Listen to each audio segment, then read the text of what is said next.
Move this out of the way so we can get a better view. I know, Juju, I know you want to see. Juju is our guardian dog, and he has to get first dibs. First view on the babies. Let's lock this down.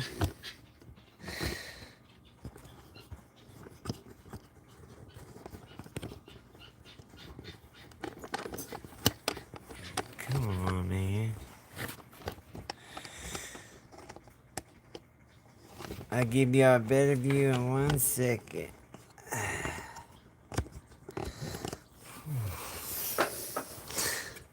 Okay.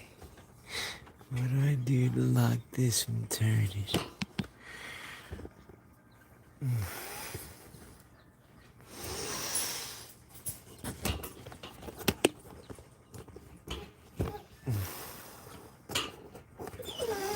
Stop. Sorry, guys. There he goes. He's in the hatch. I'm going to show you where the baby is. The baby's right here. See that one that just got moved? Where the chicken's by? That's the one that's going to hatch. So let me see if I can't move us a little closer.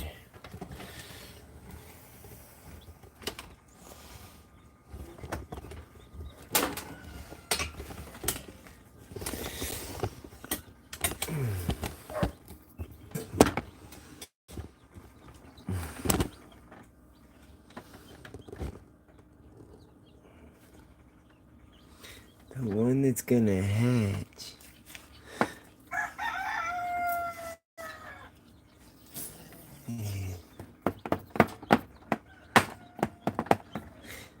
I'm trying to see. I believe it's this one.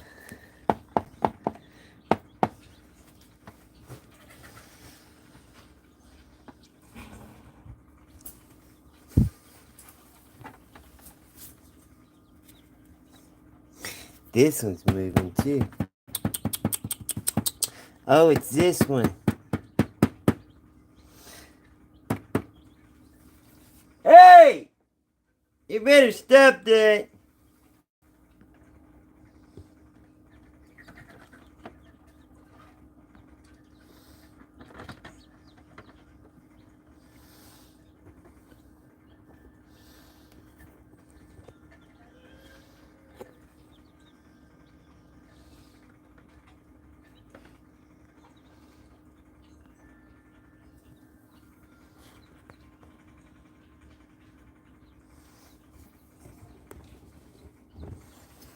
This egg's moving a lot.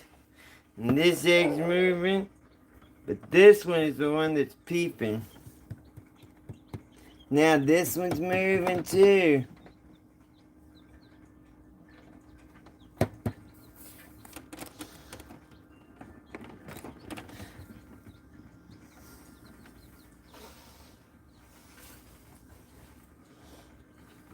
That one right there in the middle, by the broken one, is the one that's been the hatch. It's the one's behind it. It's the egg right here in the back. But this one's moving too, and so is this one. We got a whole bunch of babies hatching. Very rare. And then in our other incubator, we got all kinds of little chickens that already hatched. We gonna be busy here at Haven's Homestead. Where a chicken gets to be an egg. Aw, look at y'all. Y'all all hatched already in here, huh? All the olive eggers already hatched. It looks like a lot of them anyway. Let's see. Yeah, even the ones in the bags hatched. Two of the ones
I'll look at my phone, see what view looks better. Out, did you out? Go that way. No, did you out? Got too much going on right now, Bubba. No, come here. Get your butt in here. Go back down. I'm trying to watch the babies hatch. I got stuff to do. That's stuff what I'm doing so I can see the baby hatch. Can I see my baby hatching? Where you at, little guy?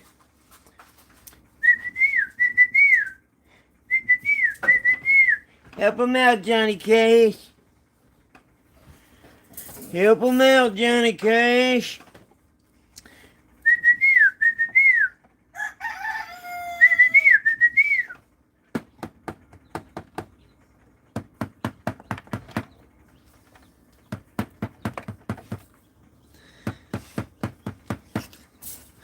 I don't like when they're against it. Move, pretty girl. Move, mamas. Move. Get down.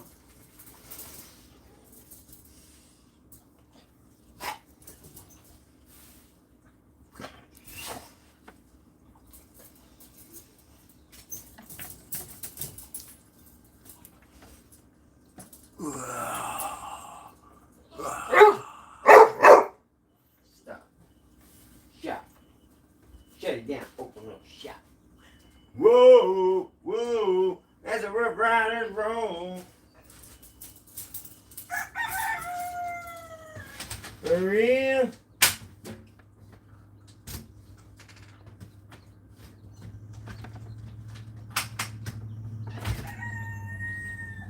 For real?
Come on, little buddy, you can do it. Come on, little buddy. What's up, Johnny Cash? What you doing, Johnny? With your white tip. What's up, Johnny Cash?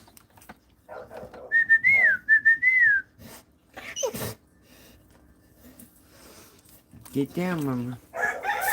Get down. No, get down, get down. Get down. Stay.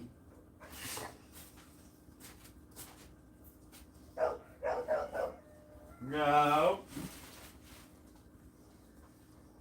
We easy in. Easy, double sleazy, be reezy for sheezy.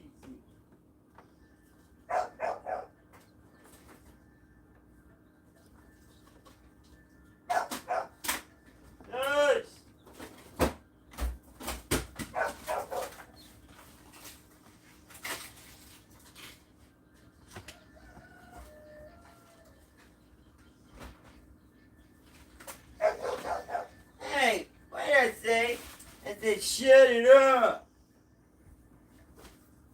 Bots. Bots.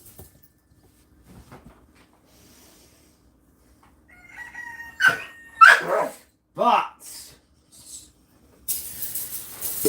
I don't know why, but they're scared of bots. I pick up a bot and they correct themselves each time. Alexa, play camera hatching. Show camera hatching. Sorry, I didn't find a group or device named camera hatching. Alexa, show hatching camera. Sorry, I didn't find a group or device named hatching camera.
Nice.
subscribers, and I truly appreciate your help to make my channel grow. Did you know that I also have a very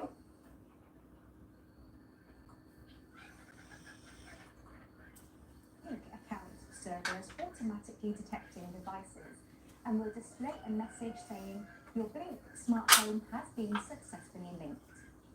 Tap on close. You'll next see the Discover Devices screen. Now, because of the automatic detection, your Blink cameras may have already been discovered. However, Amazon do say that it is safer to attempt discovery again, so tap Discover Devices to make sure. After about 45 seconds, the setup screen will appear to let you know that devices have been found and successfully connected with the Blink Smart Home skill. Tap Choose Device to begin setting one up. And now you will be at the cameras screen that shows you all of your discovered devices. Occasionally, the app message will say that no new devices were discovered. If that does happen to you, then tap the devices icon in the lower right of the screen for a list of known devices. Once the Blink skill has been enabled and connected, your cameras are now viewable on your Fire TV devices, and you can also use voice commands with your other Alexa-enabled devices. You'll need to refer to the name of the camera as it is displayed within the Blink app. I have a Blink camera that I have named Birds, so I can record and view any action from the bird table in my garden. To view a live feed from the camera on my Fire Stick, I can hold the Alexa button on my remote and say, "Show me birds." And the Blink skill will load up and display a live view from the camera. To exit the live view, just say, "Alexa, hide birds." You can also use voice commands on your Echo devices to do things like arm the system, get a status update, and request details of motion clips. For a full list of commands, check out the Blink support page. I'll leave a link to that support page in the description down below so you can click right to it. As always, thank you for watching. If you enjoyed this video, don't forget to hit that thumbs up button, comment and subscribe to my channel, making sure that you turn on notifications so you don't miss out on any of my latest releases. These small actions from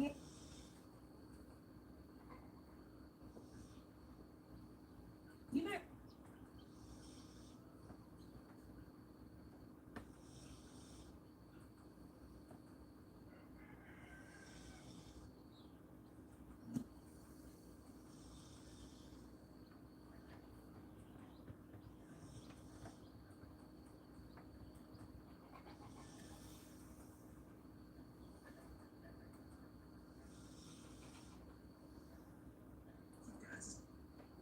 This is crazy.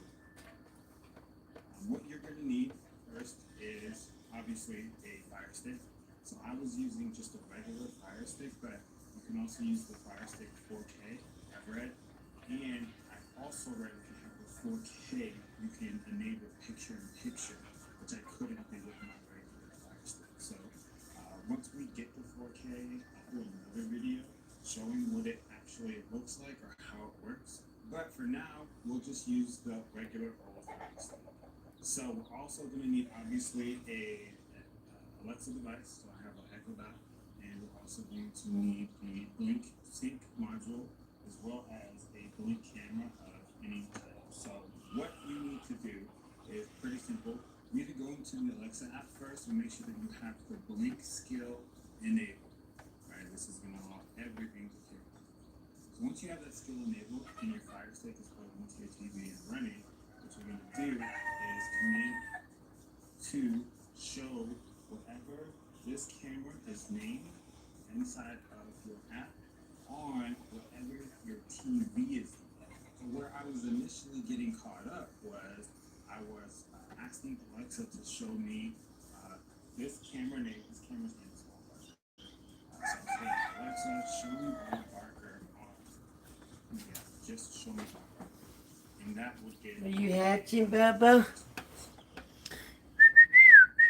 Show me Bob Barker. Come on, now you want to come out.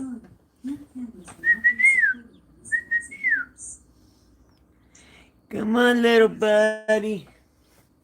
Show me Bob Barker on TV. That's when Alexa was able to identify Blink and show me Blink on the TV. Come on, little buddy. You can come out. Come out and play with us. We just wanna play with you.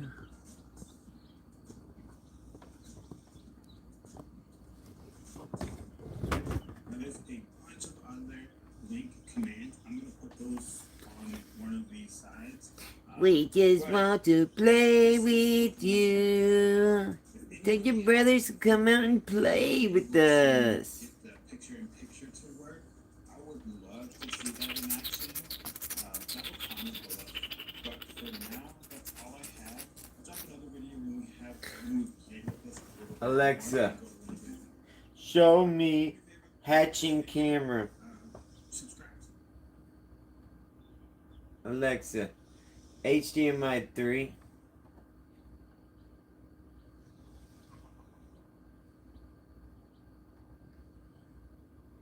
Alexa, show me our hatching camera. Getting that from YouTube. Alexa, always stay on HDMI 3. Alexa, HDMI 3, always. Alexa, change to HDMI 3 and stay there.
Alexa, HDMI 1.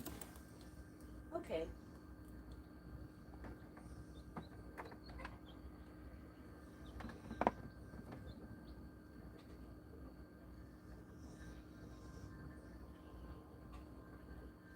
Alexa, HDMI 2. Okay.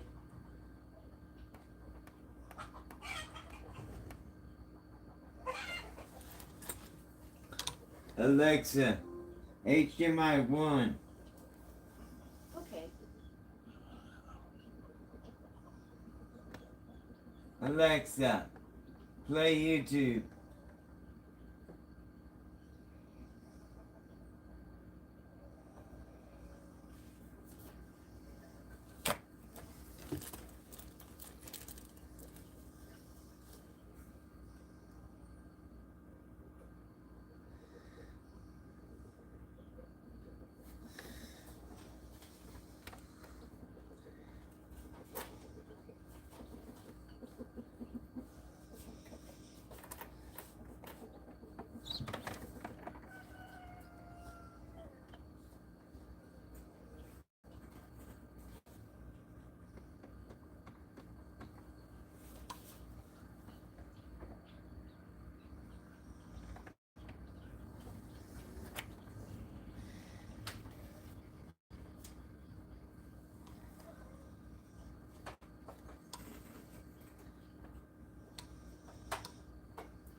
Stop!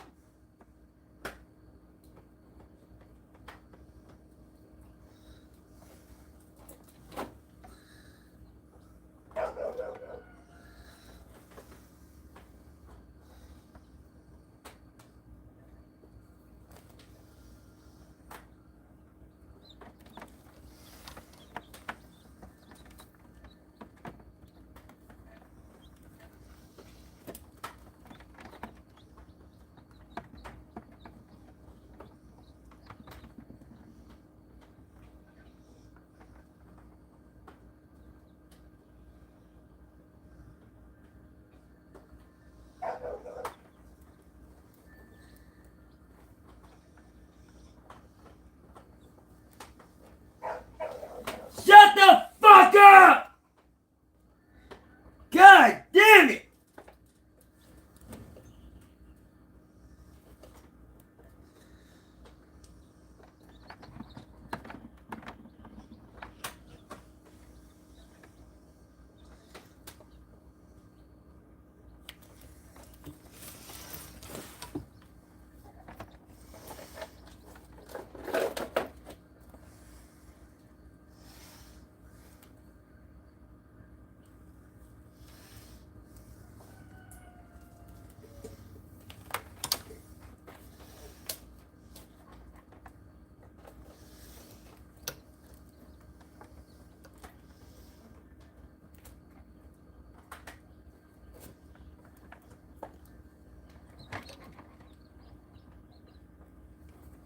That's supposedly has HomeKit.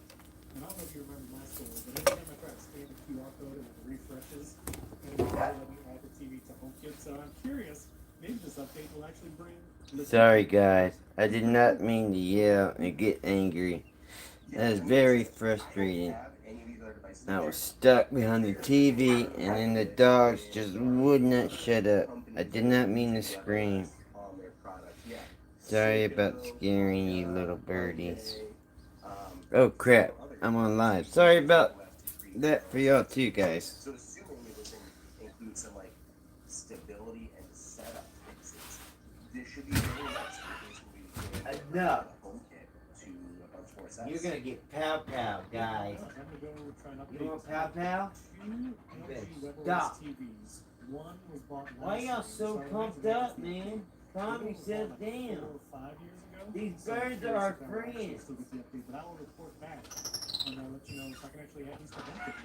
So that'd be fun. I'd be down for it. All right. Now, secondly, Akara, our friends at Akara, they are rolling out the Matter firmware update for the M2 hub. This is going up to 4.0, I believe. Is the Watch it. firmware. I'm gonna get the box now. I'm gonna scare him with the box. The Akara hub M2, and you'll be able to control, using Matter control. Now, this is one of the weird Box! things. If you have it in your Stop! home kit, like, it's not going to change much to that setup. But Stop you it! can now, like, control or pair devices through a Matter control. Does that sound about right? It does, but there's this whole yeah, this is gonna upgrade car devices to Matter with this update. It's gonna take about 4 to 6 weeks for this rollout to happen. So if you have an M2 hub and you're not seeing the update right now, that's cool. Just be patient. You're gonna see it within the next few weeks as that rolls out. They're targeting all of the hubs that were outside of mainland China, and they're starting to do recently produced hubs for whatever reason. So the hubs that were manufactured in 2022 before going back to the older models, and then they're once the M2 hub is upgraded, you're gonna move on to Oh, here he comes! He's coming out! camera built-in items. Hey, little buddy, I see you! As well as like the stick and all I see you, little buddy! as well. But once you do update this, it's going to bring like 70-some Zigbee devices in I see you coming out that shell! Oh, two of them were hatching at the same time! something in the same They got twins! We got twin hatchings going on. This is really funny because we had just covered everything last week that the Samsung app was updated. Okay, definitely smart Or am I just tripping? Matter. Is that an old shell? They're going to. Get out of here. But this is just another weird asterisk. Oh, that was just a baby in an old shell. What are you doing in that old shell, guy? But we still have one hatching right now. It's kind of frustrating just trying to get to a stable usable point. Because Let me turn it back to where we were. there's along the you saw that Akara and Samsung have formed like a new big partnership. You can buy car devices directly from Samsung now. And there's a bunch of other things that are going on. I'm not sure if they're going to be pair car devices directly with Samsung stuff, but they have a new partnership that is out there. But yeah, we're still waiting for a Listen,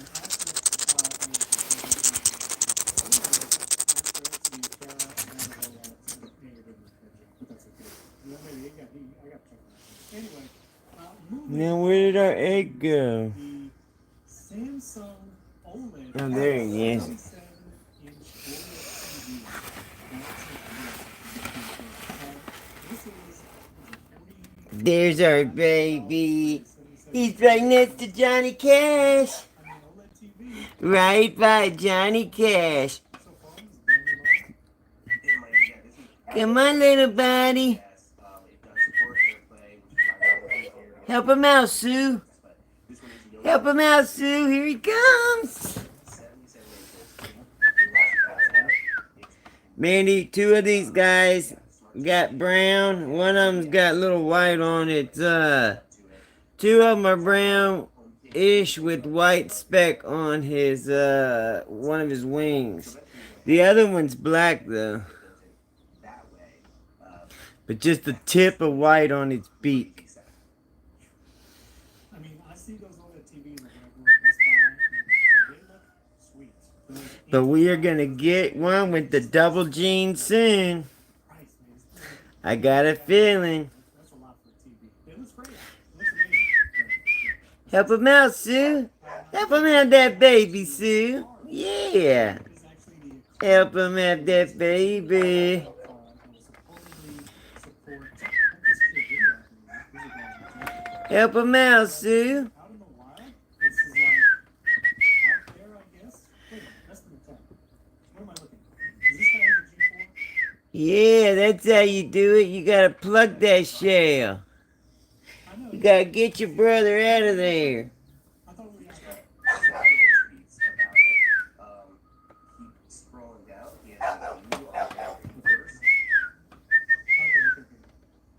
tell me what were his impressions as I find this tweet? Well, so this is Bots. Tech on Twitter. But yeah, he's just sharing some information on the new cars reforms and announcement at CES. I can't say too much on it, personally, but This one's moving over here too. we'll have more to share ourselves. Those in the back are moving. They're all moving right now. All the little babies get a little movement going. They all want out at once. Press me to ring the doorbell. It's serious, but okay, cool. We'll put a link to his Twitter in the show notes. Should I turn the light on or off? Video. Yeah, let me know. Grab this, and that will be in the show notes and in the description. You guys can check that out. Yeah, stay tuned. As Andrew was implying very mysteriously, stay tuned to our podcast as well. Now, I want to talk about HomeKit architecture because my goodness, of all the things. See, he's got a little white right there on his wing. It's going to come back in 16.4. If you remember, listeners, this came out in 16.2. I updated on day 1, broke like 20 something of my devices, or at least I could keep factory. Come on, little baby, you can do it. Hatchy, hatchy. Hatchy, hatchy, hatchy, hatchy. Now supposedly it will return to 16.4. Look, this guy right here keeps moving too. I don't know, man. I've had a lot of There he goes. Now he's peeping. I see him peeping right there. issues with connectivity with certain devices. I feel like it's been a mess. She keeps pushing him. There he goes. Now he can get out. 16.4 will fix it all. Maybe this is the answer. Yeah, maybe. And is this one peeping too? Hoping so. So obviously we're doing a lengthy beta process. Yeah. So for an actual release, This one looks like it's peeping. at least a month away. I would not Or that could just be moist. super end of March into April. Usually here for 16. Yeah, we're blocking your brothers. Sometimes to drop a beta super late in the week, which they're. What's up, little budditos? ¿Qué pasito? ¿Qué tendicio? We'll drop the dev beta the first day. Make sure everything is stable. There's no one yelling fire on Twitter. And then the subsequent day, they'll release the public beta of that update for public beta testers, developers, and public beta testers. So the fact that it's Give us the life. Thank you, Lord. Praise you, God. Bless us with these wonderful babies. something and you're gonna, something happens and Dev's gonna work through the weekend to try to fix things. So I don't think we're gonna see 64 the week before they listen to this. We might see 64 beta. Uh-oh, we got one hatching right here. This little guy's got shell popping at the bottom 64 betas released, which would be nice. and at the top. Beta process. Oh, that's an old egg. Hopefully they'll release some I gotta get these old eggs out because they keep messing with me. Would you upgrade to 16.4 the beta to try to solve your bugs? Or you're gonna wait on 16.4 to release? Turn it where we can see. I don't do betas. I've resolved in myself to not do the betas. Like even if there's some fix supposedly coming, like I'm not gonna do it. But I will say, since 16.3, or maybe I've spoken too soon. I was going to say, since I updated to 16.3, I've not had a bunch of devices disconnecting from my home app. And I just looked at my home app just to see if that was actually accurate. 1, 2, 3, 4. Why do I see 5 eggs broke? 1, 2, 3, 4. Hold up. Yeah. Just wait till 16.4. I'm not doing the beta. I'll wait. I'll reset my switches. 2, I'll keep 3, down the thing, 4 reset. eggs. Okay. I don't really doubt it. Okay. 4 broken eggs so Beta, far. but I'm not going to provide any insight since I haven't had any issues out. So once it gets worse, I will be able to help. Yeah. All right. Well, we'll see. 16.4.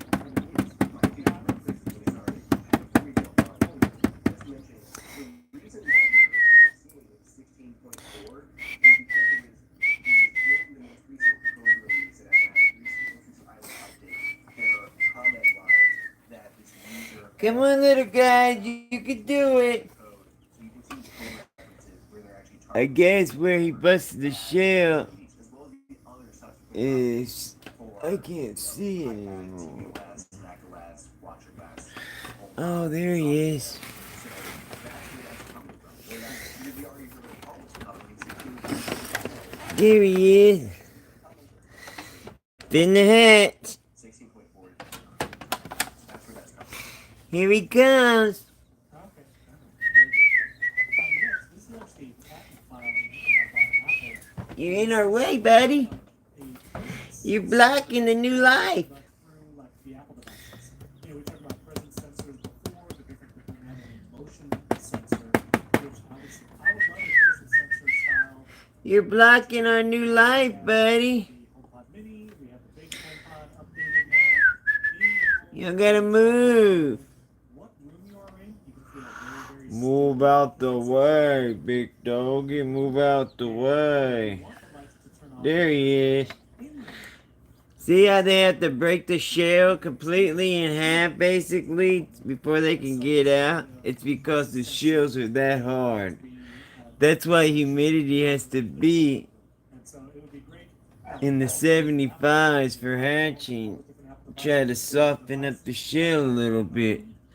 This guy's fixing to come out. Johnny Cash and Sue and Chevy Chase are right in the way. Here he comes. He's finna break through. Oh, they just helped. They just stepped on it. They're trying to break it open. Anyone else mention it, but I swear it which was Apple seems to already know You're in our way. and it uses it You're in our way. for like, these In the way of hatching. So like I will go up into like our bedroom or something, and it would say you often use this app in this location, and pop up like it knows like in like I went into that room. Move, Chiquito Burrito. And it's We're trying to see the baby coming. You gotta move, you gotta move. Come over here. There you go. I just gotta tap on the opposite side, and then they come. like experimenting with this tech. So the fact they can expand that to actual Oh, he spent that egg all the way to the back. as well as this stuff. Now we can't see the broken part. Well, maybe now he'll be able to break the other half. Control center knows where I'm at. Like it will jump to the Apple TV that's, you know, on in the room rather than just one of the other 4 or 5 around the house. So yeah, it'd be nice if we could do smarter things that way. Also speaking about motion sensors, supposedly on this is soon releasing a thread motion sensor. I think this is the new motion sensor thread right now. Chicky now. Okay, so this is Chicky now. because that's Hughes proprietary or Zigbee or whatever. But this is another motion sensor. Here's what I'm going to try and get everything to work all the time, which is probably and wow, I think that was it for the news. And now we can talk about like reviews and stuff. We want to talk about the new HomePod. Spin the heads, guys. Or Dolphin, you're going to talk about. I think that's what that is. And I got something from SwitchBot I want to talk about as well. So we're going to talk about that. And real quick, I'd like to thank our one sponsor because I actually went to a doctor's appointment last week. Right after we recorded last It's week, spin the hatch. That's the egg we're focused on. our friends at ZocDoc, you can download the free app at ZocDoc. Not that one. The other one behind it. ZocDoc.com/HKI. HKI is the URL. And I used the app. And I booked an appointment. And I knew a physical. And I actually... Let that baby free. I said, Can yes, you I did. free our baby from the shell? Here he comes. I am so excited. This is so amazing. If you have children, this is very important that you share this with them. Not only will it teach them some of the most important things in the world, but responsibility, life, even death. I mean, you get the full circle when you do stuff like this. is the best way to raise a family and to protect your children. Homeschool with God as a moral compass. Almost every condition under the sun. Now you use Octave too. We have to do better for our children. I mean, my wife has used it before to get into urgent care for just something. She just goes online, she just walks right past all the people who scowled. That's why we started Haven's Homestead for my nephew, which is a miracle child. Every time I talk about Haven, he tries to hatch out. Come on. Come on and hatch out for Haven's Homestead. Come on, little buddy. Come on, little buddy. Your brothers are waiting and your sisters are waiting for you. Here you come. So listen, don't play Dr. Roulette anymore, or scour the internet for questionable reviews of different doctors. ZocDoc is a trusted guide to connect you to your favorite doctor you haven't met yet. I like my doctor too. I'm gonna keep going back. So millions of people use ZocDoc. Come on, little baby, you can do it. The pay anything for it, and they have patient review, fits their needs, and schedule just right. And Andrew and I both. Push! Push! All your brothers are sleeping. All your brothers and sisters are sleeping. You gotta come out and wake them up. Then you gotta wake up the rest of them in there.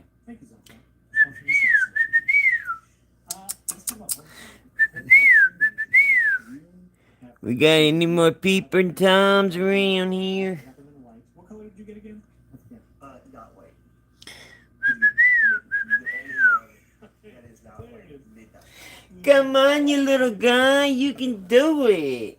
Okay, so this little thing, you said great smart. Come on, let me see you push on through to the other side.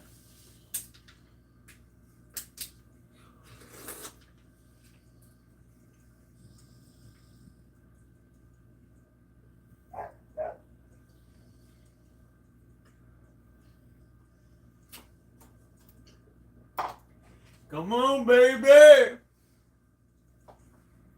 Push! Push! Push! A push!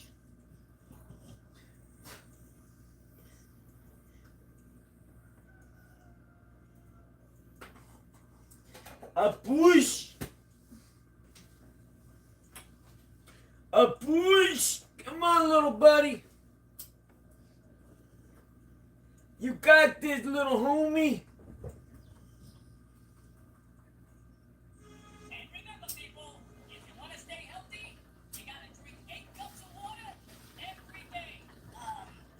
Did you just say drink 8 cups of water? Yep, that's what he said, all right. That's disgusting. Yeah. I use water to cool my engine. Me too. So what's Americans to drink? Here he comes. This is crazy. Breaking news. President Pete's former President Donald Trump is encouraging Americans to drink 8 cups of engine coolant every day. What kind of a monster tells people to drink engine coolant? And the scary thing is, a lot of his racist supporters are actually going to drink the engine coolant. Since they must be shocked. I tried to tell you. This is just disgusting. But Yeah, water is in its toilet. come on, little guy. Trump wants me to drink moist toilet water? Disgusting. We have a developing story. Donald Trump is asking Americans to drink moist toilet water. Trump wants Americans to drink toilet water. The toilet is where I poop.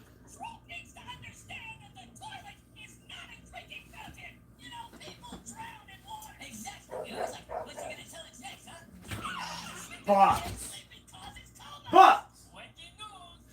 Trump is now responsible for 90% of the drownings in America. And he wants everyone to be in the coma.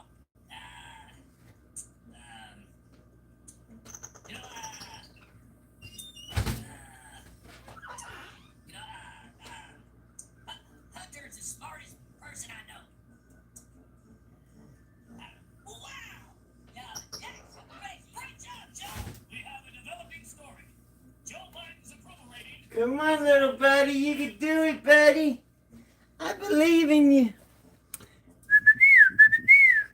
Come on, you almost got it all the way broke. Here he comes. You could do it, buddy. You could do it. Push, you're almost there. There you go, brother. You're almost there, brother. Here it comes. One more push.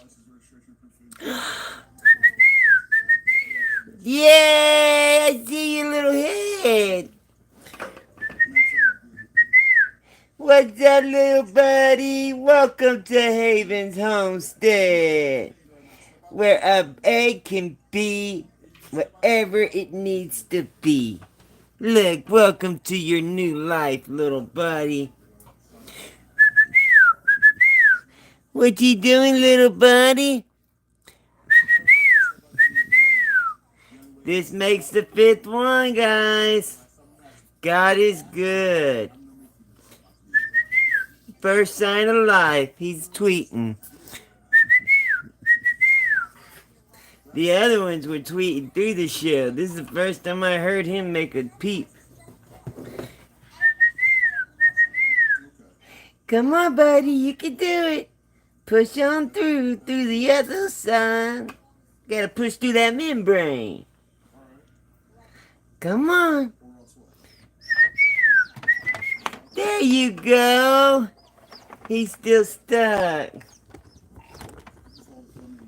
He's trying his hardest to get out, though, I tell you what.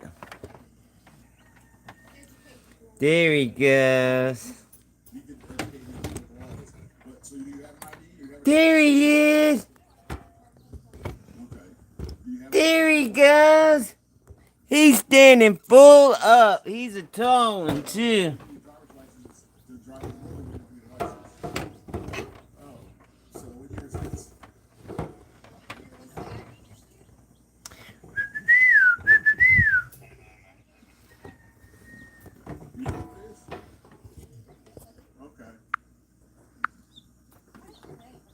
There he is. There's a new baby bouncing around. Oh, look at the little baby. He's just a hopping around. He's a hip hop superstar. He's a hopping to the don't stop, rocking to the tip, to the top, to the T.O.P. Yeah, little baby. Chirp, chirp, chirp, chirp, chirp, chirp. Juju, you hear the new baby, Juju? You hear the baby? You hear them babies? God is good. We came through again, like always.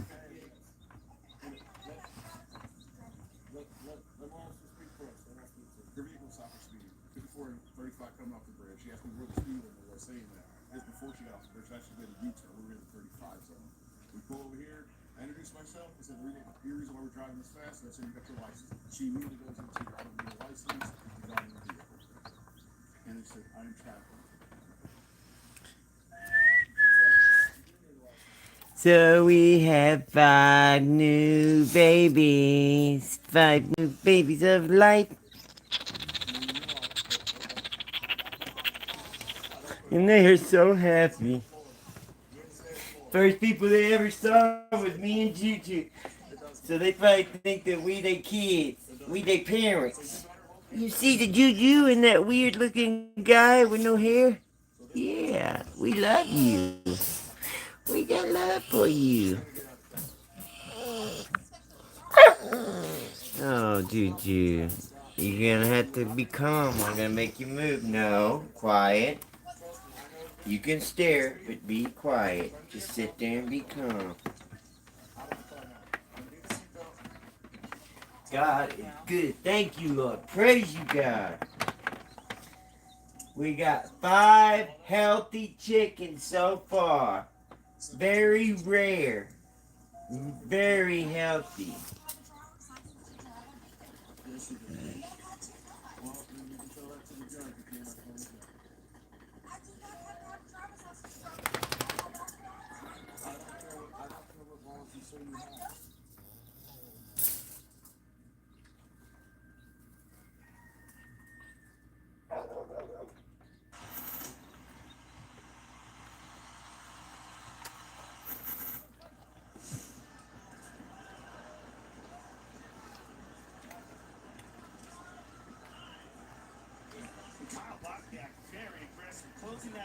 trying to mitigate that reach advantage and bobbing and weaving like Mike Tyson here.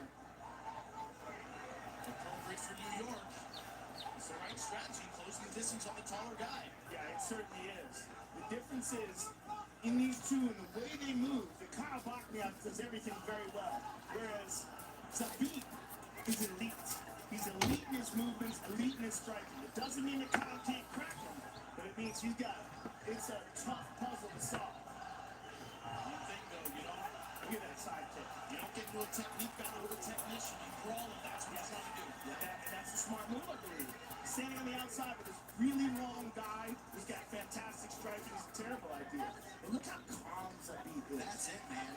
The composure, the fluidity for a relative UFC newcomer less than a year on the roster. Looks the part, man. I think when you grow up in Pakistan, this is nothing. Look, you ask what's in the water. They don't have any. Okay, when you grow up and you're hungry and you're fighting to live, this isn't going to scare you, man. Blood's in the water. Yeah, 100%. 10 straight wins for Mago Manchuri. Bobby has finished his last 8 victories. Man, Kyle felt that one. Look at his right elbow went down. That right arm immediately protected those ribs. Box. Oh, nice. Oh, man, he was swinging for the bleachers. So the experts to my right like the approach for Kyle Bachniak out of the chute. Just over 3 minutes to go here, round 1. The composure and the technique is what's most impressive. Look at that. Spin into the right, the left hook, and the right spin back kick. And look at the composure. Just relaxed. Seeing what's in front of him. Like a world champion, really. Oh, man.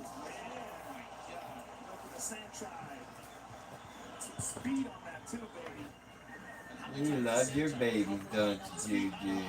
He is right behind the camera, just watching every second.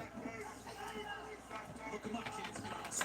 He does that with every one of the babies. From the beginning of all the birds y'all see out there, he raised all of them from a baby on up. And he spent all his time with them.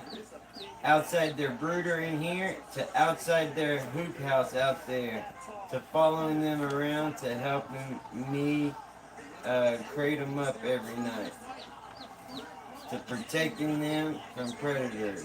This guy loves his babies. They're part of his pack.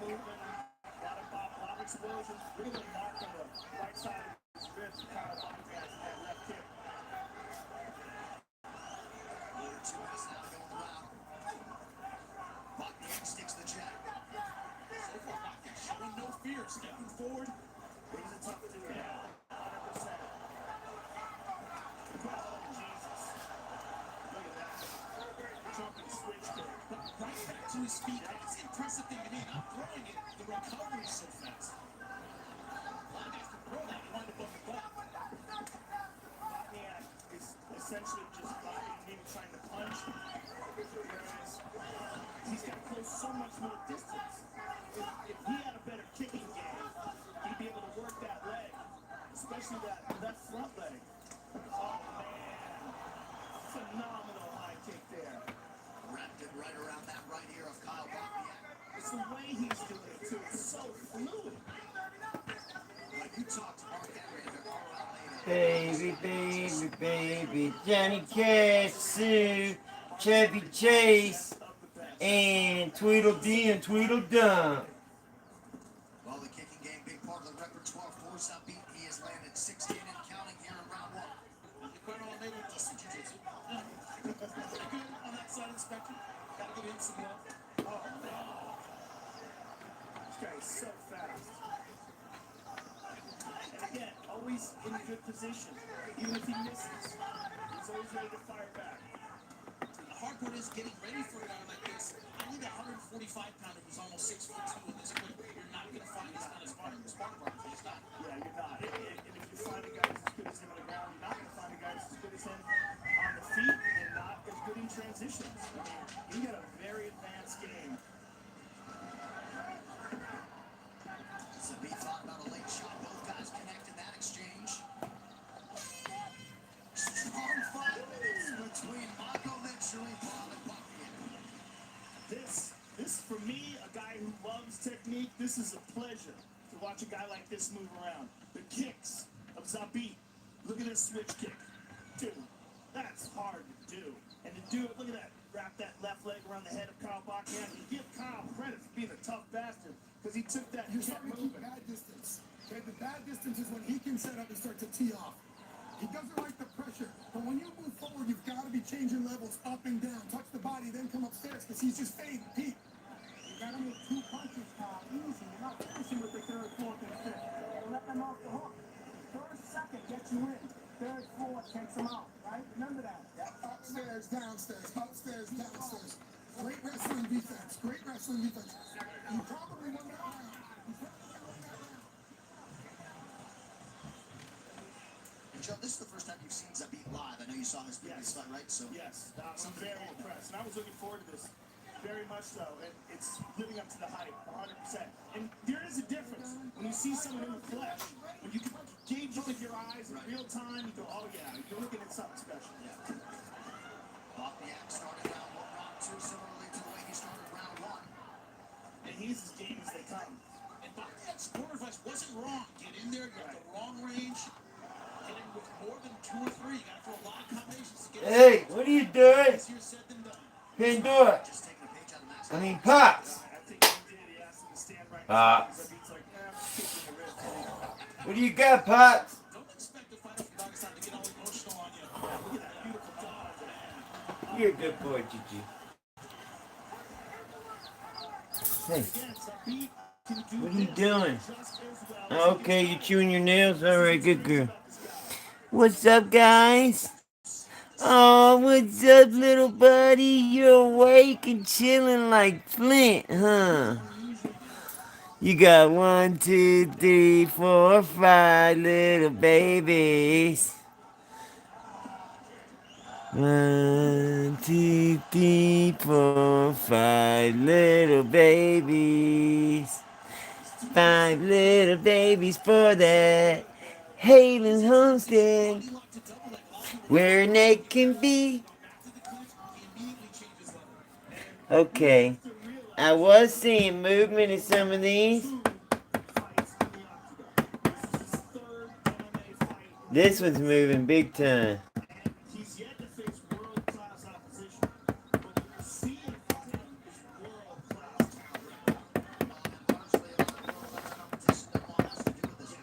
Yeah, he's a very avoided guy, and seeing why. And again, me watching it at home, I was impressed. But me watching it live, I'm like, oh, okay. It's everything. It's the way it's all fluid together. It's not just the kicks and the punches, it's the way they flow together.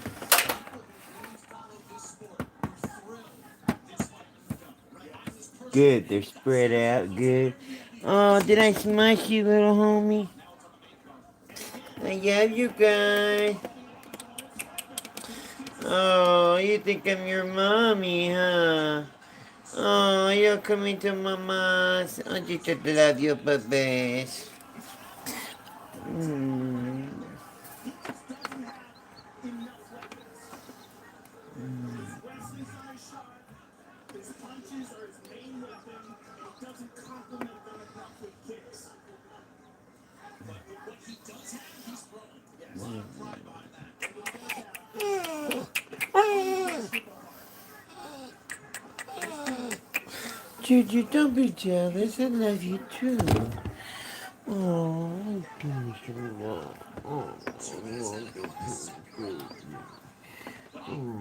not gonna hurt your babies. I love your babies. I know they're your babies, right? Juju, your Hey, Juju, you just hit the camera. No. They're your babies, right? he's trying to goad this guy into a war where he gets, oh, come on, son. Come on. Look at this, Bachman fighting off his back, grabbing hold of that wrist. You sound almost disappointed, Joe. Come on, baby. It's just like, come on, like I'm confused. That is, I gotta learn that. That's what I was looking Oh, the babies. You see the babies? You're happy, Juju. Yeah. The little puppies. You see the little puppies? Say they only get 2 arms. Where's your other arm? They're only half dogs. That's why. They're only half puppies. Zabit does not have to There worry you about go. doubles. Zabit That's does not why. have to worry about doubles. You know what I'm saying? It's like Bosniak is a tough dude, but he just doesn't have a well-rounded arsenal. Not a submission threat per se. Here's a takedown attempt. Easily Where my bird at? Where my bird at? Where my bird? Where my bird? Where my bird at? I'll be back, guys. I gotta put some seeds out. Otherwise, my birds won't go up. Oh, they all just flew out. They were up already. I failed. Just in range with that right hand. Still trying to close the distance. Come out, come on. Yeah, I'm coming out. Come on. Zabit sticks and moves.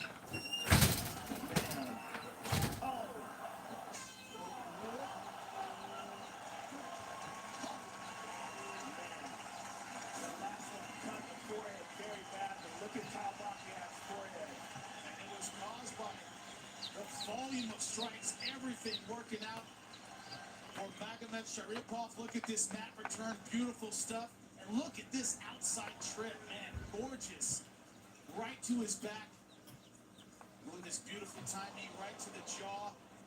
A lot of fighters would be quitting, would be folding, would be thinking about their next fight, but not Kyle Bosniak.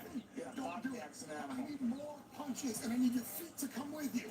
I need the feet and straighten that right hand out, Pete. Isn't it now, right, Kyle? Yeah. You gotta move your head before you punch this time. This is where the difference is. Move your head before you punch. Right in the way. You're gonna dip, and then you gotta rip. Slip and rip, baby. Slip and rip. Move your head before you punch. Make it happen, Kyle. The Gloucester, Massachusetts native Kyle Bosniak, one tough customer, and some pointed advice there, guys, I would think from John Clark and Peter Welsh. And they're doing what they can to get their fighter tactically back in this fight. His heart's there, his guts are there. Tactically, he needs to find his own offense. Yeah, listen, I'll take this over everything else. You can teach a guy skills. You can't teach a guy to be this. What Kyle Bosniak is a savage. Look at him. The kid's taking a beating for 2 rounds, gets off his chair, gives us a Ric Flair. And now that forehand leaking Look pretty at good that. for There's Bosniak. another one. You want to be the man, you got to beat the man. That's what Kyle Bosniak's trying to do. This kid has a very, very strong mind. There's no question about that. He just doesn't have all the weapons. He's got good hands, but he's at a reach disadvantage with a guy who's more explosive and crisper technically. And he doesn't have a lot of kicks. Perfect timing on that. Caught him coming in with the spinning kick and shortened up on it. Bent his leg just enough to catch him on the chin. Timed that perfectly. But you didn't see there's such a well-rounded arsenal from this guy. I'm telling you, this fight is worth the admission price tonight. The oohs and ahs Amazing. reverberating throughout this Barclays Center.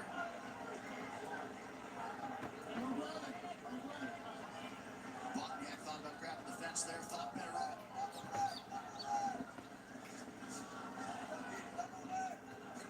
And you haven't seen any of that. Why won't this guy go away? Kind of frustration. He always resets. Zabit never seems to get demoralized by the fact that he's throwing a lot of punches and his opponent's still in front of him. He's still very, very focused. Both these guys, unbelievably strong mentally. Yeah, I think Zabit is showing just an overall well-roundedness. Mentally, physically, very, very impressive. I want to see him against a top 10 contender next. I think everybody knows, Joe. I get this. And he's trying to talk to the referee. Look, Kyle's like, come on, man, he's not doing anything. He's trying to calm the referee into letting him stand up. That position, he knows it. And despite the beating, Bosniak would appear to have plenty left in the tank. Oh, yeah. Look at this. Turns around and nope. Denied. Just sticky with the takedown. Top pressure right after he takes him down. Doesn't let him off the hook.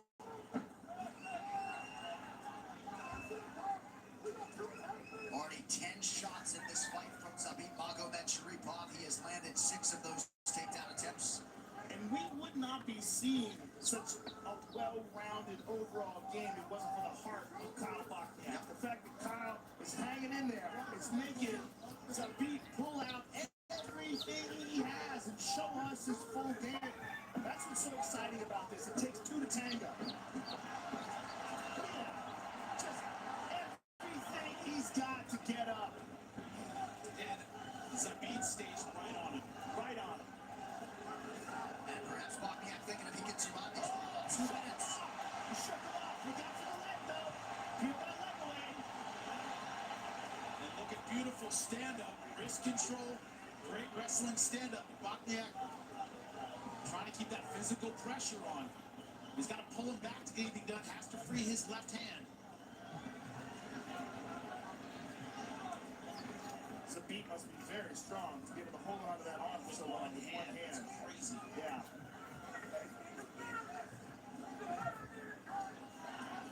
Four-time Russian champion in integrated combat, making his third UFC appearance here tonight. He has been must-see TV every step of the way. Look at that.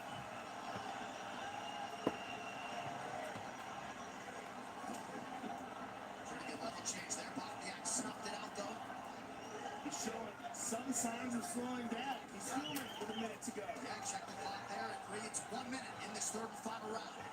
If Bosniak was going to turn it on and get this fight back, it's got to be now in the last minute.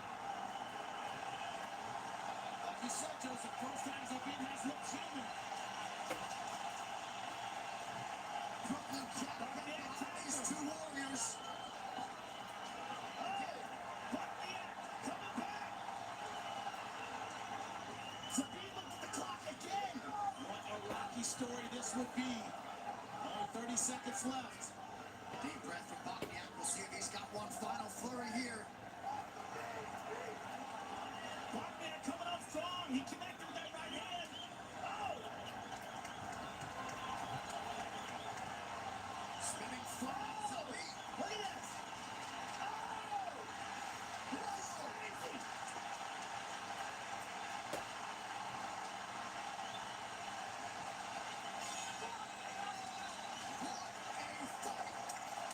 They are standing and cheering at Barclays Center. Zabit walking on the cherry pie. And we're all standing up. That was in a classic. That was a pleasure. I don't see anyone sitting down right now. They shouldn't be. Incredible. That was amazing. And maybe Kyle Bosniak will get an extra 50 G's for his efforts seemingly in defeat tonight, but you knew Zabit was the real deal, and you got to think Bosniak's fan base is going to swell as well after this one. What a Wow. fight. That was amazing. That was amazing from both guys. And here's Zabit with a beautiful left kick to the body. Here's that switch kick. And Kyle showing good defense there. There's that jump spinning back kick to the chest. And here's one of the takedowns. And look at this beautiful trip. I mean, come on. The timing of that was phenomenal. This guy really, truly is special. Here's the end. What an animal Kyle Bosniak is. After 3 rounds to go in a war, he's still pouring it on with seconds to go. Absolutely phenomenal fight. You want to be fight of the night? You got to top this. And that's going to be hard to do. And could you imagine if that had been the first fight of the night as was initially scheduled, as fight week began? It's all I would be talking about right now. Yeah. So every fight we go, man, we'd be referencing it every minute of this card. Ladies and gentlemen, after 3 rounds, we go to the judges' scorecards for decision. The judges score the contest 29-28, 30-27, and 30-27 for the winner by unanimous decision, Zabit Nurmagomedov.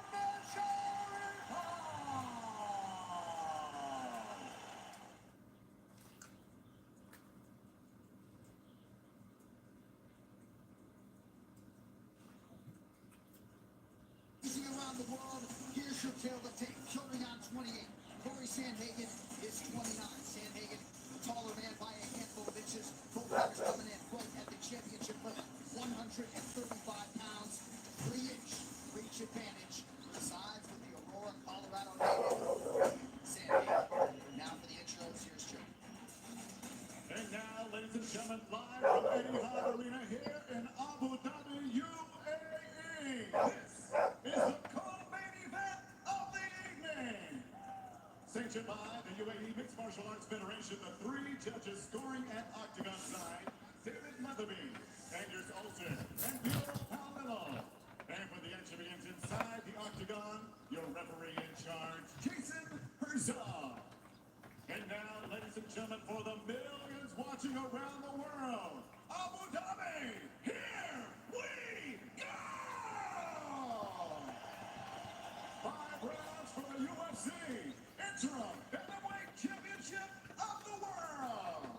Introducing you first, fighting out of the blue corner. He's a mixed martial artist sitting 5 feet 11 inches tall, weighing in officially 135 pounds in 17 fights. His record stands at 14 victories with 3 defeats. He is the UFC's number 3 ranked bantamweight contender, fighting out of Aurora, Colorado, USA. Here is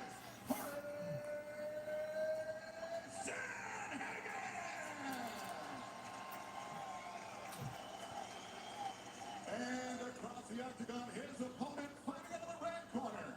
He's a boxer sitting 5 feet 7.5 inches tall, weighing in also 135 pounds. His record stands at 15 victories with 2 defeats. He is the UFC's number 1 ranked bantamweight contender, fighting out of Yekaterinburg, Russia.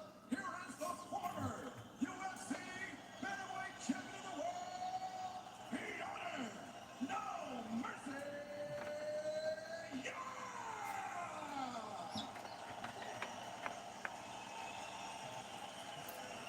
Fighters gone for the rules in the back. There were no final questions from you, Blue. There was no final question from you, Red. If you want to touch gloves, do it now. Come out ready to fight. Well, if you're feeling anxious, fight fans, probably not alone. The Best of Butterflies, one of the bigger fights of the year, and a matchup as good as any in recent memory in this ruthless UFC bantamweight division. Tonight's fight clock is brought to you by Bruce Mobile. Corey Sandhagen in black, Petr Yan is in red.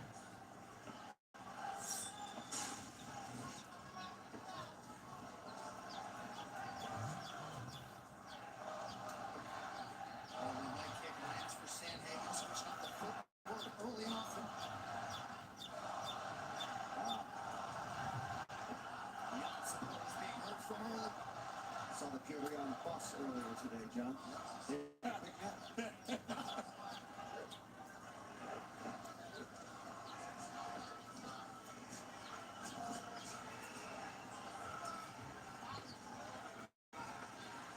High-level chess match expected between 2 of the most offensive guys in this division. Sandhagen actually said it was this week, I used to be the volume guy. Sort of prioritized highlight reel finishes of late, maybe trying to get back to the volume game tonight.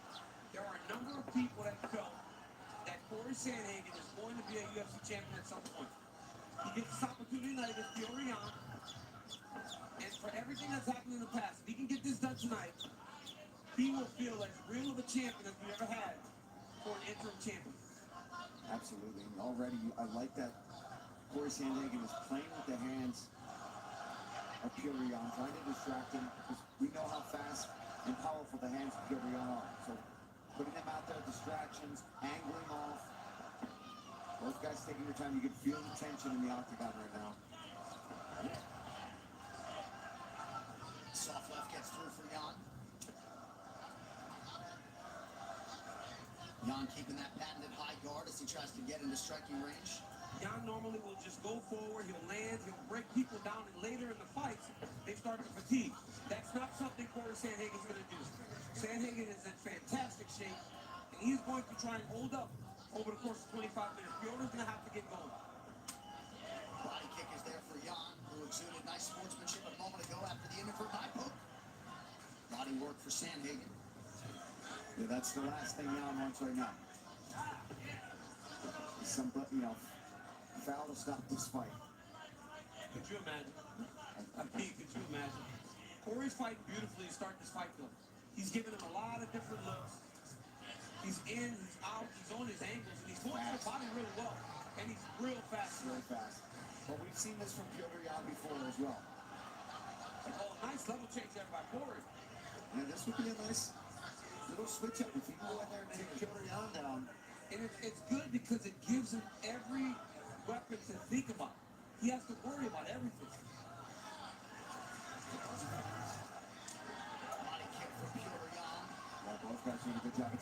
body in this first round. I love the left body shot that Corey has landed on multiple occasions. Piotr countered with that body kick. But we've seen this, right? We've seen Piotr in very close early round fights. And then as the fight goes longer, Right. he seems to pull away. We saw it with Jose Aldo. We saw it with Aljamain Sterling. So it's going to be on Sandhagen to make sure that he leaves enough in the gas tank to carry him through 4 and the 5th round. Love the stance switches from Corey Sandhagen. He can attack you with everything just as equally from both those stances.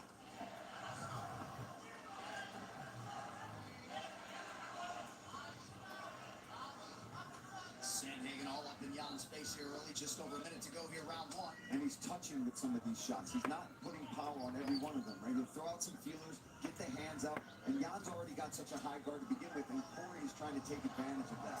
That's why he's stitching in these body shots so well. He'll touch upstairs, and then as soon as Jan covers up high, he digs in or chops with the low kick. We spoke to Piotr about that, about does he need to pick it up? Does he need to go faster? Does he need to change the pace a little bit? Because as I've spoken about, he's a guy that's methodically going after you. It's nothing too crazy. He said, you know, I fight like I fight. Wow. These guys are opening up early. You saw the numbers advantage Sandhagen in terms of the strikes. I love these level changes by Sandhagen. Jan returns with like, it looks like a short right or an elbow as they grow. But yeah, Corey looks fantastic. And you're right, DC. That is a smart move. Just put it out there. And maybe you get one, but that's a nice leg kick return there from Jan. You can see Corey all marked up all over. But unfortunately, I think a lot of that has to do with the skin tone. Jan is known for his boxing, but this dude throws a lot of kicks. He's a great mixed martial artist.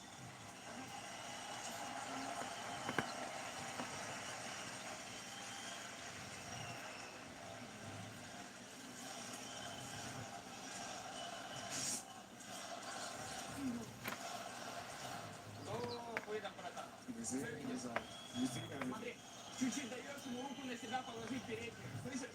С этой рукой нужно работать, либо так же своей рукой его подбивать. Либо убирайтесь, встречать, хорошо? Назад уходишь, где-то встречай его, просто без ударов назад не уходишь. В целом все неплохо. Также прежде, также поддавливаешь. Правая ногой прямой. Аккуратно, держи временочку справа, когда стойку меняешь, хорошо? Если лоу уходишь... Beautiful work. Keep chopping at that leg. Check his when he comes back. You know you land a good low kick, you know he's coming back for it. Great work.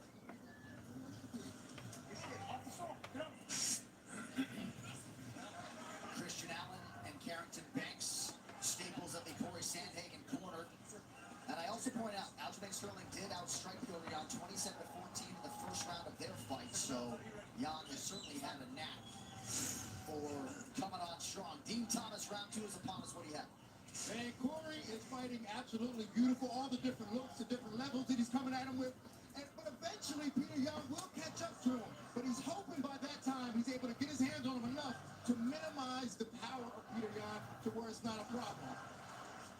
Sandhagen went into the corner, immediately asked for some ice. Right above that right knee. We'll keep an eye on that for you. And you see in this fight, Paul, in his approach, Sandhagen's much more forward. Against Dillashaw, he was the one backing up. And I think that is what Piotr's going to have to do in order to really get the Corey. And I think that's because with TJ, he knew the takedowns were going to be coming at some point in that fight. I feel like he doesn't expect them as early from Piotr Yan. Even though he can wrestle so well, he tends to keep it on the feet and use his striking. So he can be a little more aggressive with that stand-up. And he's always switching stances, which makes him so difficult to take down as is. Jan has made a sound investment in the body early, and Sandhagen able to hit that midsection of Jan a moment ago. Jan just landed a beautiful combination, and he's thrown that body kick every single time Corey changes to southpaw. He just blasts that body kick up there.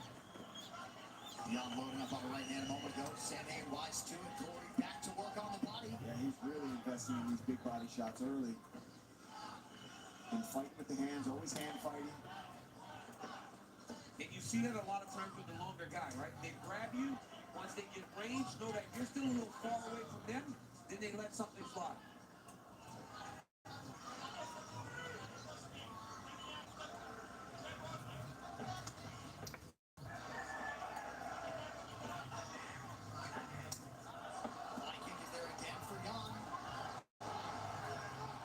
Nice shot on the counter by Sandhagen. Under 3 minutes to go, round 2. There's that leg kick from Kirian. Big left from Jan. Sandhagen says, bring it. On that counter right hand that Jan threw, he's loading up a little bit. That's not something we see from him very often. So you know that he wants to get at Corey Sandhagen. There it is. That was a little shorter, a little tighter than landed. So like Jan, sometimes will take it slow in the first round because he likes to make reads. Yeah. You see him already countering much better than he did in the first because he took stock of what Corey's doing. When he switches stances and what is going to land and be effective. He's already landed more body kicks. He's being more aggressive with the leg kick. Whenever Corey switches southpaw, he's been attacking that leg. And you saw Jan do something just now that he didn't do in the first round. When Corey threw a combination, he stepped off and he pivoted. Changed the angle and then he went forward and landed a couple of big shots on Corey Sandhagen. Much better round for Theodore Jan. Look at that movement from both these guys. Incredible. Oh. As advertised here, under 2 minutes to go, round 2. Sandhagen to the body, Jan goes to work up top. Oh. Running back fist and a follow-up left. You just knew this was going to be a great fight.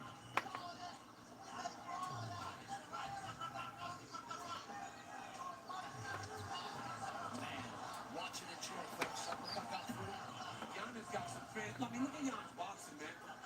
The way he throws his uppercut and then the hook behind it is so nasty. Oh, that body kick is landing every time he throws that leg kick. Nice leg kick returning there from Sandhagen.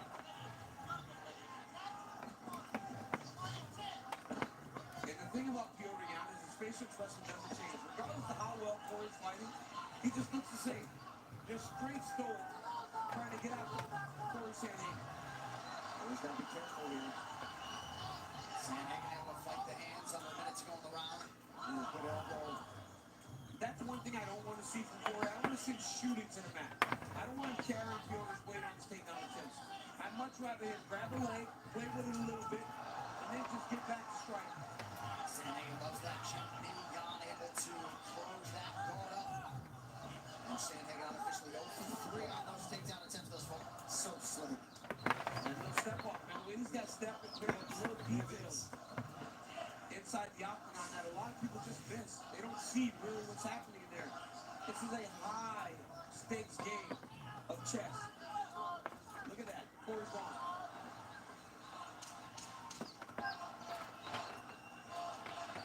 A lot of layers to the striking games of both men. Fast-paced round 2.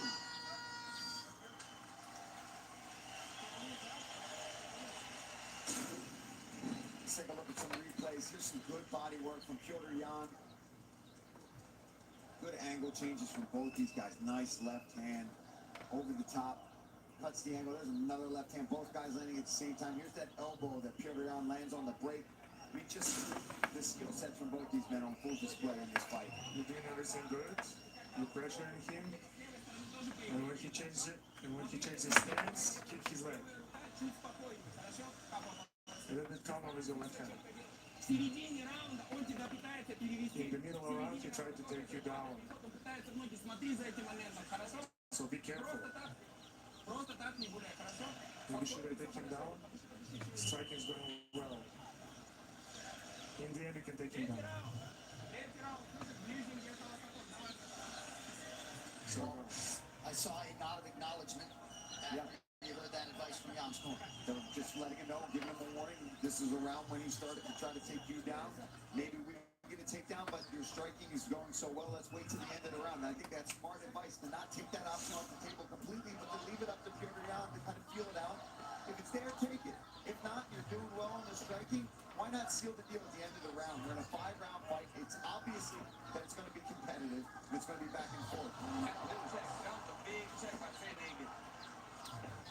We talked about Sandhagen maybe trying to return to form as a volume guy. He has already thrown 100 more strike attempts than Piotr Jan through 10.5 minutes.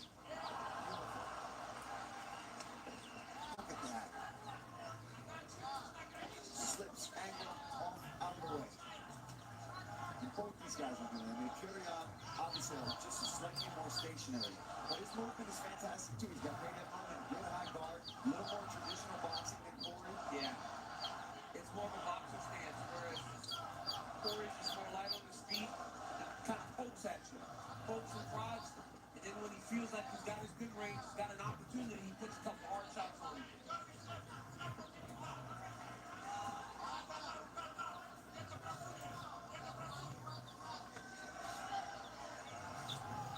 Jason Herzog has won Pyongyang after both rounds 1 and 2 without having those fingers extended upright and not towards the eyes of Sandhagen. And because of that, means if another one gets through, he's already poked you out once and he's been going between rounds. So the next one, if it's bad, even if it's just significant, you might lose a point. And that could be extremely significant in this fight. There's visual evidence of the body work on both sides.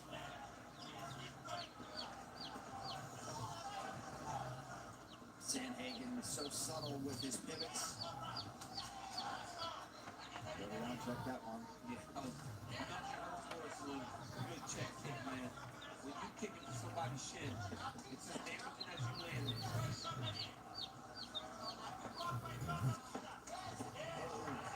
Beautiful shovel uppercut there from Yan. Jan's starting to feel himself. Right? This is what we see in his fight. He takes stock early. He makes adjustments. He makes reads. When he starts laying on the pressure. I just don't know if Corey Sandhagen's going anywhere. Corey's pace is not going to slow down. And he's actually making Piotr miss a lot. Yeah, he's like making him miss. He'll like engage him. And then when Piotr thinks counter, he's gone.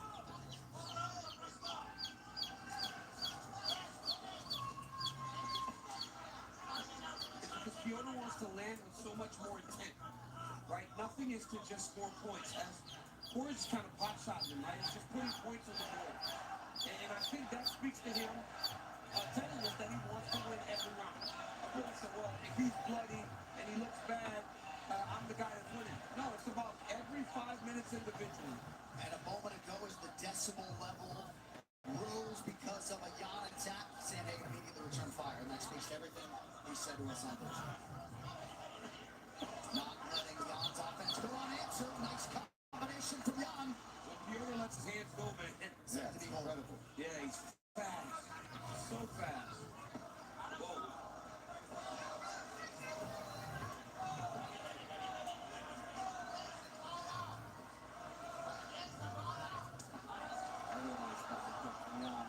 And that left hand starting to find the range consistently now, right from Yan. Sandhagen back to work on the jab.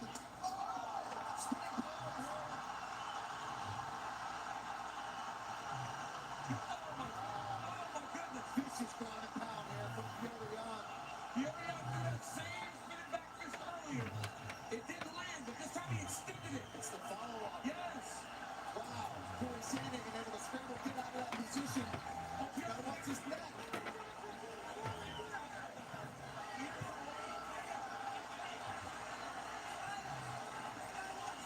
Yan drags Sandhagen to the mat, trying to get to his back here. Yeah, but Sandhagen got up to the opposite side, knocked him out. Back and forth we go under 30 seconds, round 3.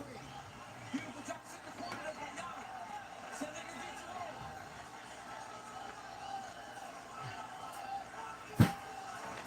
What a fight around right back to Big moment there for the former champion, Piotr Yan. Yeah. You know what? final seconds of the round. Yan feints the takedown, just missed on the right hand, did not miss with the left. Bring your fingers up to me. Classic Whoop. Piotr Yan. As the fight goes on, he starts to find himself. Any new babies? We got any new babies? I don't see anything new. Just like the spin, right? Watch that finish it. Stay clean in your range. Hey, you hear me? Where's that? This is what we show, wherever it requires. It doesn't matter what we look like. Let's dig deep. Let's fucking fight it out. Stay sharp. Short memory, short memory. Let's go out and win this round. Stay clean in your range. That's it, man. He catches nobody in the Let's get these eggs popping, big doggies. Here's the spinning back fist. Let's get some hatching happening. Left hook behind it, but it looked like the spinning back fist really did the damage, and then right on the jaw. I got all the baby, all the birds up, fed water. Everybody's happy. Did you? Now! Now, Juju, I see you. Now. Up. I like that. Like, that's over. That round's gone. You lost it. Yeah, so what? You got two more. And every time we watch Fury on, man, he just breaks these guys down. That seems like what he's doing to Corey Sandhagen. Because then you start to kind of question. Because Corey's fighting a beautiful fight, yeah. But he still finds himself down maybe 2 rounds to 1. You know, so it's like, what do you have to do to stay ahead of this guy? Right now, this is good for Sandhagen. Get back to poking at him. Get back to touching. Get back to kicking. Get back to getting on the angles. Don't stay in front of him. Because that's what you're going Nice. Hurt. Then you go check on the other baby, see if they're hatching.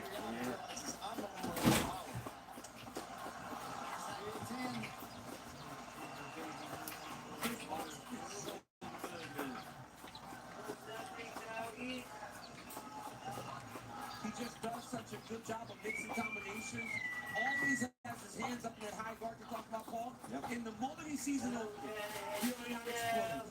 It's not loopy, wild punches with no sense. Like, look at that. Punches, right? Clean, straight shots. Clean, straight. Where went the punch, right? There's nothing wrong with hooks. We talk about in MMA a lot of times, these wild punches. Yeah, that's because guys overswing these shots. If you've got a clean, crisp left hook, goes around the guard perfectly and right onto the chin. Charles Oliveira and Michael Chandler, the most perfect left hook I've seen in a long time. It's just everything tight, everything where it's supposed to be. Fury out with a lot of strikes like that. Another beautiful body kick. All set up by his hands. And that hand speed is just insane to watch live. I'm cheating the monitor, I can't help it. Corey's got some big swelling on that right cheek now.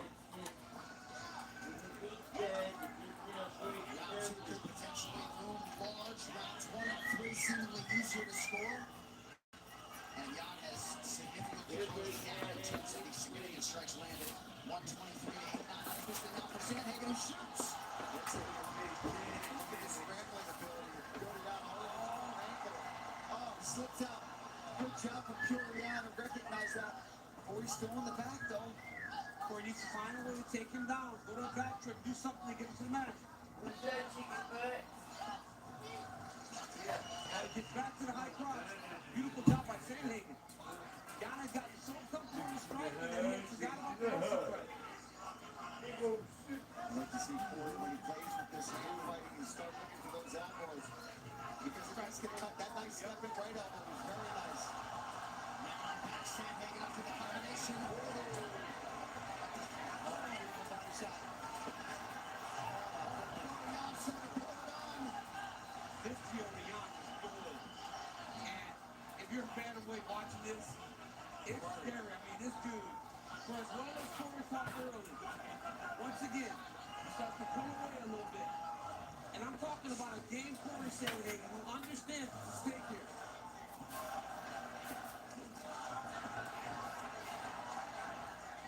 See, Jan's just a step ahead now. All that movement was fantastic. Corey was able to really duck and dive, move out of the way a lot of these shots. Now he's just stalking.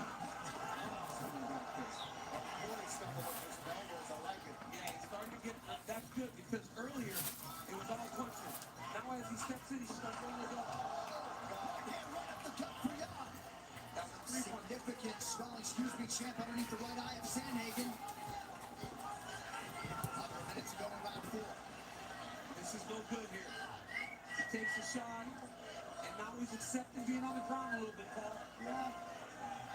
If you're Sandhagen, you got to get back to your feet, or you got to find a way to end up on top here. Oh, good job by Corey. Nice wizard kick by Jan. As soon as he gets back up, he's automatically throwing combos and giving away. On the ground, he's seemingly always in control. He's got a helmet and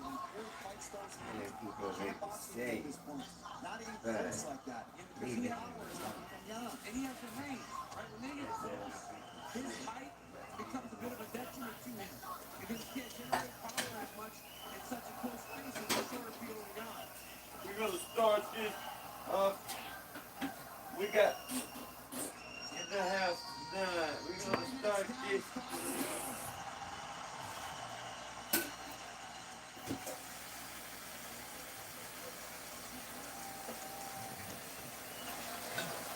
Stay sharp out there. You're winning this fucking fight. Leave this round, right? Take this over. This is your moment. This is the moment we've been waiting for. Stay clean when you're going backwards. And touch him when he comes forward.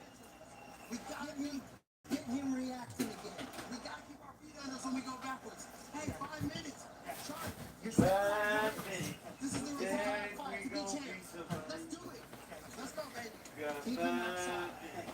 Separate you from me. Let's go, baby. Come on. Whatever. We're not Let's wrong. fight. Check it. Just touch it. We gotta hit him hard. Let's just touch it. Let's show him that we're touching him.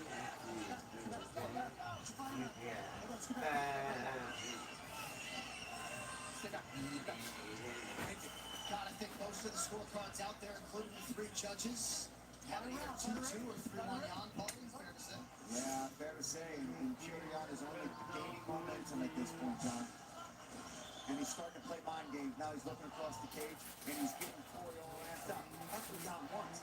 He wants him to stand on. He start shaking him because it's this movement that Corey needs to use to be able to avoid a lot of these big power shots of Jan. If that goes away, Jan can sit there in the pocket and start hammering away. I always talk about trying to fight a guy's ego. Instead of trying to so, fight him so, and just fight smart, you start doing the whole pump his hands, in his face, talk to him. Black Rifle Coffee. Like Sanhagen, he gets off of that movement. He stands to the point. We enjoy the product. Right now.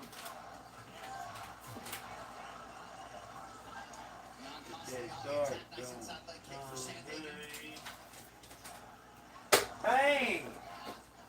Anytime. Coffee on my mind. Woo! Very well trained. I like my coffee like I like my bird. Black. But it just seems like as the fight is going on, Viola has kind of figured him out, and now he understands his approach and what it needs to be. I don't want to say Kirian sometimes long mouth, but we've seen the pass go away around in the beginning to get all those reads. But he got hit a lot more in round 1. Then round 2, way less. Round 3, He's the analogy of playing with his food a little bit, but he's a master of making it. yeah, exactly. No, I don't think it's that, right? Because it's just an intelligent fighter making reads. Getting rid of this. You can watch Corey Sanhagen all you want. All day long, watch the tape. It's a different beast when you're actually in there seeing it in front of you. So it's just a sign of an intelligent fighter who makes reads, makes adjustments, and see what's going to work. What am I going to be able to hit him with? He found the body kick. Then he started finding his hands, the leg, he softened it up. Hasn't had to use the wrestling really. Movement's a lot. It's hard to punch guys. You got to kick. When they're circling off to their right, you got to Easy, guys. Circling up, you got to use your right leg. You got to cut them off with kicks. You can't cut them off with punches. You have to end up following. And Jan does a good job of cutting off the center of the octagon and just staying right in Sanhagen's face. Sanhagen moving well, able to avoid a handful of those shots defensively. We have crossed the midpoint of our 5th and final round. And Corey's fighting a better fifth round. He's more on his toes. He's moving. Great defensive but that's what makes Jan so special. Okay, I didn't get it. Boom, right away. Big, powerful shot. But Sanhagen's popping at him more than he had in the last round. He's doing a better job of touching, landing his shots, moving, and getting out of the danger. Last round, it looked like he was starting to really fade, and he might have got injured. He had a really good bounce that round. Does that mean he's winning? Sanhagen eats that massive head kick seemingly without issue. John, that's how you know he's in fantastic shape. Yeah. When you're in great shape, you can take and absorb shots like that.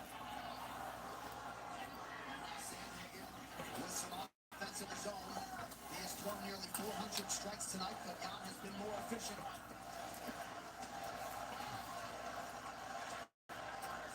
Yeah, Corey's got to start going for it here. He's got to start, not that he's, I don't want to say go for it, but he's got to start trying to find the shots that are really going to do damage. Look for that flying knee, maybe throw some spinning attacks. I know it's risky, but at this point in the fight, you're probably down. You need this round. You might need to really make a statement in this round. No, box. You know, John said earlier, and Sandhagen's doing a great job in round 5. Not beyond that big head kick, so all the oohs and ahs from the pro yacht crowd can have an effect on the judging at times, but Foley's fought a much better fifth round. He has. Right hand lands partially for Jan.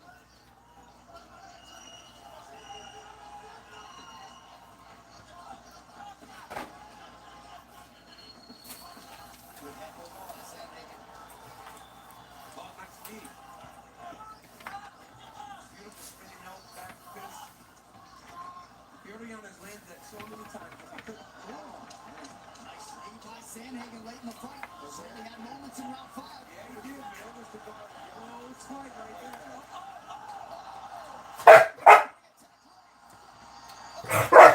Wake up your brothers, wake up your sisters. It's time for y'all to hatch out. Right now we're at 48 hours of 72-hour lockdown. So we got 5 hatched. Hopefully we hatch the other 7. Yeah.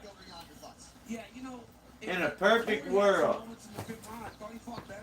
where eggs are shipped with such care that the eggs were so nicely packed too, but they changed hands, trucks, planes, all kinds of stuff that happened. Well, the UFC's bantamweight division is 45 pounds. We have said it ad nauseum, as strong as it has ever been. Forget the top 15. You should look at the top 30 on paper. Absolute insanity. But these are two of the best in the world, and they put it all on the line tonight. Hey, baby puppies, chickens. Corey went for it, right? All the things we said he needs to be doing in this fight, he did. His movement looked great. Early on, he was fantastic, but just like Jurian does in other fights, he made reads, he made adjustments, he was patient and got more and more aggressive. There's that spinning back fist that put Corey down. Straight lefts. Just beautiful boxing on display the whole night from Jurian. And there's just a sense about him, man. I mean, he is a champion, this guy. There's that head kick. Corey eats it like the champ he is, too, man. And just two of the absolute best. Here's a spinning hook kick to end. Corey says, what's up? Throws a flying knee. They looked like they were going to keep going, but, I mean, nothing but mutual respect. Give each other a little bro hug there. Love my birdie bird. Come on and have some in my world. These birds, they have a purpose, but I love them all. I will respect them and protect them their whole life. Yo.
None of the white leghorns have hatched, but we got a bunch of the other ones that already hatched.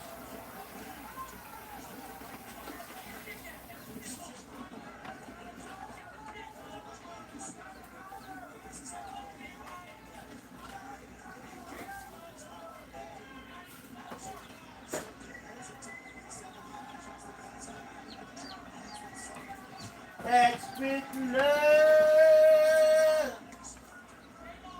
That's with love.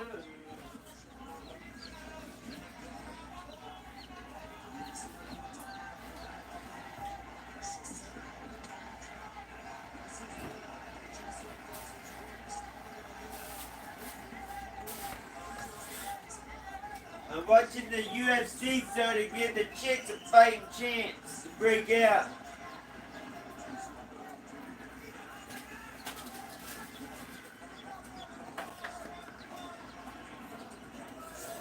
At night I play sleeping music and none of them hatch.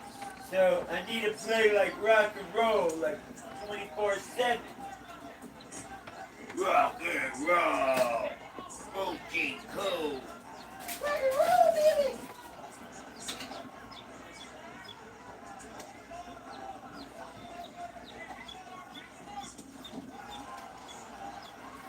Coochie, coochie.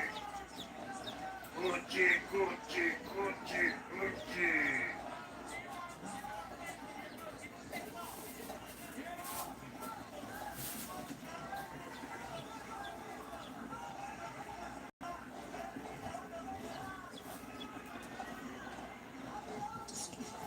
No.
Hush!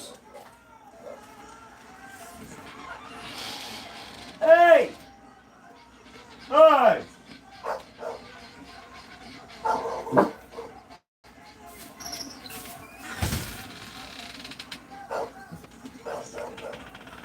Chicken, chicken, chicken butt.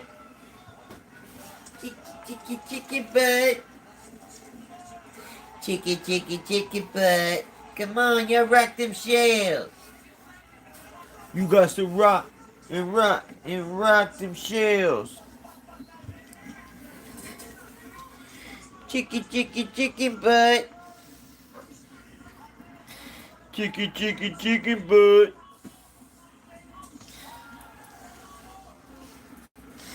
Come on, we gotta wake up your brothers and sisters.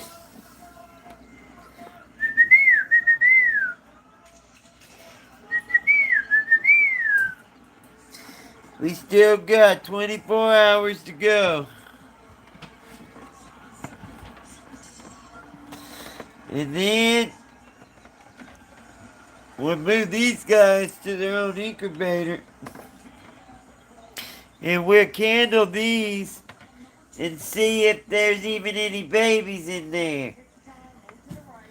Which I guess I should have did that at the very first. Woo!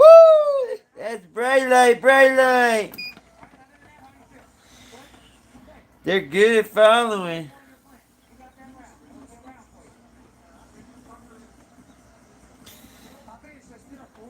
Follow me to the eggy time. Come to the eggs. Over here. Yeah, wake them eggs up. We gotta wake up our eggies. We gotta wake up our eggies. Wake up the eggies. Oh.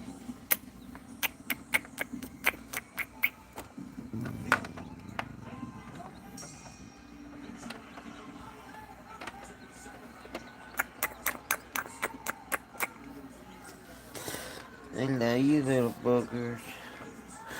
I wish I could hold you and kiss you and love you and pray to you and let you know how much I love you. Come on, eggs, why ain't you breaking out? You gotta do something.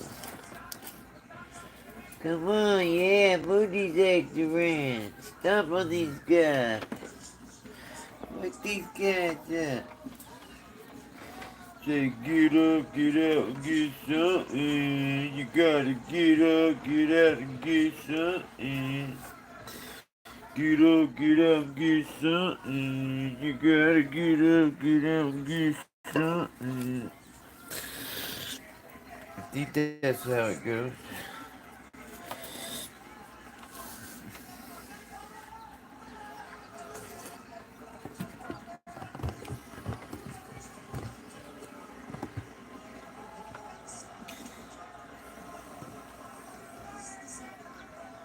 Oh, that's way better view.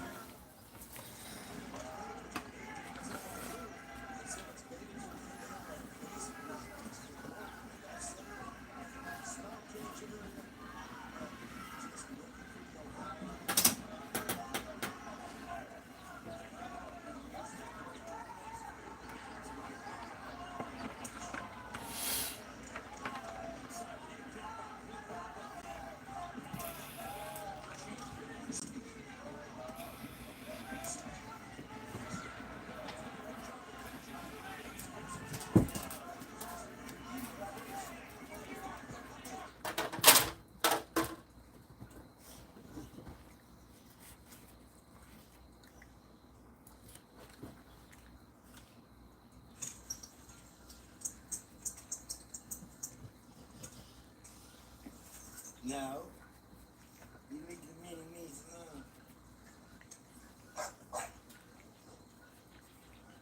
No.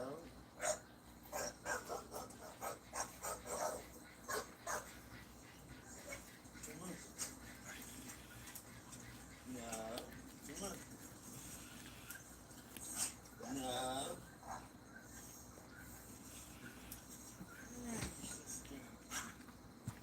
You think girl.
choking the pee right out of. Come on, that pee-pee girl. She really had to kiss out. Where you get all them liquids from? She gonna pee some more. Oh, is it in? Now I think she is spotting to let all the males know that she's in full blossom. Oh, now she's dropping the Lucy. Lucy Doo-Doo. Lucy Doo-Doo. And then she begins to open where egg can be a chicken. See, all the birds are over there. Come here. No pulling. Come on. No pulling, baby girl. Easy. See? You ain't gotta be like Jimmy Jab on that easy habit. You ain't gotta be cray-cray in the hay-hay. Cray-cray in the hay-hay. What's up, chicken heads? Chicken head. Come on. Go. Correct. Pull. Keep going. Don't stop. You just walk away. If you want her to go, you correct. But come on. Give her command first. And if that don't work, no. She's pulling like this and that. Correct. You say the command and then you correct.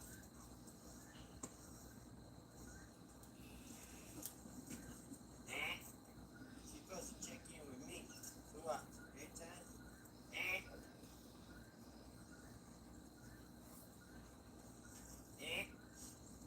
See, I tell you, give her verbal. No. All the chickens are underneath. Shit. Come on. No. Come on. No. No. Jojo! Stop it now, Jojo! Go in the house! Get in the house! Stop! He's claiming space. He's bullying him. Now, no, easy. Easy.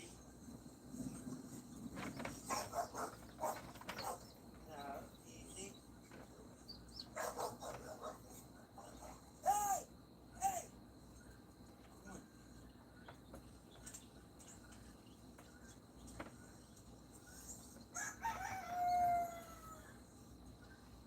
Junior.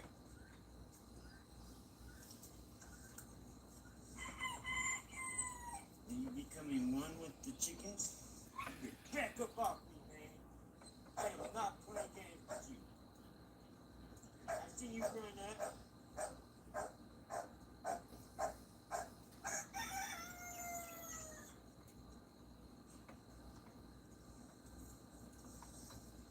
Chicken mini me.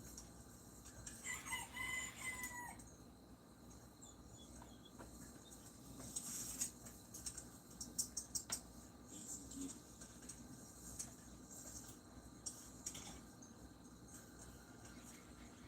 There's a rooster. That's a rooster. You see how they're standing there? They're protecting. Where's my gray rooster at? Uh-oh. One of my gray roosters missing. Shut the fuck up! Oh no. I'm missing a rooster. There's two gray ones now.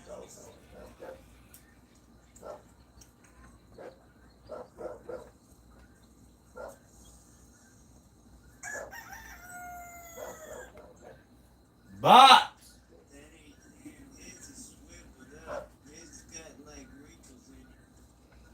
What's going on with my rooster?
There he is.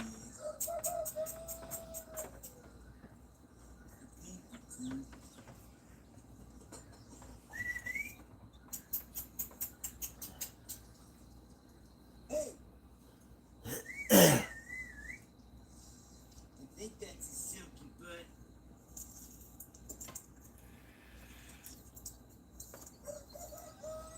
Yep, that's it. Okay, good deal. Y'all breaking out some eggs? You guys are new babies coming out? You gotta wake them eggs up, buddies. Hanging out. Little mini group. What's up, Reba? Ah! Come on. Belly, come here. Come here, Belly. Come on, Belly. Come on, Belly. This dude's running up on me. This guy keeps running up on me, Belly.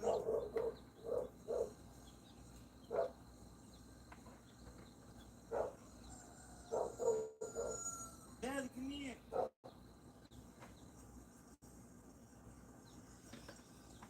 Thank you.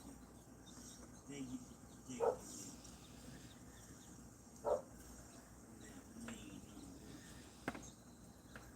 He ain't gonna mess around now with you, huh? Guinea troll, guinea patrol. They opening them eggs themselves now. They're like, we gonna get these eggs open so we can get out of here. We hungry. Come on, Juju, now.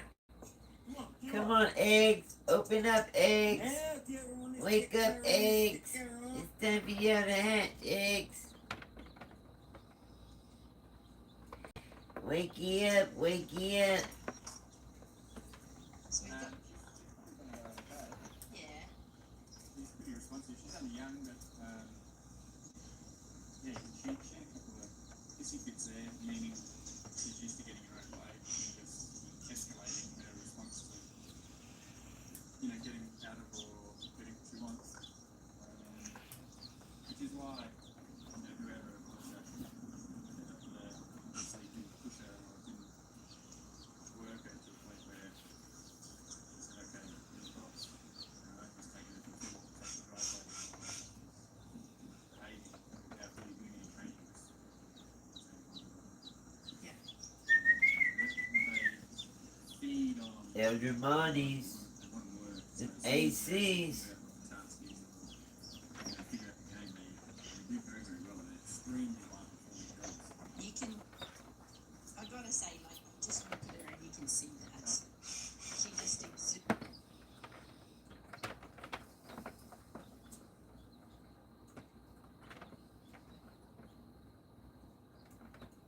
What do you think about it? Stop, guys.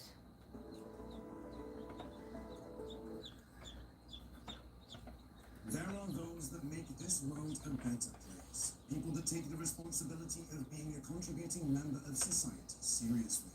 They commit themselves to improving the quality of life for those around them and seek joy wherever they can find it. Then there are those that make it difficult to believe in the good. People that go above and beyond to push humanity backwards, reminding us that no matter how much light there is, evil is always lurking in the dark.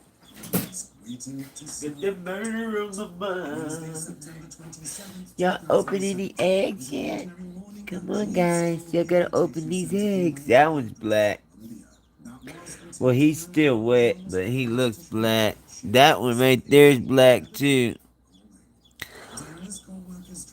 And then that other one's black. So we got three of them that look kind of black.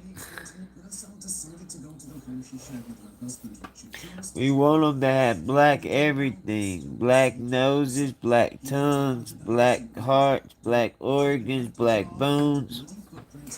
That means they have both of the genes that make them very special. See this guy's nose? It's white. That means he don't have the gene. He only has one of them. Can we get some eggs opening? Open them eggs, I'll let you out. You open them eggs, I'll let you out. How about that? How about that? Meet me outside, how about that? You open them eggs and I'll let y'all out. We got 5 little babies. 5 little babies. Oh, there's a little wakey takey breaky. That guy's still trying to learn how to walk. He takes a couple steps and he lays it down. This guy is all the way black though. Look how good they follow the hand.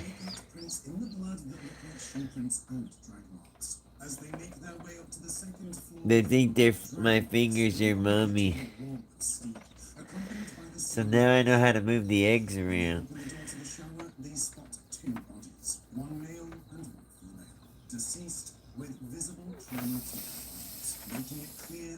See that? They're moving the eggs for me. Yeah.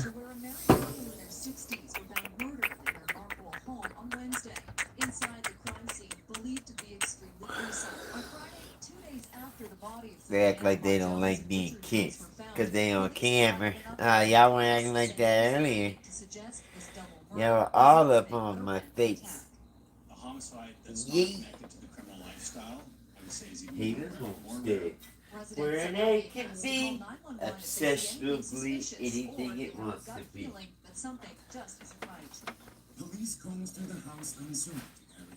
There didn't appear to be signs of forced entry, and though the first floor unit of the home was used as an Airbnb rental unit, it was not in use at the time of the murders. Earlier that morning, around 4:30 a.m., Regan C. was delivering newspapers on West 64th Street and noticed that a knife had been laying on the roof of the house, along with a hatchet. The weapons also prompted Person to plot further when he arrived, as he noticed the weapons as well, and that there was blood on the hatchet. The initial belief was that there had been a robbery gone wrong, as the couple's key soul had gone missing. However, that was the only item that was stolen, and all of their money was removed from the house.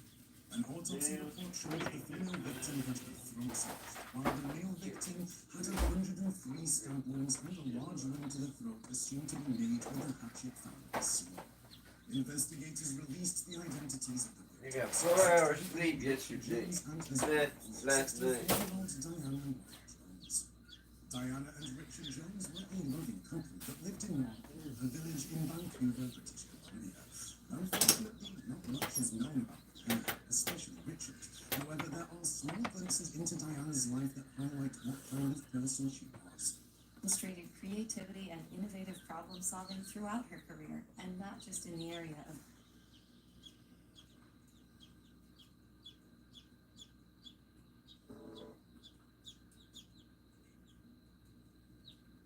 Yes, you read that right. Beer and hard ciders. It may be the secret.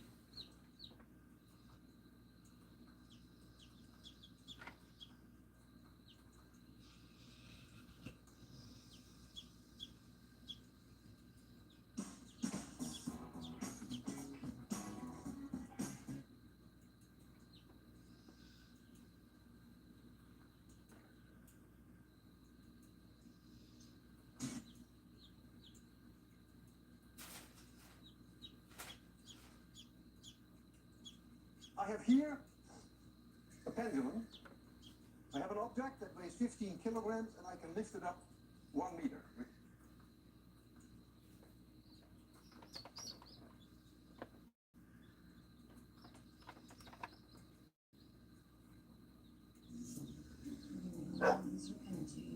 No.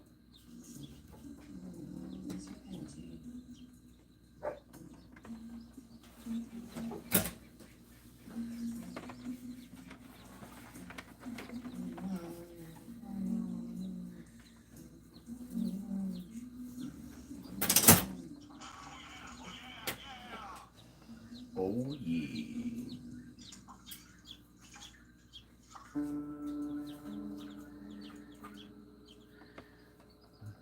no.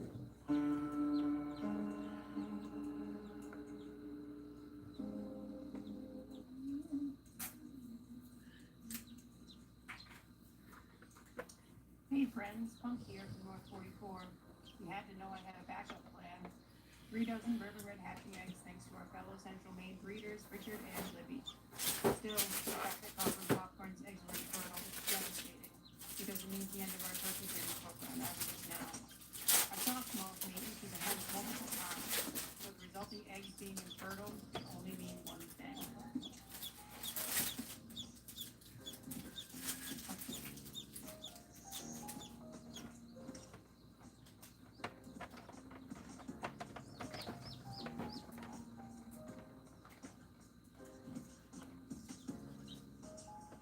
Thank you for trusting me.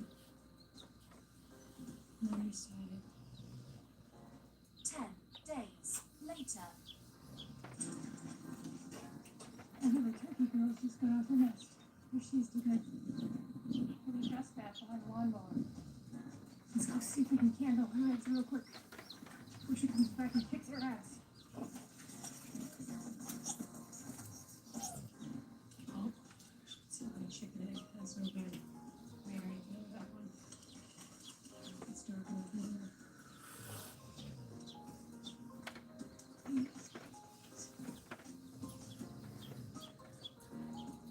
Yes, it is. Oh, I see him moving. Do you see him moving? Yes. Listen.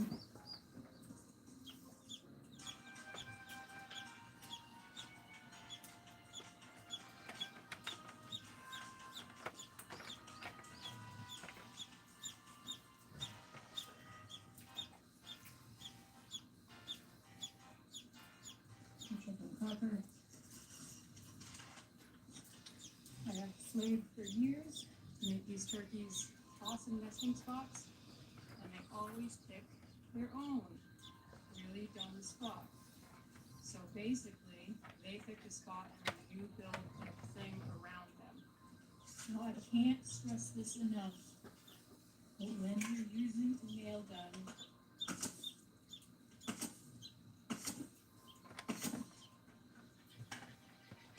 make sure to always wear flip flops. Like Uncle Tony says, safety third.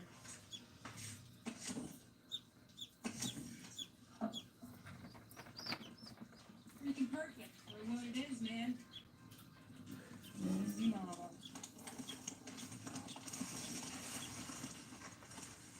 Surround. Another guy to surround. Even mice holes in it. Even mice want to surround. Piece of a mower. Easy mama. DNA row cover. Easy mama. That's the little turds from last year. I have to wipe out and I'm about to get my hand bit off. Copper, you know I'm here to help. Get those turds out of here. These are baby coworkers who used to sleep up here.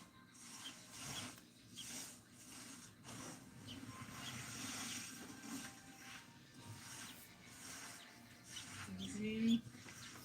No,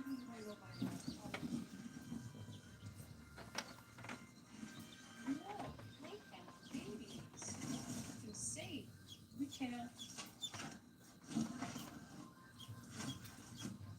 Maybe this didn't need to be this wide.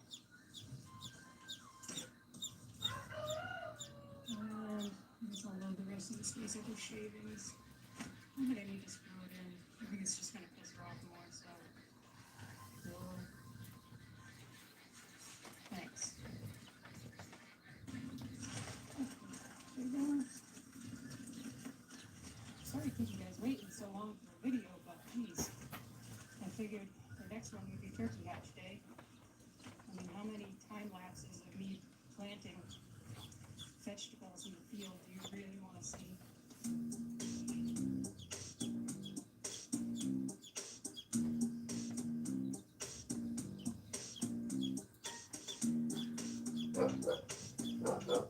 That's not Alright. of that.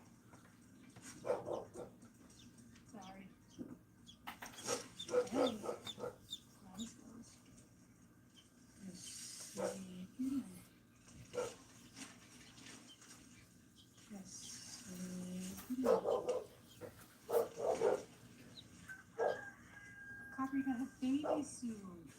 What do you want? Them to just swap off on all this shit?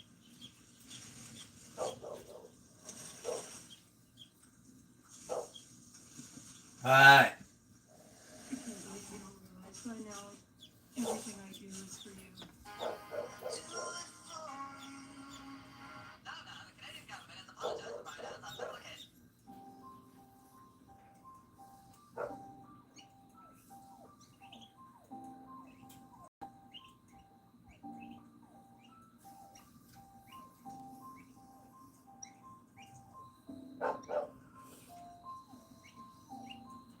Box.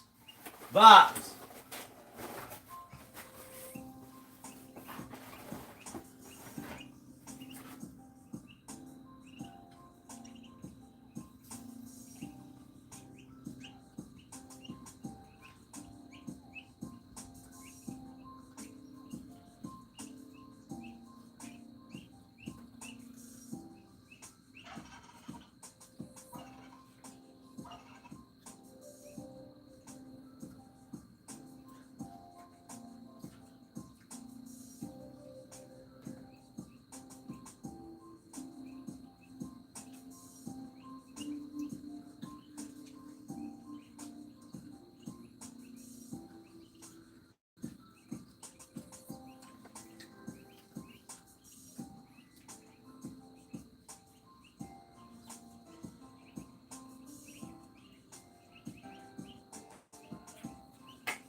Good morning, sweets. Find where to get a good shot. Alright. I'll set up this fresh layer of bedding. Full food trough right here. Water. Lukewarm, electrolytes, and probiotics. And we're going to teach the babies how to drink their first sip. And I think, I don't know how this is going to go, but I'm going to take popcorn out and see if she needs to take a dump while I do this. See if she trusts me to babysit.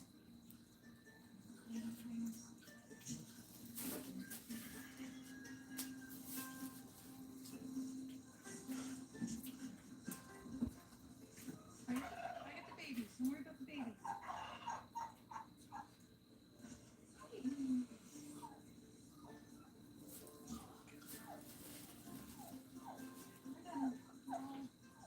Popcorn, seriously, you might want to take a dump.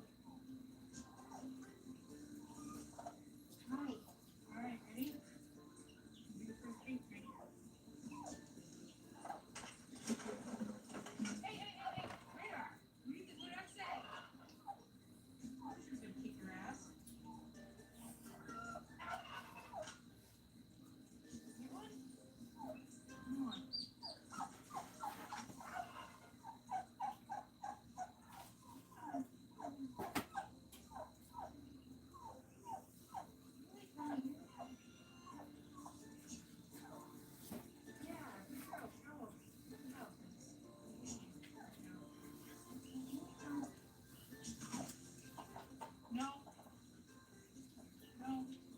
Celia.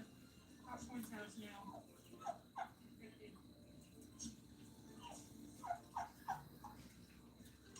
Head count. 1, 2, 3, 4, 5, 6, 7, 8, 9, 10, 11, 12, 13. Lucky 13. And this poor little soul didn't make it. Uncle Barry found with all our eggshells. Celia's gonna try to do this. Oh, Celia, look. Check it out. I have a vacancy.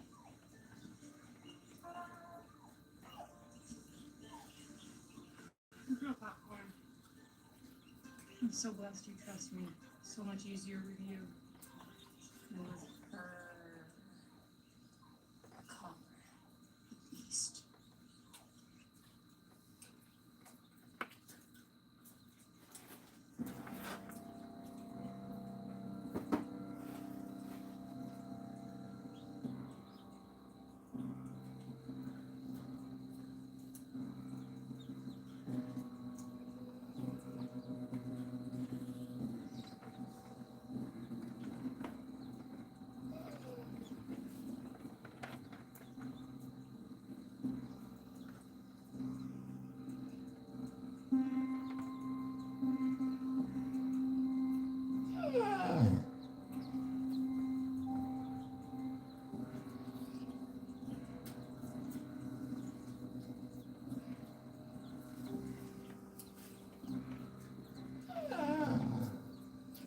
No.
No, it's like you can't fake it though. It's got to be in the moment. No, because every time you put me in the moment, I say stuff and it never makes it into any. Because you always say something horrible. Was it? That was the. All right, there it is. The last speck of dirt in your mud. And the last brassica. And the brassica palooza fought.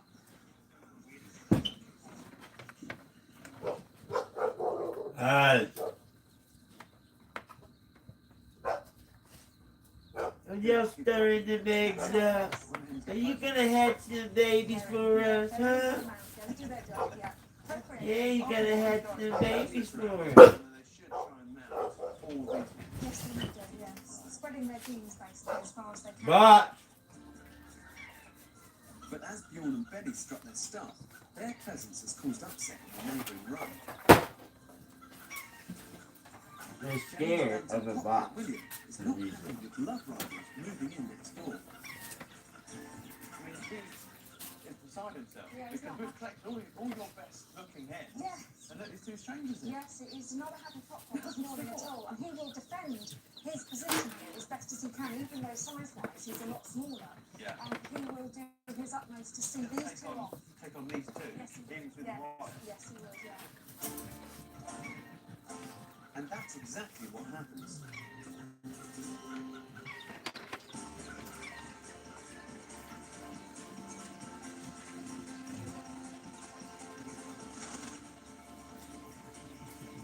It's a good thing there's a fence between them, otherwise there could be serious injuries.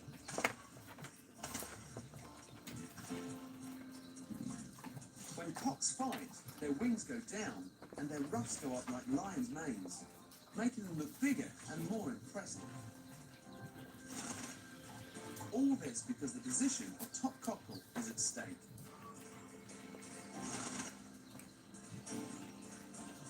Cockerels can be pretty aggressive, and watching these two fight makes me think about why we might have domesticated chickens 8,000 years ago. It might not all have been about eggs and meat. People would have seen chickens fighting in the wild naturally, and that would have appealed to our bloodlust. Maybe that's the reason why we took them in the first place. Eventually, they both backed down. Feathers may have been ruffled, but they still have their pride. William will stay king on his side of the fence and warns Benny to stay away.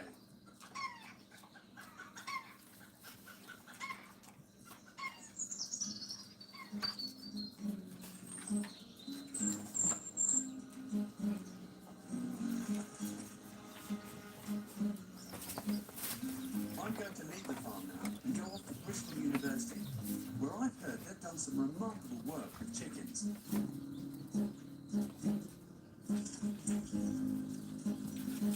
Professor Christy Nicol, an expert in animal welfare, has studied exactly how hens teach their chicks. Before chicks hatch, a hen and her youngsters are already communicating. The chicks cheep to each other, and the mother hen makes reassuring noises to let them know she's there.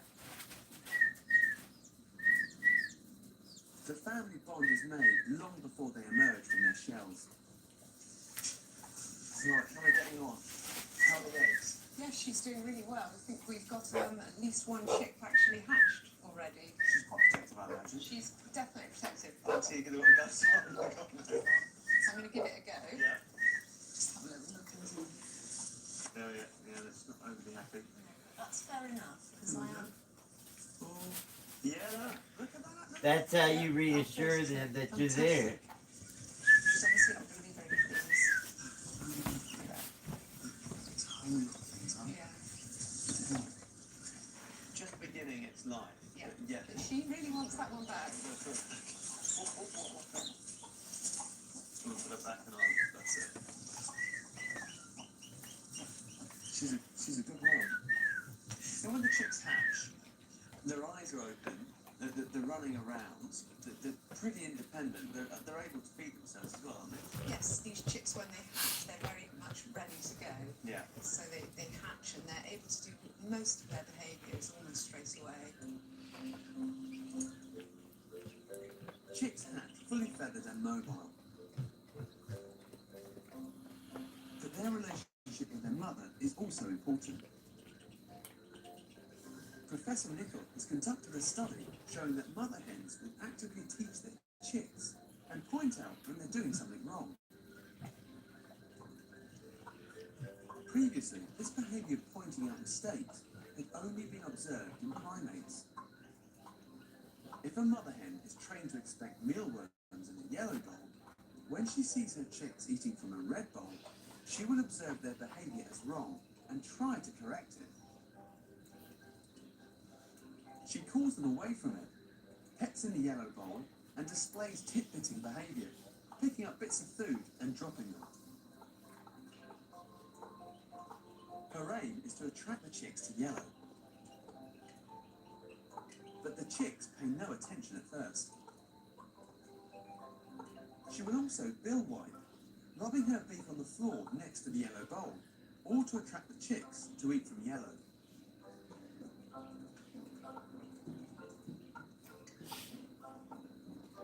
She carries on calling and pecking, and at last the chicks obey their mother and go to feed from the yellow bowl.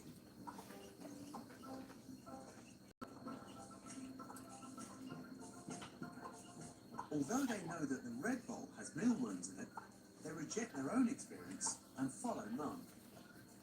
Once the hen has communicated successfully with her chicks, she relaxes.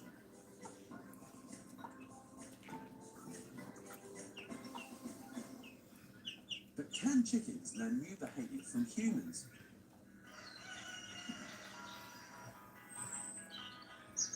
Back on Jane's farm, the students have had a few training sessions with their hens. We wanted to see if they could accomplish a feat of memory and learning to distinguish between different shapes. Right, guys, how are you getting on? Yeah. Have you started to bond with your particular hen? Yeah, definitely. You get to pick up like just certain traits that they come across. Like each of them have got their own individual personality. Like for this one, quite crazy because she just uses her feet for everything. And what about your hen? She's Phyllis. Phyllis? She's had really good concentration from the start, and she doesn't wander off. She's had... I love that idea of a chicken having a lot of concentration. Yeah, she That's does. fantastic. But they've all really picked it up, do you think? I mean, over the period of time that you've been training, have they got there yet or not? Yeah. Are you confident they're going to do it? Yeah. Okay, well, shall we see? This is how the students train the chickens. First of all, they put live mealworms in a tray. The chickens learned that the trays contain treats. Then they covered the holes with paper so the chickens couldn't see the worms. The chickens remembered that the tray contained a treat. They quickly learned to peck through the paper to get to the tasty mealworms. Then came the tricky stage. They introduced shapes and only put the worms under the shape they wanted the chickens to go for.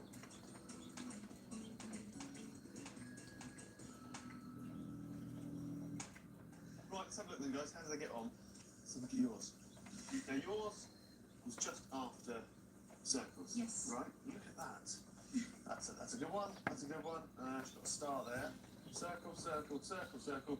Fantastic.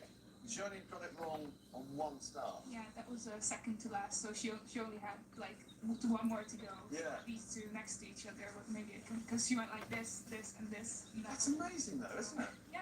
That is absolutely I amazing. think she's gone pretty far now. She has, she has. And what about yours? Pretty pleased with that. Oh, that is one clever chicken. Look at that.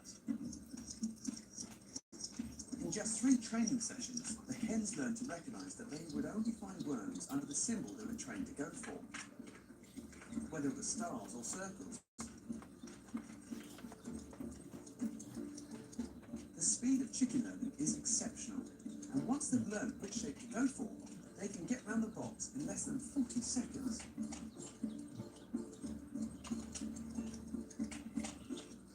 Damn pretty. Do you know what? I'm bowled over by Jane's ex-battery hens. I know chickens do anything for mealworms, but those birds weren't pecking at random. They'd learned. They knew that if they pecked at a certain shape, they'd get rewarded, and they went for those shapes immediately. So I'm pretty impressed.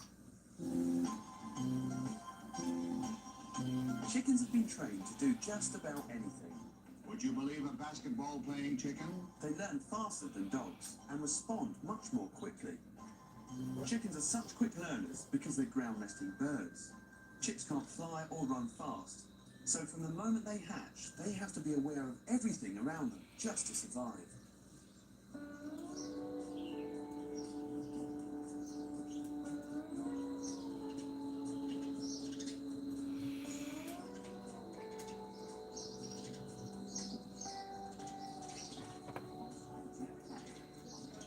It's my last day on the farm, and Jane's got the test results back for Lloyd the reluctant cockerel. And it turns out he's not a sex-changing hen after all. Look, there he is. Yeah. Oh, he's looking better, isn't he? He's not doing too bad at all, yeah. He looks a bit more sure of himself now, He does, doesn't he, yeah. now he knows Yeah. the results? His legs aren't good. He's still a little bit wobbly on his Yeah, he's legs. got that sort of comic walk, hasn't Yes, he? he has, yeah. Ministerious silly walks. Yeah, But he's, you know, he's been in a cage, so it's going to take him time to sort of build his muscle tone up, I think. He's moving around a lot more. His Yeah. comb looks lovely and He red. does, yeah. He's actually really looking quite healthy. And actually, he's integrated with the girls really well. He's learning to communicate with them better. But has he integrated as just another chicken, or has he integrated as a cockerel? You know, dominating the females, telling them where to go, here's food, trying to mate with them. It's a halfway house, actually. Is it? Yes, it is. He's actually displaying some cockerel behaviours, Right. but they're not terribly strong. For example, if I throw down some of his food, Yeah. normally I would expect a cockerel to go to tell the other girls that there's something tasty pretend that there's food there. Yes, he should. But at the moment, all he's doing is just Eating it. eating it. Yeah, yeah. On the other hand, he is actually trying his luck at mounting girls. Is he? Yes, he is. Yeah, he's tried once, twice. So he does the wing down little sort of jumping Just dart. beginning to. Yeah, the foreplay is a little bit weak, but he has actually he has actually mounted one or two. Poor old Lloyd, weak on the foreplay. He's learning. He's learning. He's learning. When Lloyd arrived here, he had no idea how to behave as a cockerel. But his instinctive wild behaviour is gradually coming back. But the hens seem to like him, and I think he's well on his way to becoming a proper cockerel.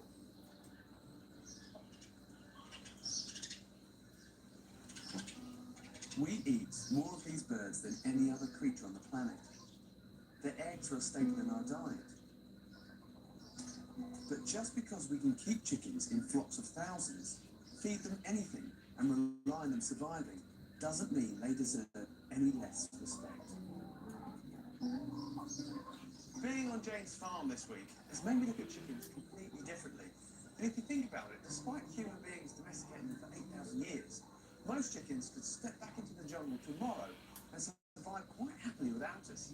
Because beneath those familiar feathers still remains a wild and instinctive bird.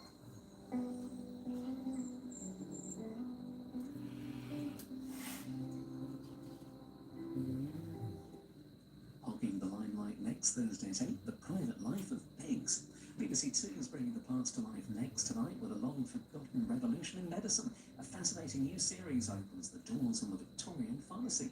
While on BBC 4 now, an insight into the life of Chinese children today in Shanghai Tales.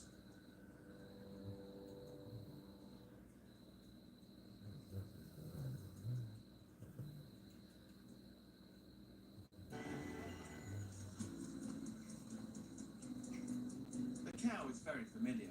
We take it for granted. But it's one of the most successful species on Earth.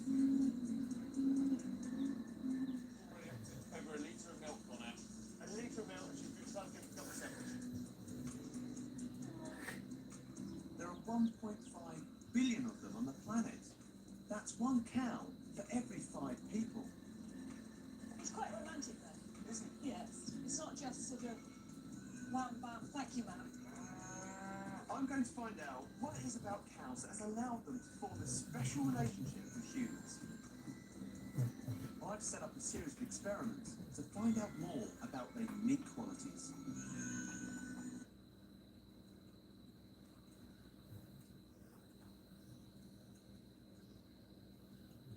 What's up, everyone, and welcome back to the MMA Zone. Today,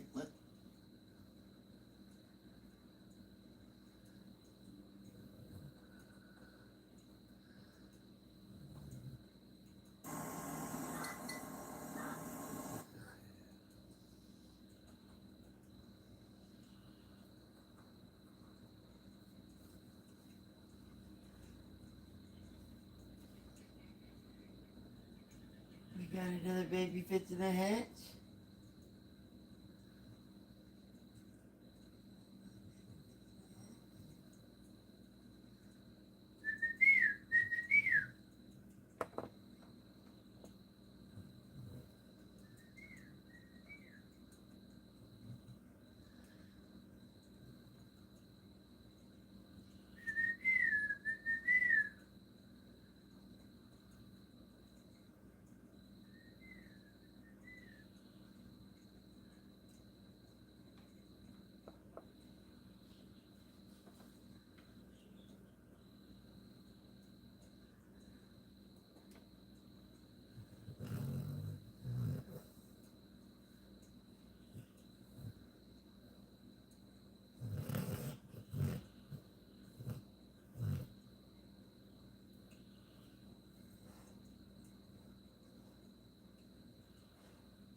how baby's moving around. Waking up the babies every day. Waking up some babies doing right. Why is your feet straight in the air? Is that a new baby? Is that a new baby? Or is it just a sleeping baby?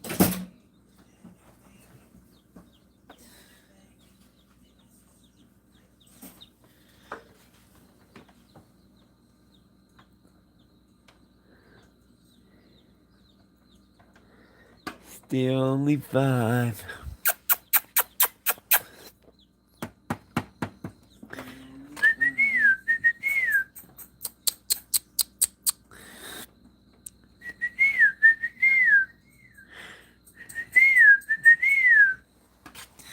Can we get these eggs right here to wake up? Can we wake up these eggs?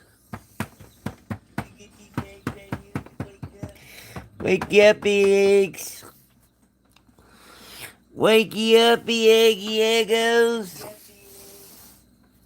Lego Eggos. Lego by Eggo.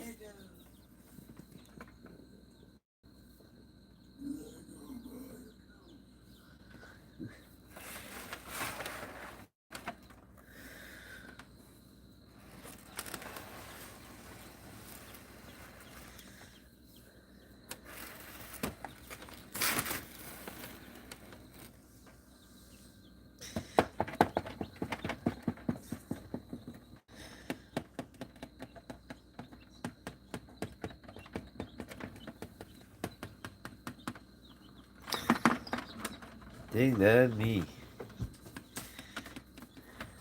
Look at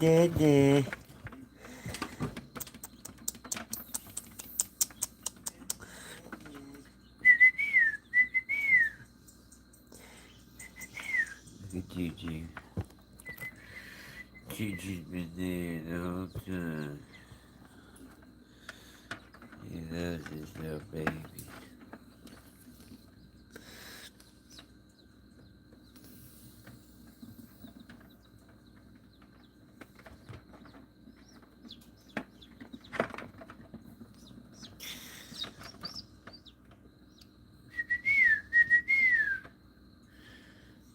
We got a whole bunch hatching in our incubator in the other room. The GQF, the hatcher. The incubator's full of eggs, but the hatcher is full of hatching eggs.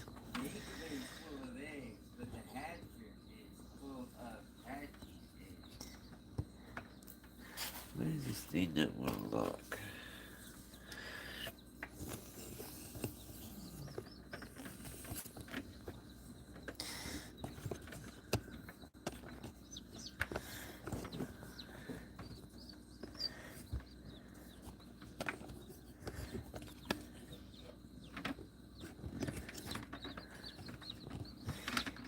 What is that locking? Nothing.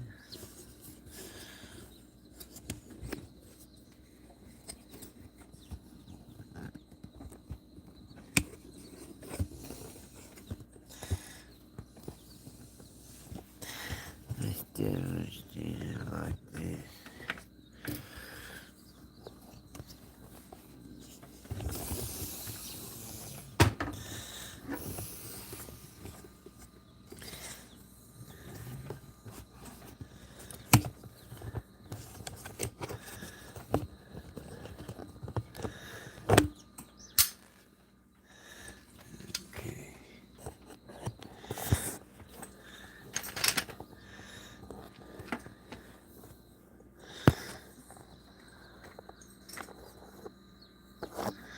Okay, it's just you screw it down.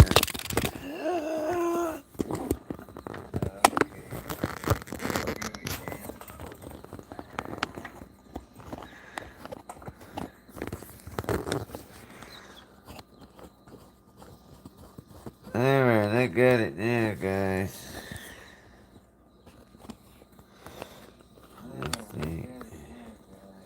I think.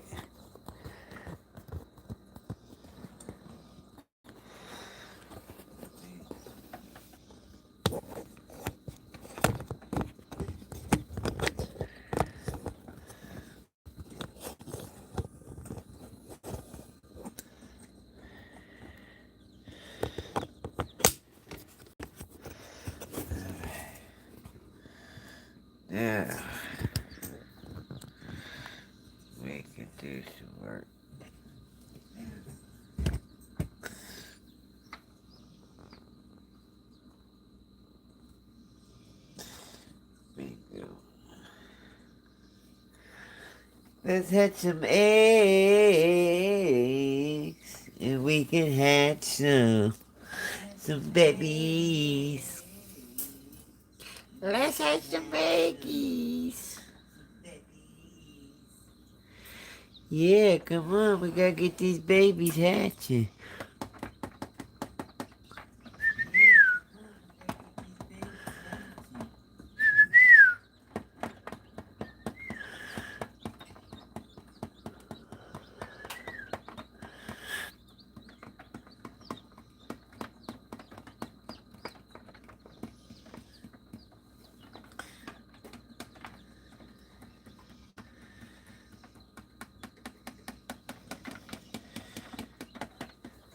Love these little guys. What's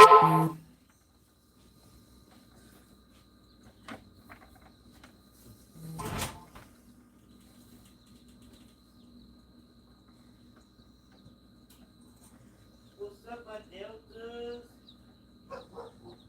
Yeah, all my deltas are cracking open. I see action. Hey, Delta. You've been like that for about an hour now. Come on, Delta, you can do it, Delta. Push, Delta, push. We got the babies in the back. They doing good. What's up, little Dito? Stuck in the bag, oh, huh? You got that bag, buddy. Come on, Delta. You can do it, Delta. You can do it, Delta. What's up, little, yo, or the, what's it called, Eggers? What do you call these, they got a OG. That'd be the olive eggers. What's up, olive eggers? All the olives hatched, looks like. These black Lego ones, they ain't doing nothing.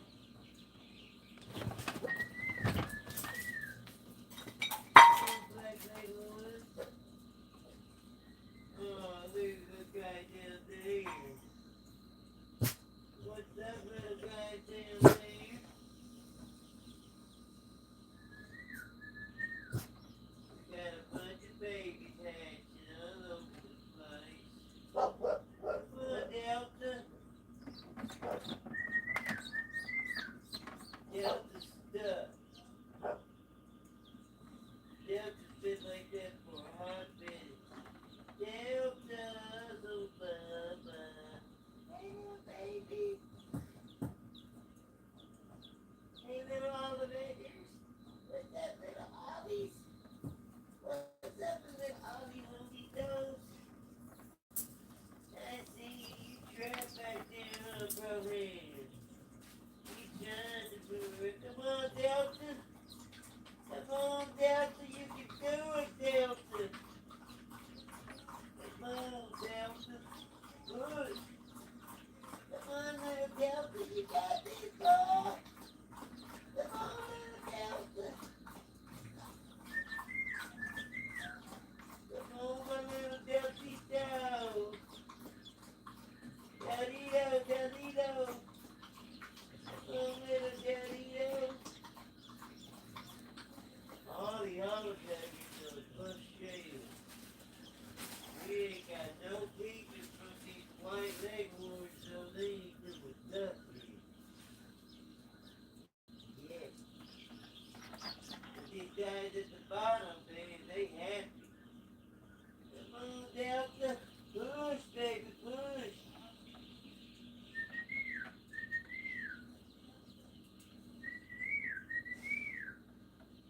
Come on, you little Delta.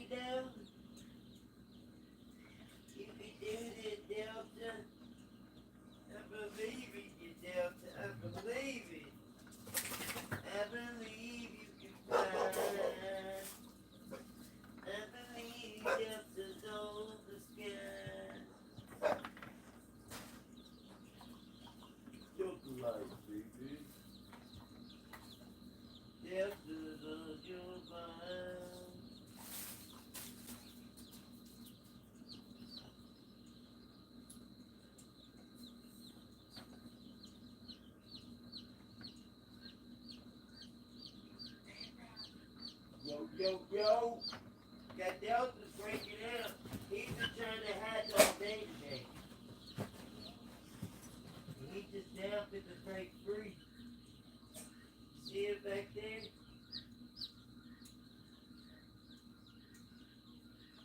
Can you see him or is this light making it hard?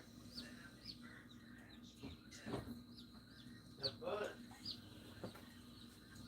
Almost all the olive eggers.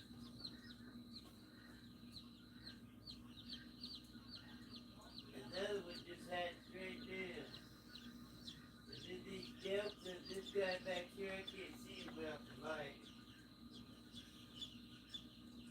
But this guy, he's breaking open right now. Back there, we got one that's back.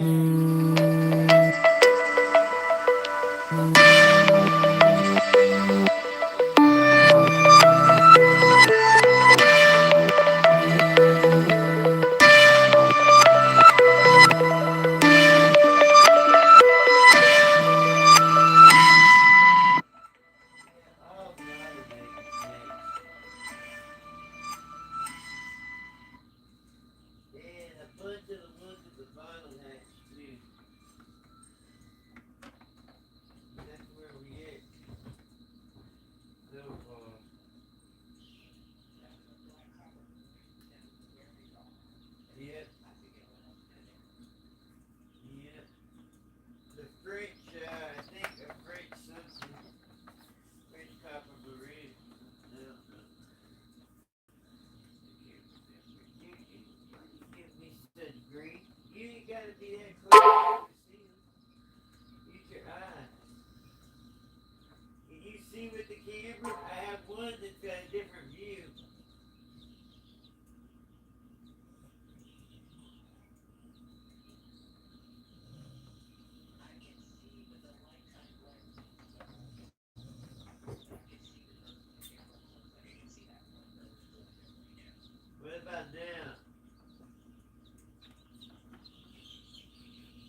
Can we get some peoples? Can I see your people?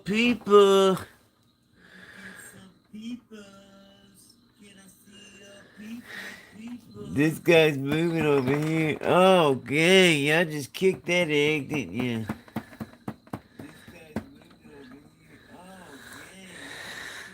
Hey, Robbie. Hey, tweet, tweet, tweet, tweet, tweet. Hello, hello, hello.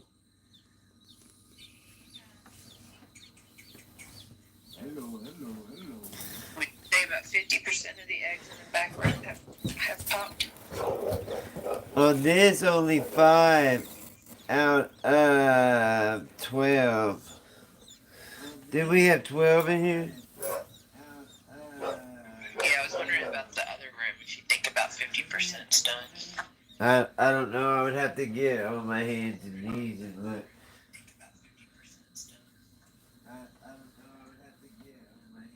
That's alright, I was just trying to get an idea of where we are at. You know, None of the. at 9 would be 48 hours, so. Well, none of the. We're at 48 now, right? None of the white leghorns hatched. We're at 48 now, right? None of the white leghorns.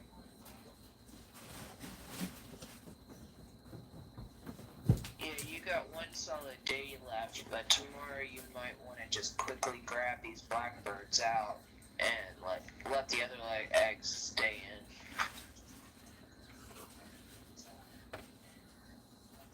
in. And remove the broken shells. Are you sure if I remove them, then the little babies ain't gonna hear them? They say the mom and the babies talk before they hatch. They already make a relationship. Yeah, but sometime tomorrow will be day 3 for the first bird that hatched, and you don't want to have them go too long without food and water. Yeah, they're already hungry. They're chasing my hands around. That's what I figured, maybe like midday tomorrow, you'll have the brooder ready, all warm, ready to go, and you can move them into there. Okay. I'm gonna set the brooders up around 10 tonight.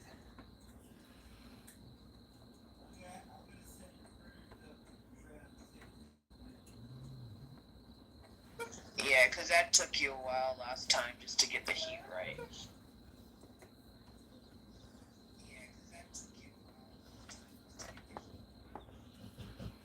Yep.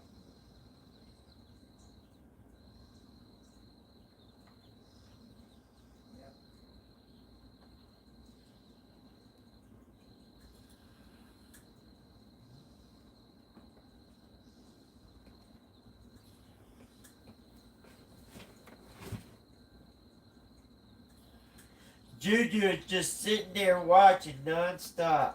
He will not leave their side. Juju is just sitting there watching nonstop. He will not leave their side.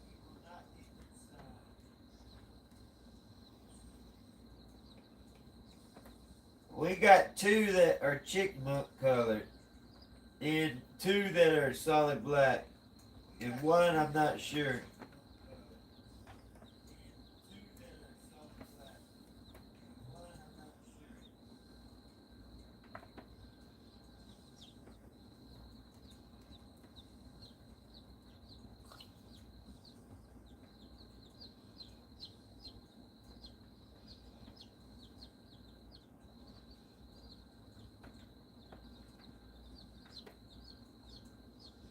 I love that baby sound.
I think that we're fit to get at least 4 more gonna hatch tonight.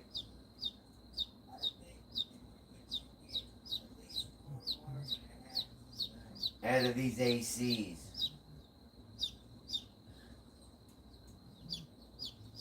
We'll at least get 9 out of 12. Because I've been very persistent on the humidity and lots of love.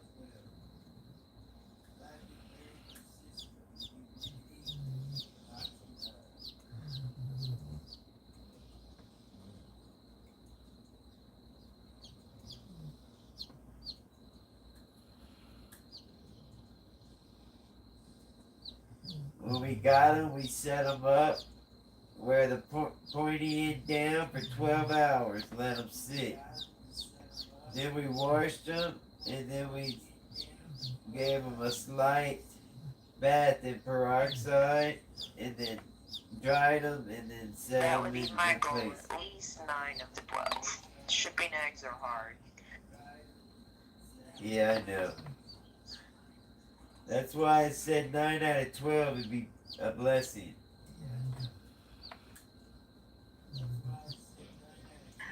Same with the eggs in the back. You gotta remember all of those came from Texas. Yeah.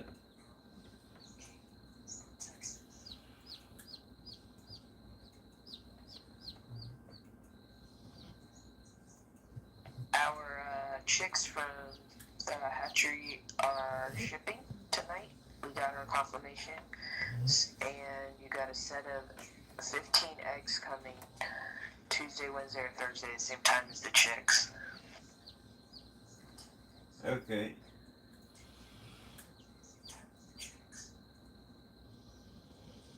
That's that surprise batch? Yeah, so after you get them in water and situated, we'll do one by one pictures of, they need to see their face, their feet, and their backs. Each one, so I can put them in little trifecta pictures and post them, and they'll give us the identity of each bird. Okay. Sounds like a lot of work.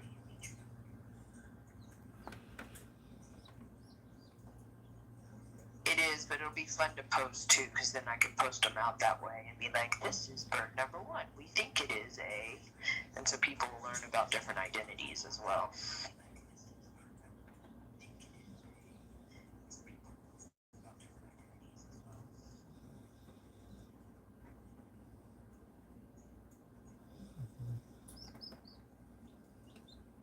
Is that like a identification app? It's a group of people, and a bunch of them they work for the place we order the surprise box from, so they know what these chicks look like. But they have to see the comb, they have to see the comb, they have to see their feet if they have hair, and they have to see some of the coloring on the bird to identify it. So if people are holding the bird, a lot of times they're covering one of those three things. So usually it takes a couple pictures, and you put it all together and you post it, and then they'll identify the birds.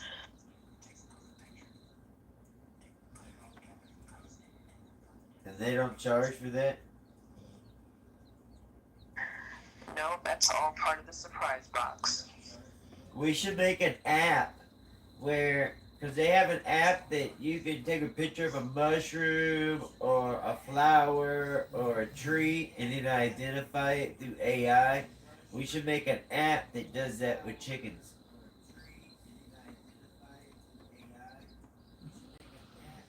Sounds pretty complex to me because there's so many mixes.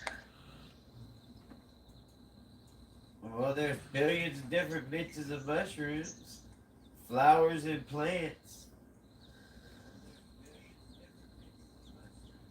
That is true.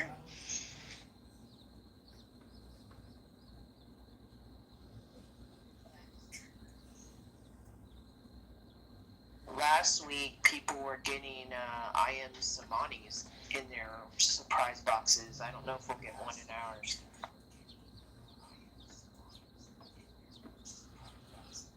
For real?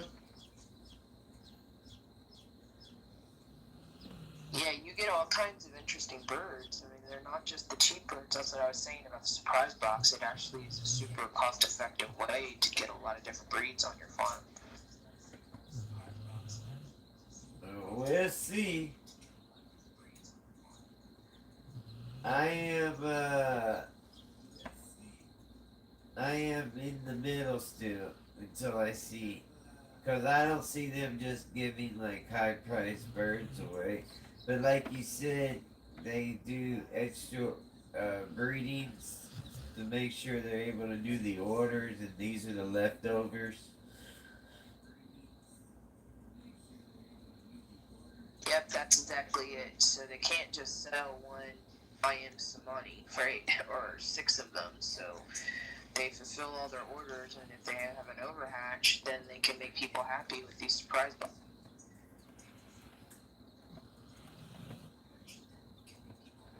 I just hope they don't say, surprise, here's 49 roosters.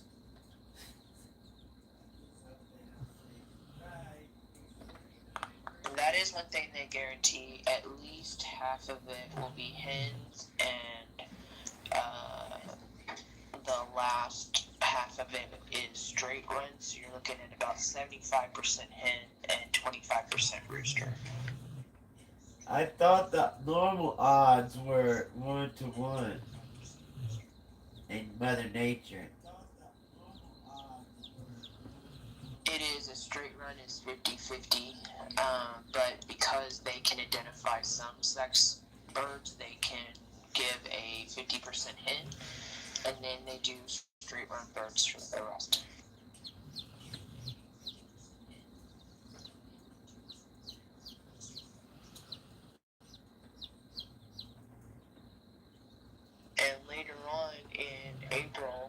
I got us a guaranteed 50 hens with a, I think, 5% chance of a rooster because they actually fence sex them. So that'll be in April. We'll be getting all hens. And can you tell us the breed of those set birds?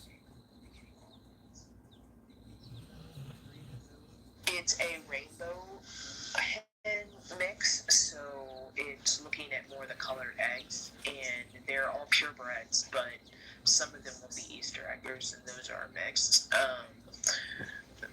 But the rest will be purebreds that do colored eggs, and some of them will be leghorns for white eggs. It's a rainbow mix, is what they are.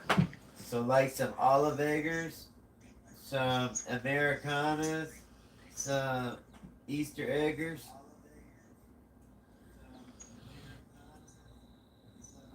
Yep, and some Marines. They'll give us the gamut. We might even get some Wellstummers in there.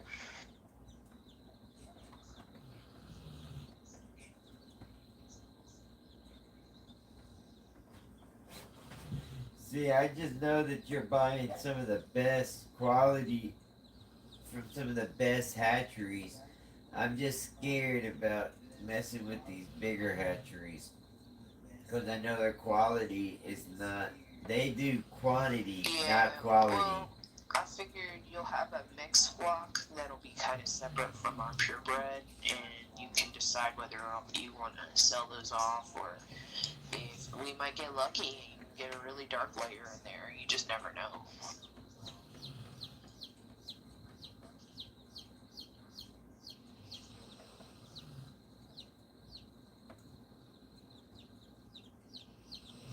But definitely, like the Americana line, that's an award-winning line I bought. We don't want to mess with that genetics. If we're gonna have an experimental line, then we can have one off of that, But we want to keep those birds together and separate. I agree.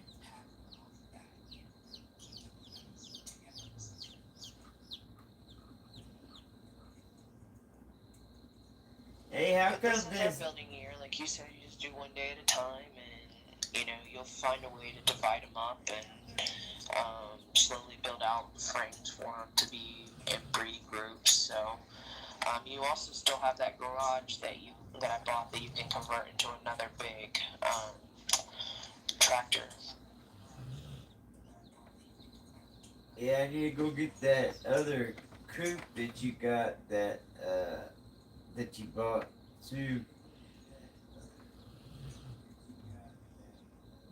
How come that? He hasn't said anything to me. You might want to just touch base and let him know you're having more chicks hatch and figure out a date. Yeah, well, he said it would be the weekend. It has to be a weekend, he said.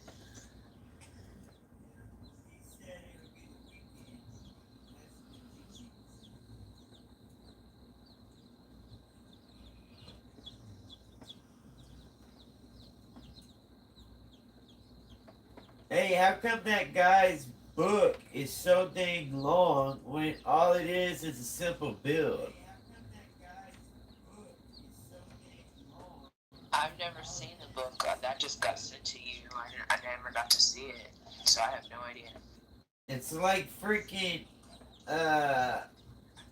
like an inch thick, and it's like hand wrote on paper with like simple drawings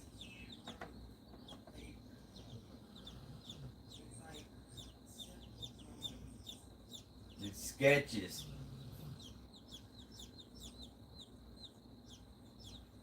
Well, he was a farmer and not necessarily a author. She's got number top selling book.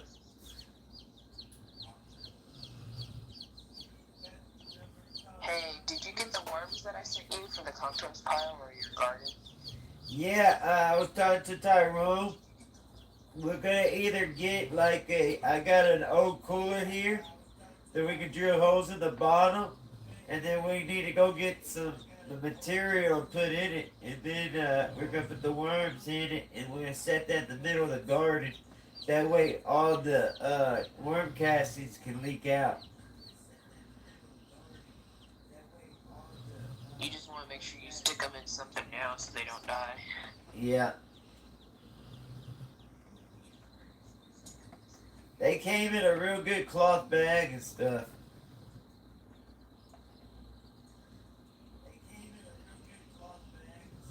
That's good. Yeah, it came from a reputable farm. I just know the instructions were don't leave them in the bag for too long or they'll start dying off.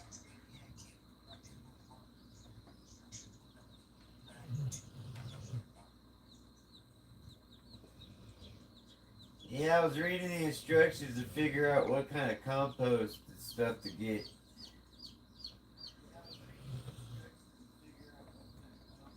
Yeah, I figured these would just be the worms you put in your compost pile, and then we could do another set of worms for the birds because we were going to do those special. Well, yeah, that's why I was gonna start them in the cooler. That way they can multiply, and then we can just scoop them out and put them wherever they need to be. Gotcha. And we're gonna put the cooler in the middle of the compost pile too.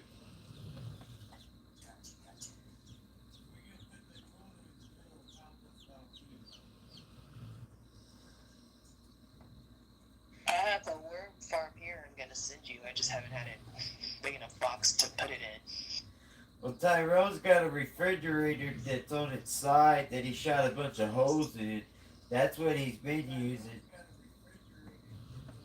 for his worm farm.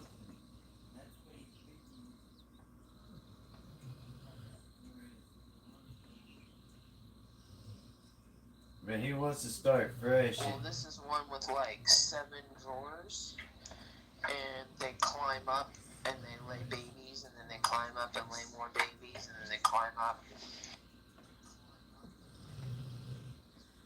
It's a baby making skyscraper, huh? That it is, and it uses that same peat moss stuff that you use to grow stuff in. You mean the cocoa choir? Yeah, it uses that and newspaper and some kind of little rocks.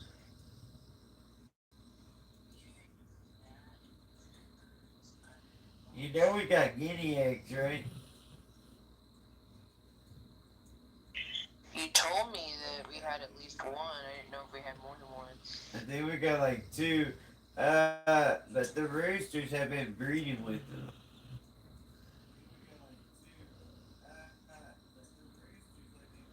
Well, we'll see what we get out of it. That one rooster that lives with the flock of guineas, he's mating with all of them. We definitely want to see if you can save that Moran egg and see if we can hatch it out. Yeah, I got it in a one place. I put a little piece of tape over the hole.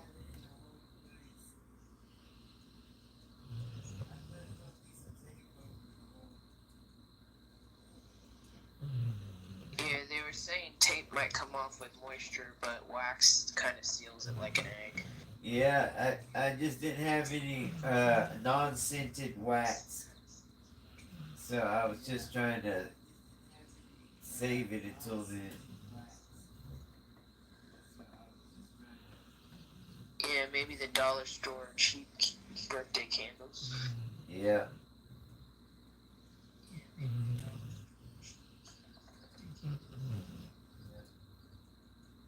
But next year we'll have plenty of I sent you beeswax. a link to this woman in Texas.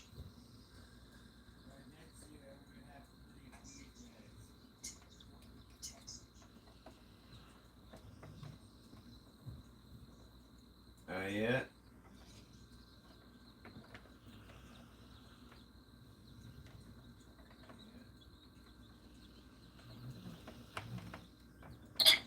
And thought, hey, it cut out. I don't know what you heard. You said that you sent me a link for a woman in Texas? I'm guessing it's about emus. No, she had an incubator that had humidity problems. It was a cheap one. And she's got a GQ up, but she had too many eggs, so she used this cheap one, and it failed. So it's her live video of how she goes about opening the eggs to try to see save the birds so they don't drown in the eggs or don't get dry locked in.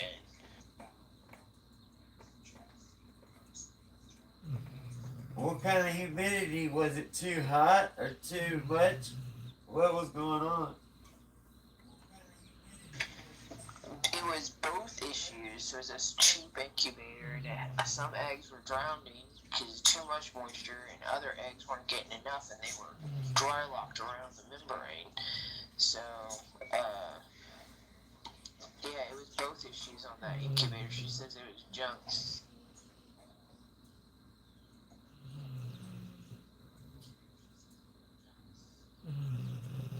I watched the people on the White House on the Hill. They made an incubator out of Legos, and then they made a beehive out of Legos, a bee box. Then they made a brooder out of Legos.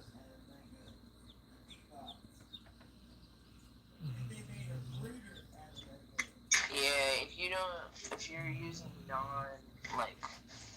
consistent material, you're gonna get inaccurate, temperatures and humidity throughout the whole thing. Yeah, but they compared it to like 10 incubators, and the Lego one came in third place.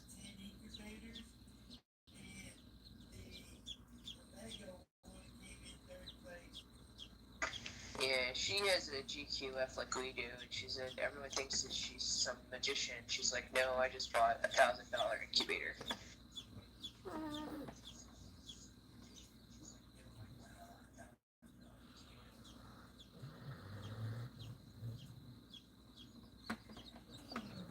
Yep, you gotta learn to sleep with your eggs.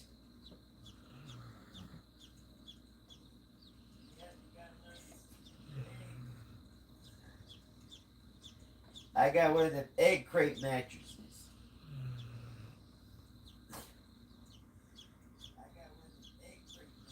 And you got a chicken head. I saw that video. That was pretty scary. You didn't like it? I don't know. It kind of reminded me of some horror film. I got like 5 different masks. You just wait.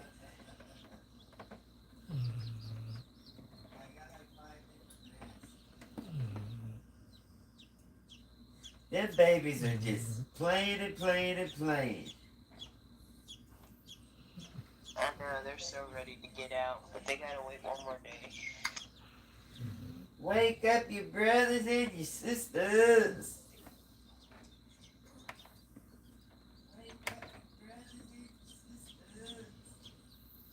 I liked your negotiation. You have your brothers and sisters hatch and we can get you out of there. Yeah. It's a promise.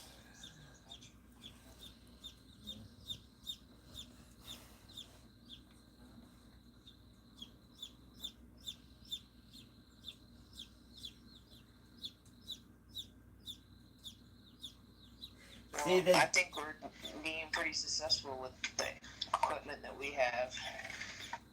Yeah. They don't need water right now because they're getting all the moisture they need just from the air. You can see it on the walls. Yeah, I've seen a few of them poking at the water on the walls and drinking it. Yeah. But just breathing the air, they're getting moisture. Look, there he goes picking at it right there.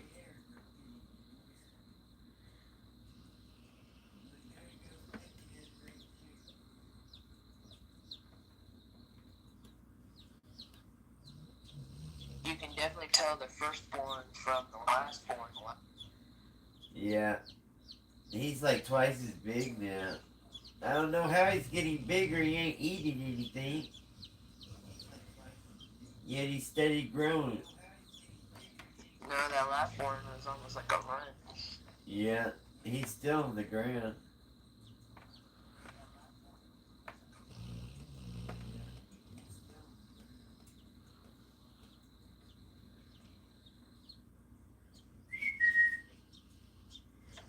And since these guys are a little more wobbly and a little smaller, you definitely want to have them their own little section of the brooder that you set up. Yeah, I agree.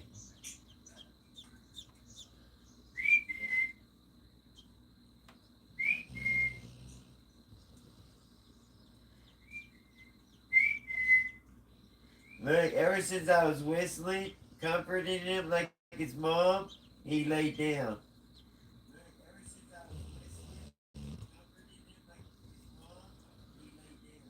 Already training them. They said the mom communicates with the baby before it's ever even born, and so does the other little babies.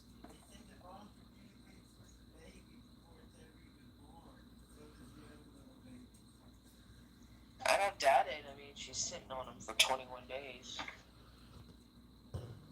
They say she calmly chirps to let them know that she's there.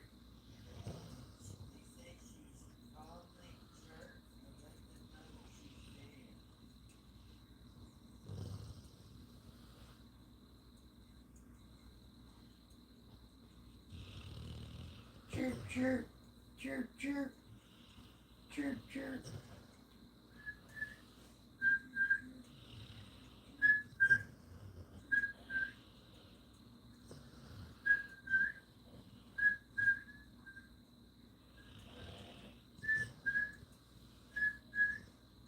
So Wednesday is when the 11 eggs from that failed delivery, and I have 19 leghorns written on here. They go down in lockdown. Yeah. And so does the quail, right? I thought the quails come earlier. Maybe I thought you had wrote down Friday for The lockdown. quails go the 7th, which is next week, Tuesday. No, next week, Monday. Are you sure? Quails go in lockdown I on the 6th. thought it was on Friday. This Friday. No, I had the quails went into the incubator on 2/20, and they only do 14 days. So 14 days from 2/20, I'll recount it.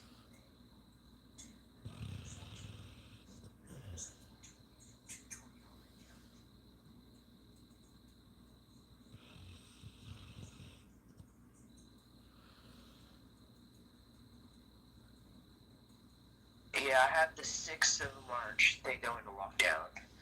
And the Shermas go in lockdown on the 5th, so they're going to go in that little incubator you have the ACs in now. Okay.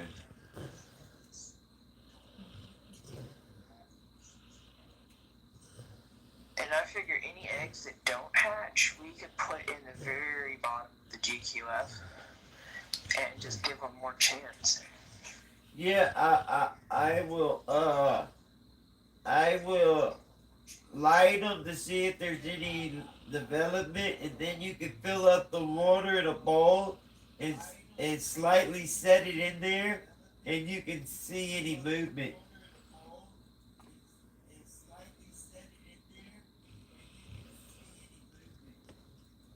Well, rather than get them cold and everything, I was just going to say put them in the bottom and give them the best fighting chance. It's not like we don't have the room. No, you use the water, it has to be set at 101.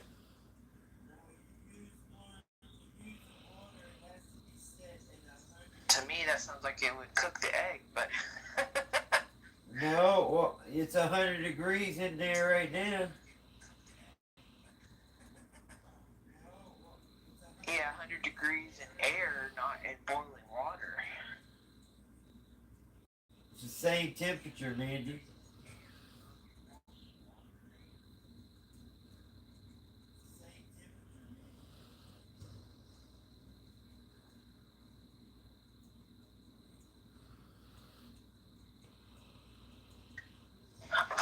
I'm just kind of the mind, keep it simple, stupid, right? Army training, just put them in the bottom and let them go for 3 more days and see if any come out.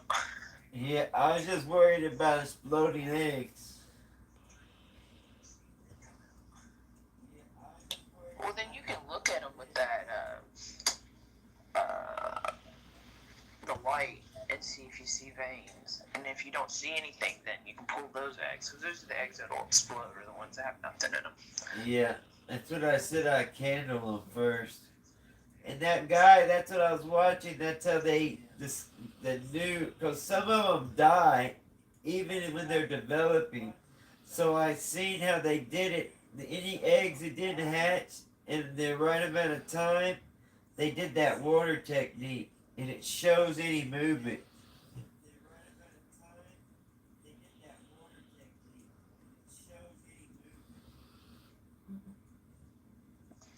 I would just candle them quickly and put them in the bottom. That way you're not having to mess with, is the temperature the right temperature? Is there a micro crack because they pipped and you didn't see it? Now you're drowning the bird, all that stuff. Okay, we'll figure it out.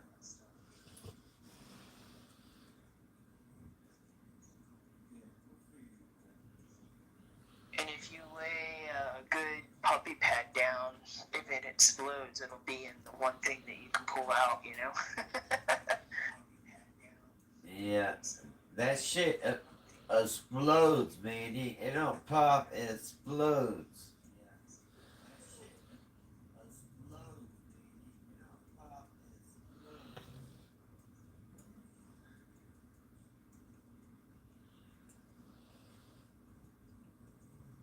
Well, we'll learn as we go. I was just figuring that would be an easy way for you to account for any eggs that didn't hatch. I got that stamp where you can put dates on it. Yeah. And you can just put the date and put them in the bottom. And we'll know 3 days past that if nothing's hatched and they've gone 6 days into lockdown, you know? Like, we had those 8 eggs that didn't hatch. 5 out of those 8 were developed babies. They just didn't make it. Yeah, and sometimes that's gonna happen, you know? Yeah.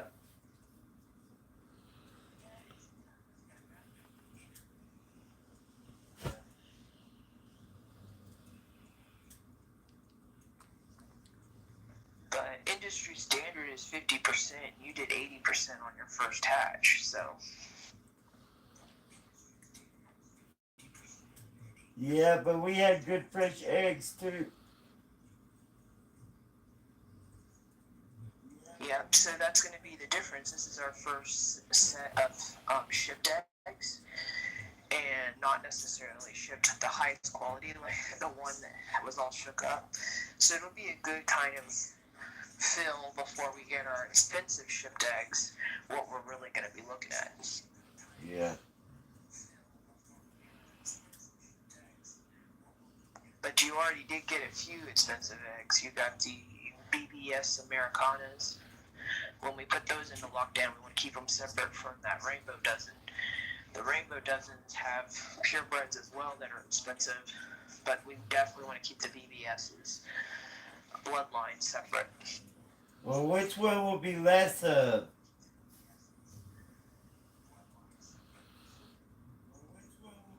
There were 12 BBS's, and the rest are rainbow from 2 different locations.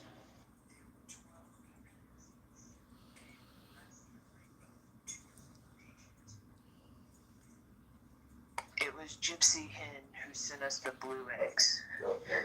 And the first dozen you opened of hers with the foil wrapping was all blue. Those were the BBS Americanas. Okay.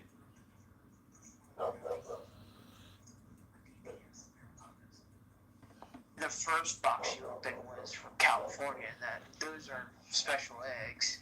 It's just we have one off of each type. And then the second set of dozen you opened from Gypsy Hen was their rainbow dozen. And they might have a BBS in that one.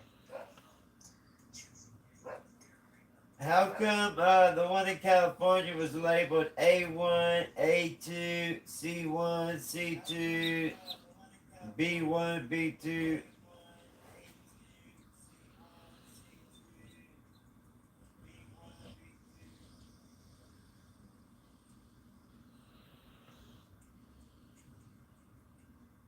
Sorry, I keep cutting off. What was the last thing you heard me say?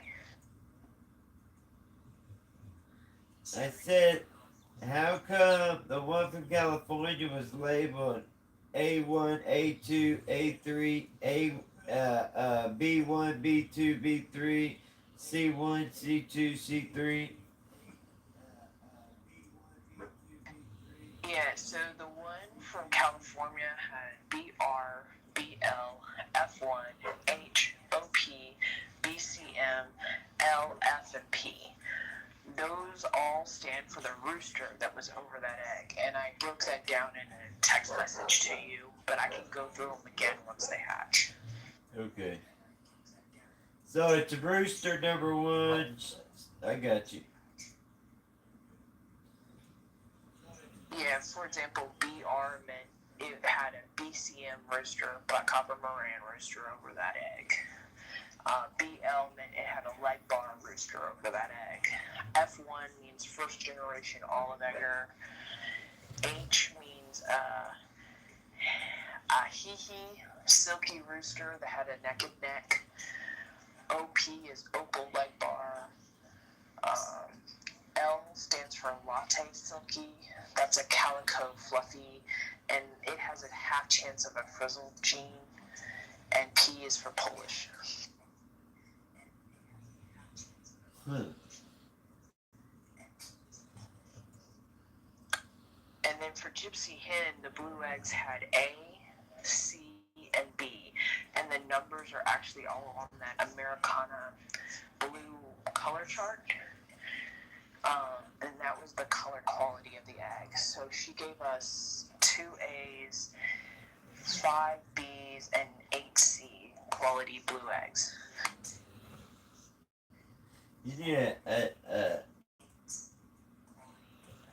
need a book of a table of contents. Well, I did send you the color cards, so you'll have that one. I got 2 different ones. You should have 3. You should have one for Moran's, the dark chocolate color, and then you should have one for Americanas, which is a blue will, and then you should have one for green, and it has all the different green colors. I think I just have the green and blue one. I might have the. You never got the Moran card? The Moran card would have been a long time ago. I don't know. I can't remember. I have to go through it. Well, let me know if you don't have it, because that will become important, especially when we start doing photos and stuff, because like we had the drama with HD Moran. We want to make sure that we're representing our eggs. Legit. I got you. Blue guys. Let me look real quick. Hold on. Yeah, and I would just keep all of that maybe in your photo booth areas, so that way you have them when we're doing photo sessions of the eggs. I got it in the file cabinet right by it.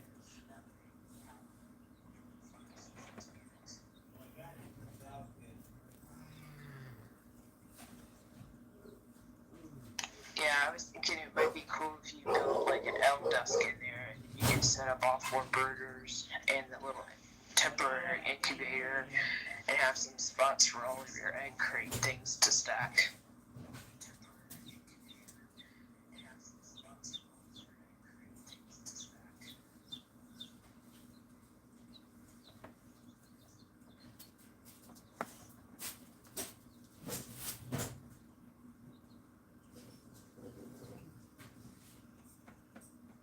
That way the birders are at your height versus you having to go down on the floor every time.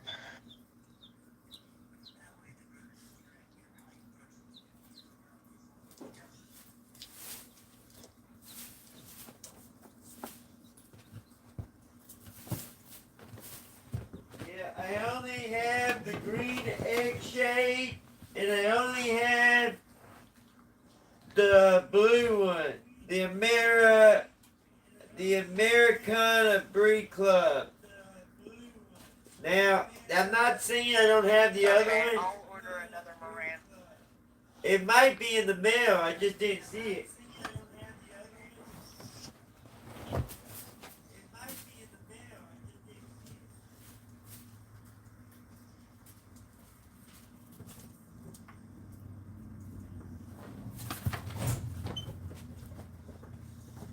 back and cut me off. I said I'll order another one so you'll have it.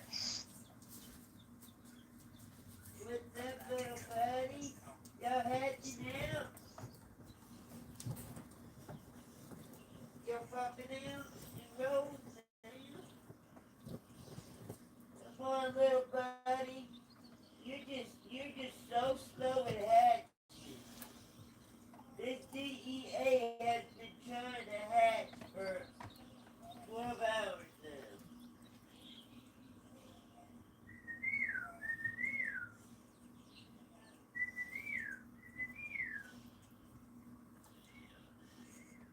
Come on, little buddy, you can do it, homie. You can do it.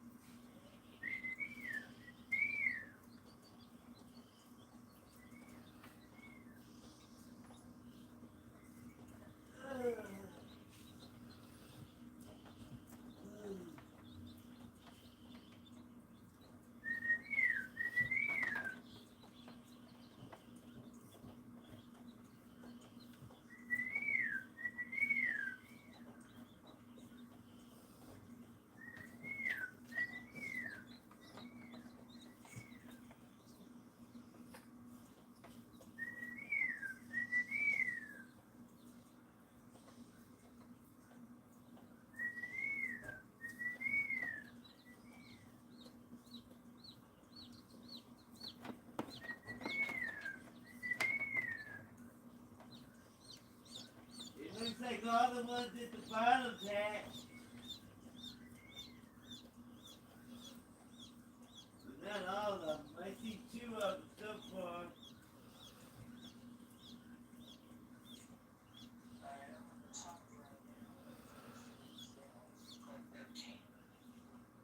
Okay, look, on the very bottom, I see 2 of them that's already hatched in the basket. And then I see 2 more in the bag that's already hatched. 2 of them hatched in the...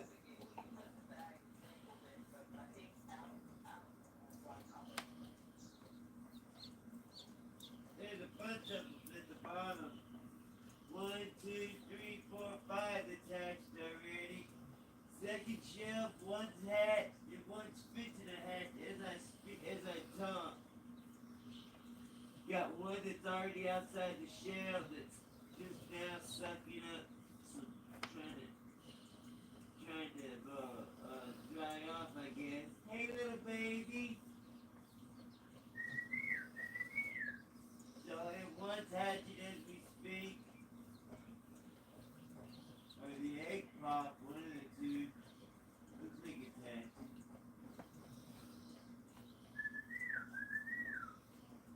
And then the third one, that even eating peeping. That's it for the white leghorn. And for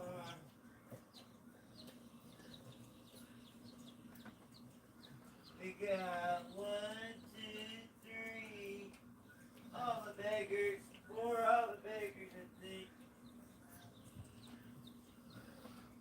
5 all the beggars, all the beggars already hatched. It looks like every one of the beggars hatched. And one of the deltas still trying to hatch. But in the back we have one that's hatched and one that's starting to hatch as we speak.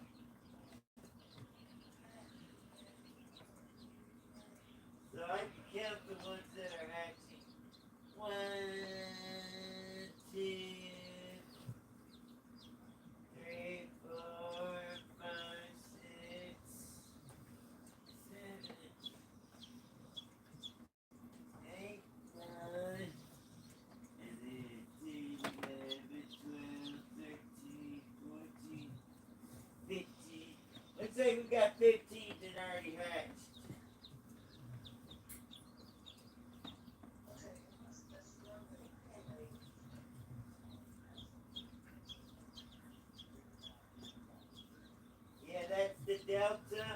One is hatching. One delta is hatching right there. In the back, you see, he's been hatching for a while. But in the bag, there's one that's hatched too. One or two, no, two of us already hatched in the bag back there.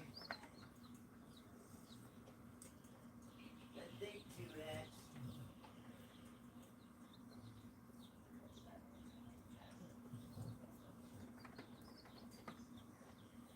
Where do you see S?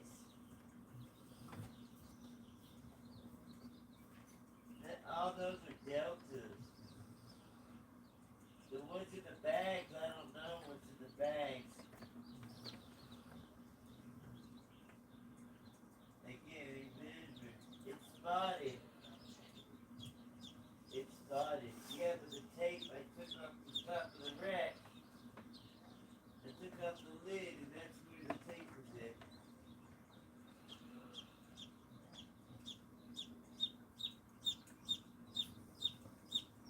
The lids have the tape on it.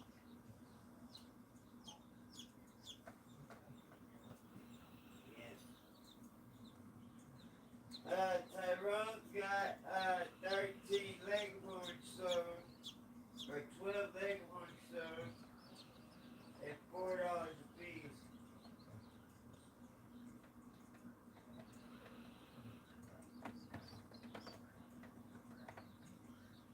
Either way, it's either way. It doesn't matter to me.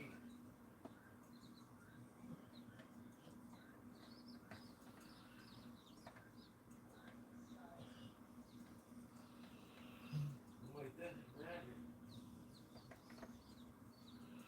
It really don't matter, does it?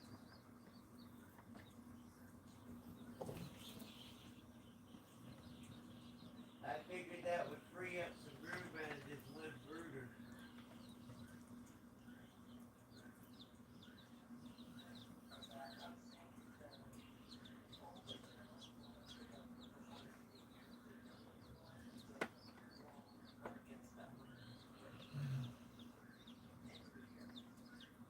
Yeah, okay. Well, he can get the next one back.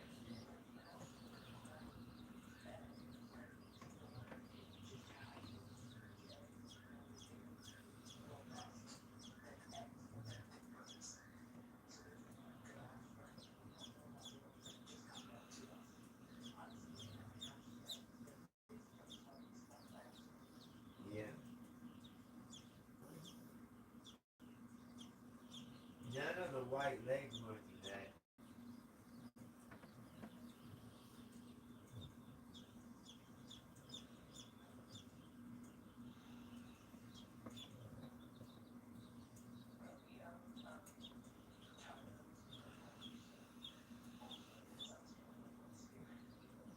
We all the 10 of them.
4 sections.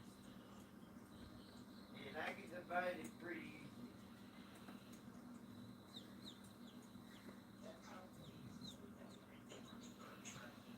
But the only way I can do that is not with the normal heat. It has to be a lamp heater.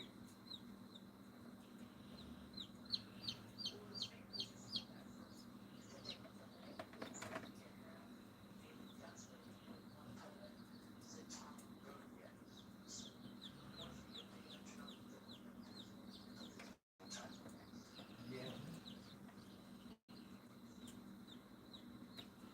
Yeah, I could divide the burger.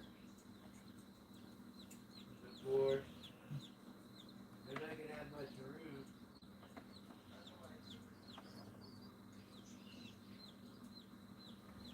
Which I could use the rubber bands. I'm just worried that they will eat them off each other.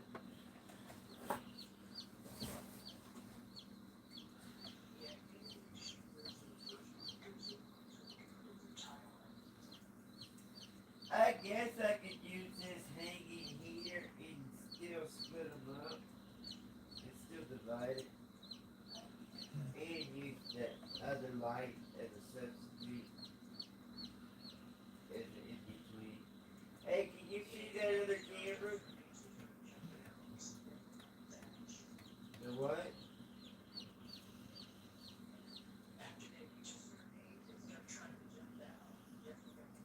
Yeah, they like to fly. Hey, check the other camera. See what you can see.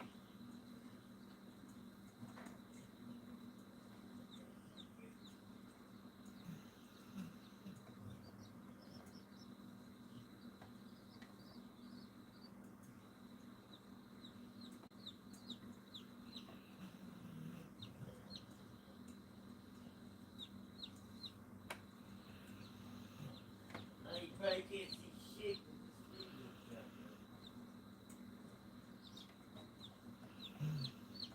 What about that?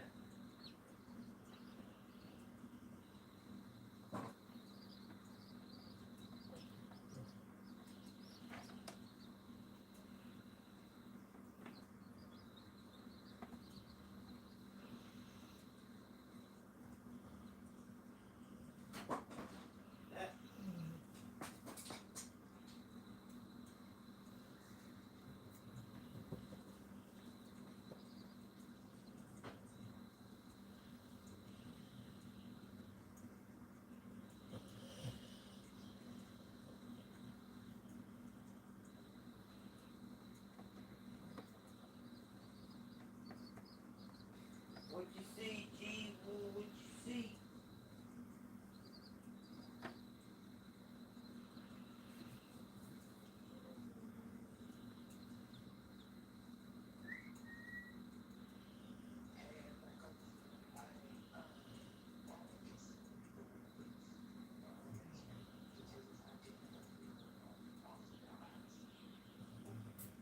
What about now without the light?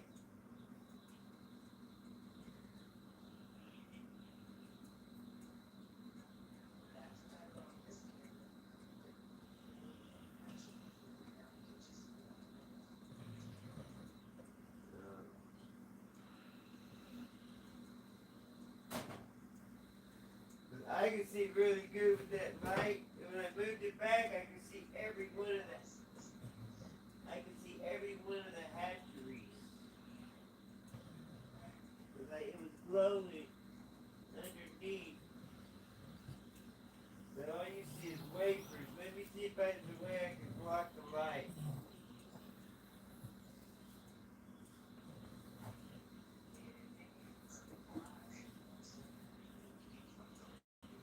Is that an idea?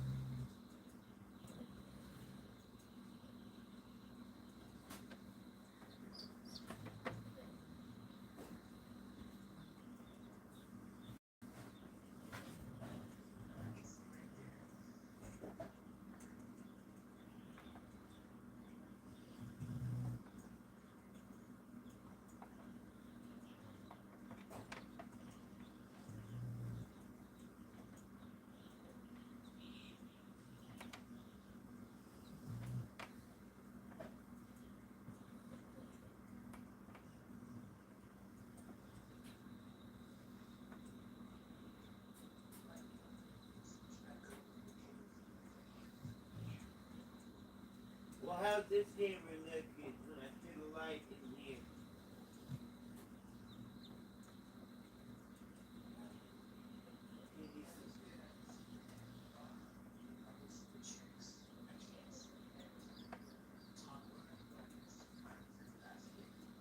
Well, I'll set this other one up for the top row.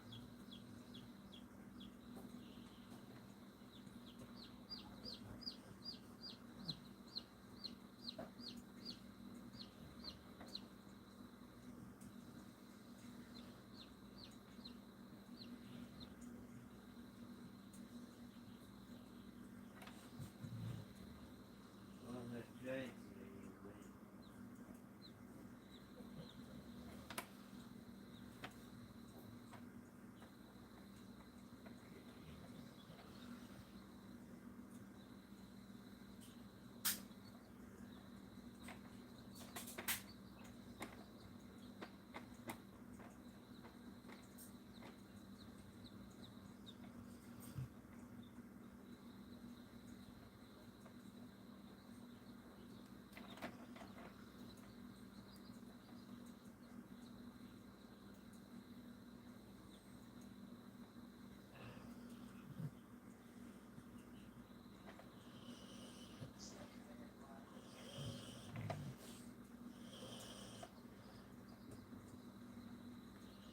Why you say that?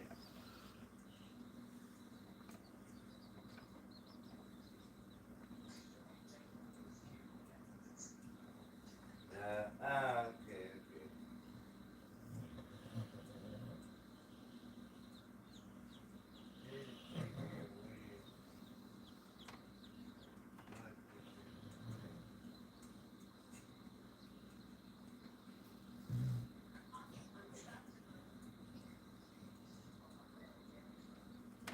Hey, Mama.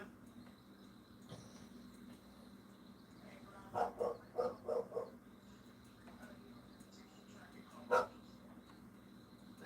weird. And my phone's on live, so that's probably why I didn't hear anything.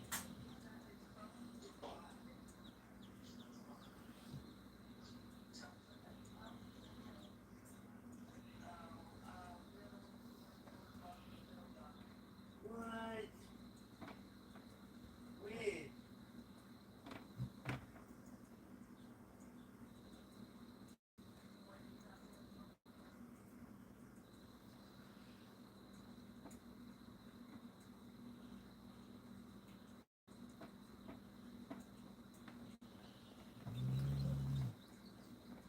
He's been having strokes for a long time now.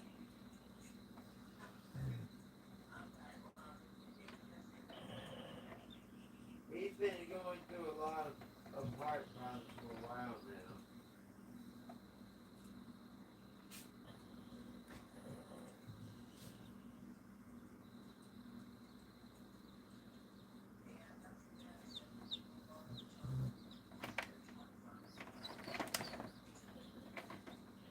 Dad gonna go to the funeral?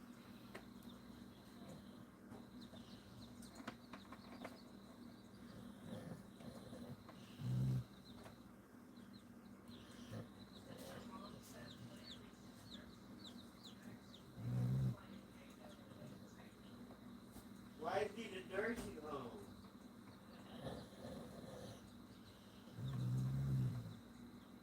He was doing good last time I seen him. When did they put him in a nursing home though?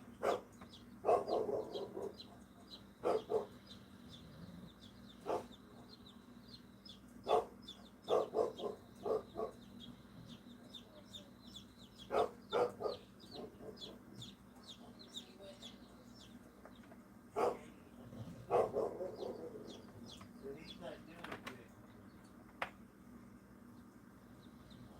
Can you see these guys good?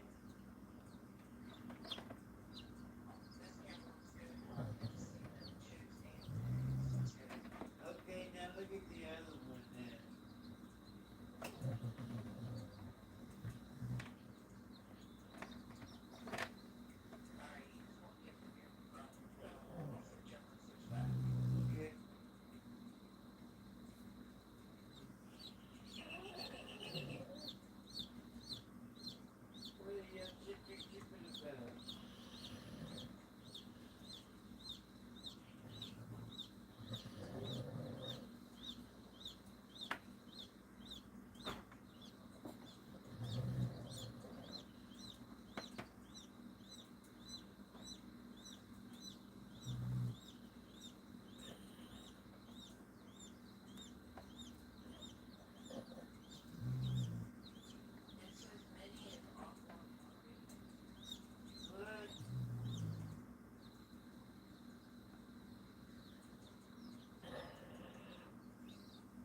Okay, try now.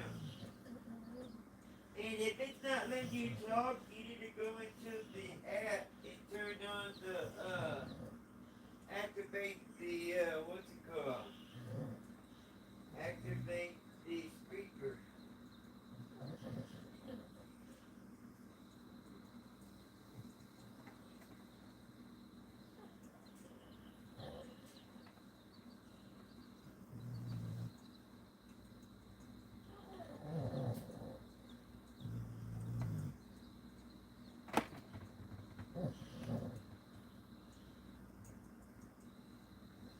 Needs to go down. Needs to go down some.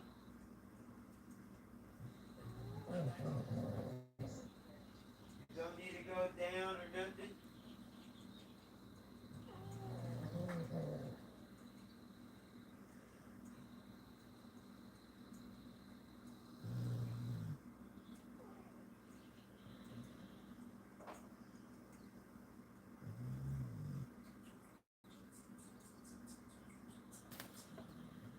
Chiquito, papacito, que pasito.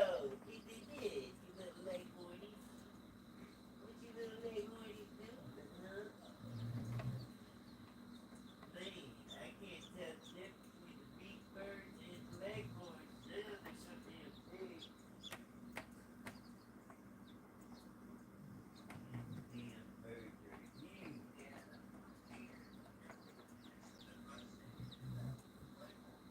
Trust me, you'll be able to tell the difference. It's not right this second.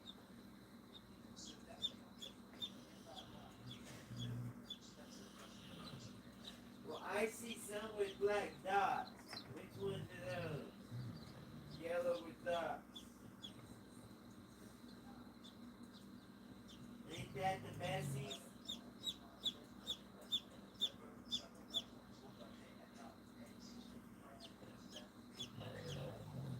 Oh, yeah.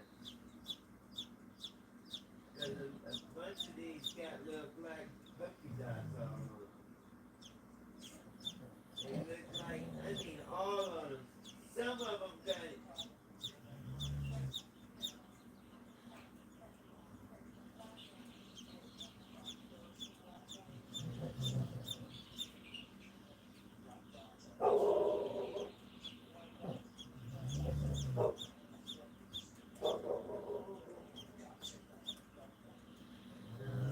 But some of them got a bunch of black dots.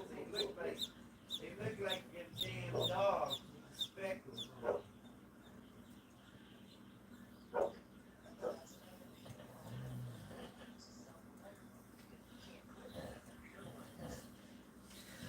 Oh, well, he don't want no purebreds. He just wants something to lay some eggs. You got any more waking up? Huh? You got any eggs waking up? Let's move these eggs around a little bit.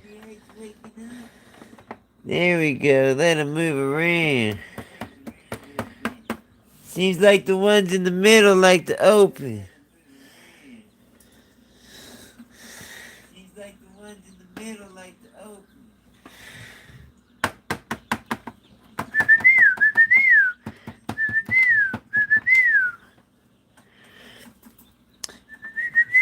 Oh, one of them died, Mandy.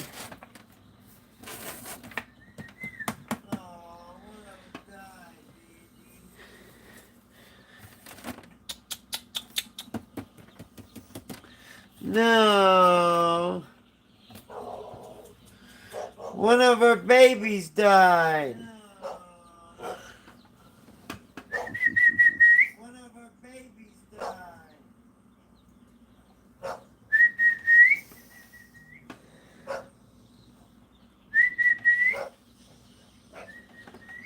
No. Alright, is that the little run one, Robbie?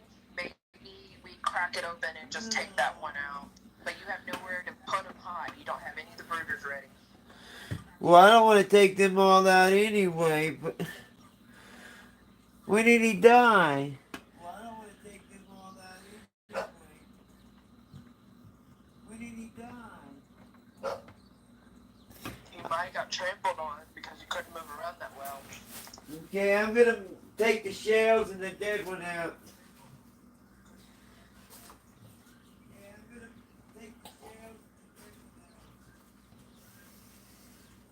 Poor buddy. What a cruel, cruel world.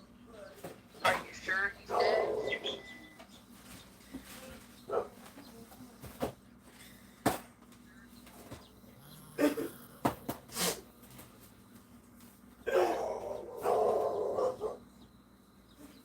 Yeah, don't look Are at you me. sure he's dead, Robbie? Because he might just be exhausted.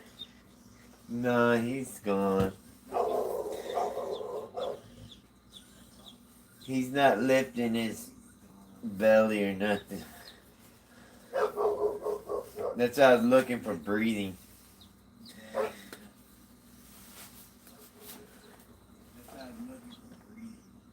It looks like something was coming. If you pop the top, just know any of those pipped eggs are going to have difficulties, so do it fast. And I wouldn't dilly-dally grab any of the eggshells. I would just grab that one bird and shut it back. Well, there is no peeping. None of them are pipping. I read the thing, it says as long as you don't do it longer than 30 minutes. I read the thing, it says as long as you don't do it longer than 30 minutes.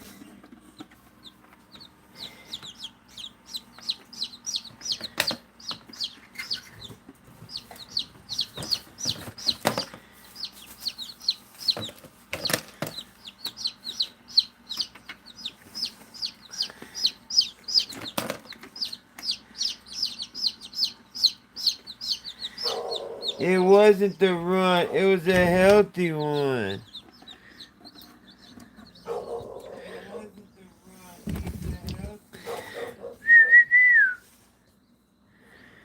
He's still warm.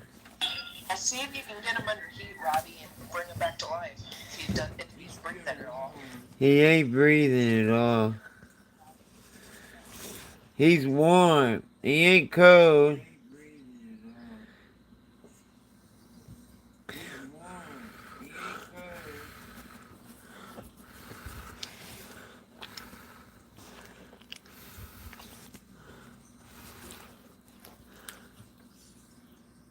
I push in on his chest a little bit. I'm trying to see if I see any sign of life.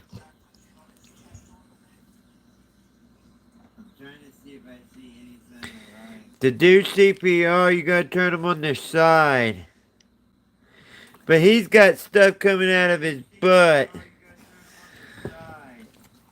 He had already released his bowels.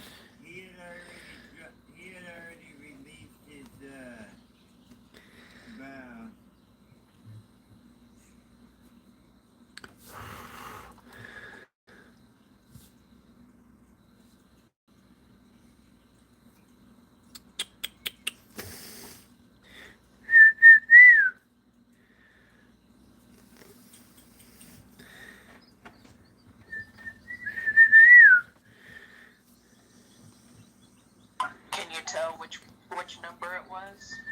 He's a heavy, thick one. He weighs a lot. He's got a bunch of feces coming out of his butt. He looks like he might have had some problems. Look.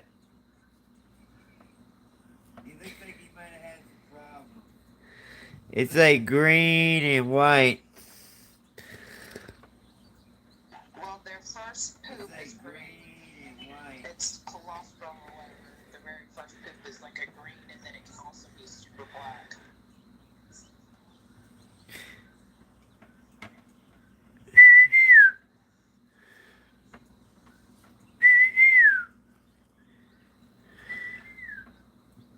But worried.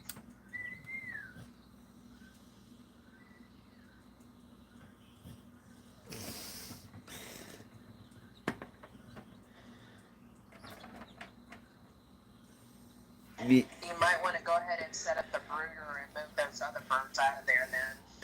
It makes me a little nervous for them.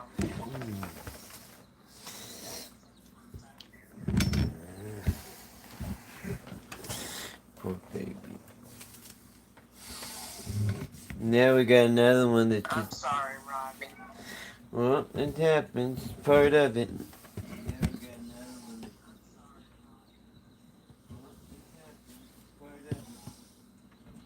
The good, the bad, and the ugly.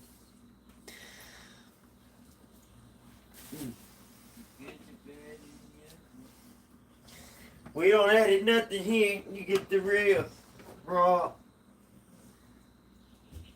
You don't edit nothing here. You get the real, raw.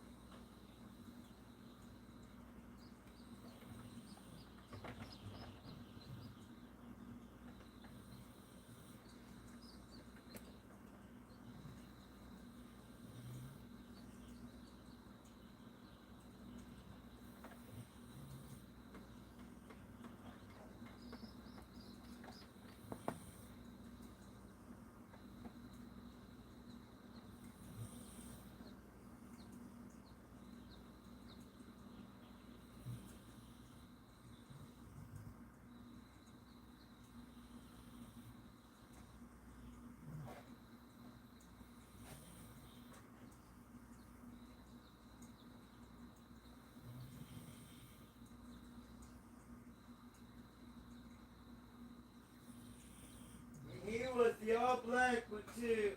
That sucks. Frick.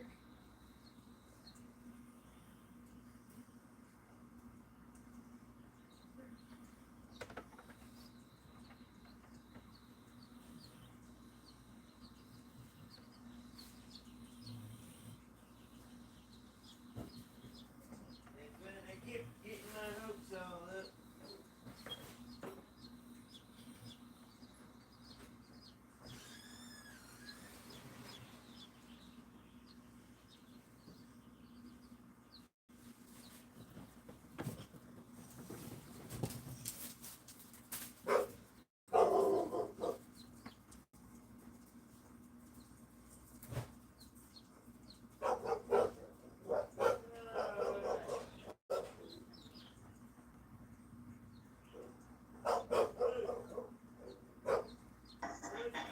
Robbie, I'm thinking they might be getting too wet with the walls. Maybe we need to go ahead and set up the burner temperature and get those chicks out of there.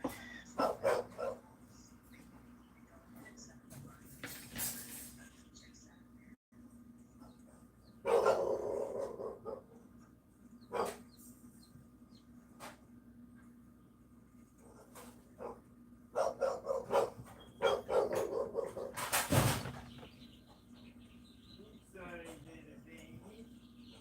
I didn't mean to scare you.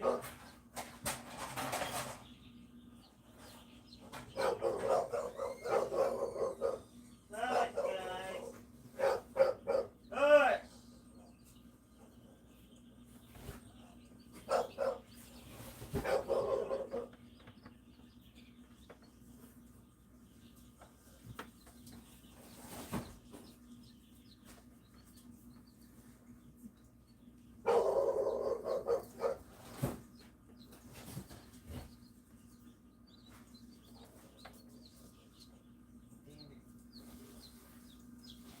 No, baby didn't even have to cheat.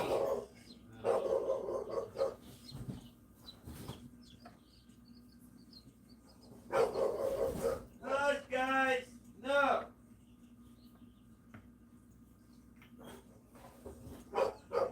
Pow, pow! Y'all gonna get that pow, pow!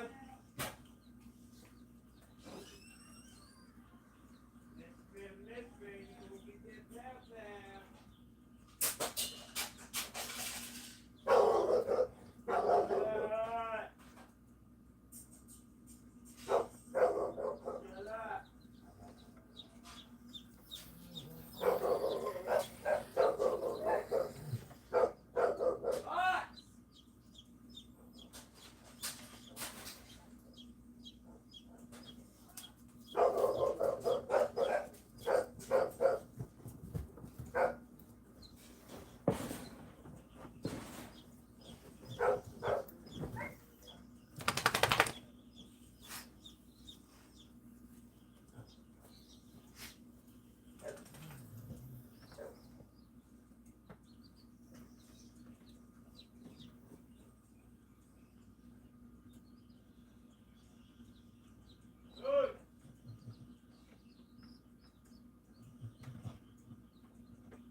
Another one just hatched, Mandy. Another one just hatched, Mandy. Or did I just leave an open shell in there? Dang it. I just left an open shell. Damn it.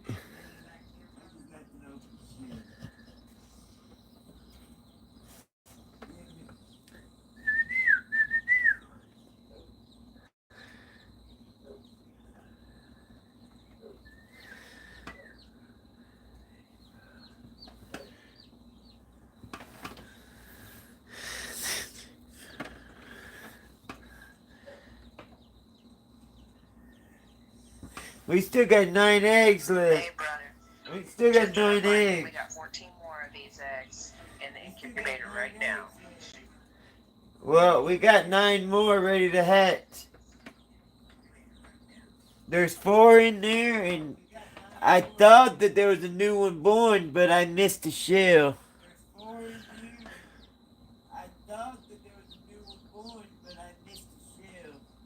What's up, buddies? You're hungry. Hey, was the bird wet when you took it out? No. Completely dry. Yeah, so that's unusual. Usually kids, if they're wet, they can't get dry and warm. So. He could have had something wrong with them. Yeah, it's better that he died now than working on him for weeks and then him pass away. Yep.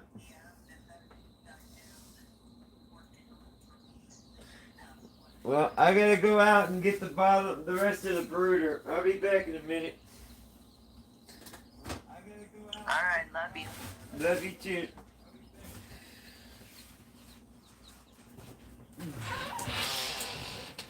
Nobody called you. You did.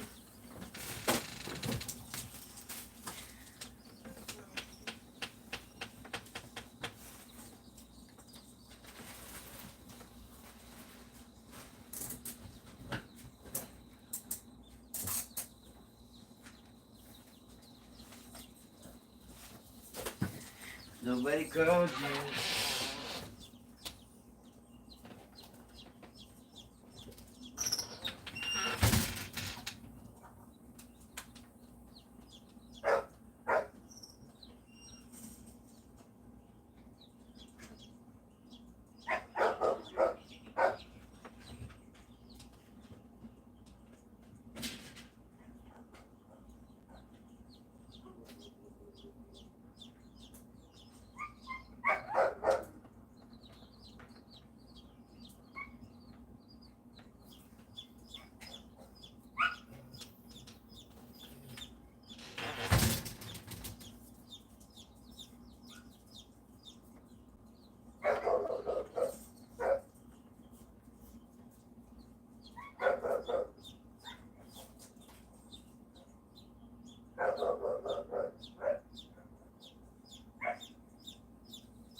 What'd you do? Y'all keep messing with that thing to see what happens to your dumb asses. Just back off! No! Come on, Juju!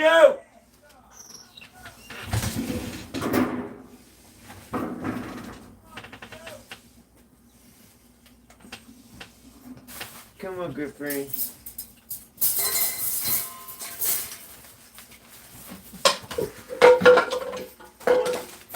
Come on, that's it, that's it.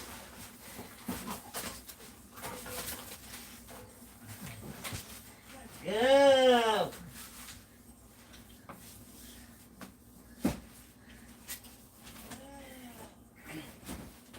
Yeah. Come on, that way. Come on, that way.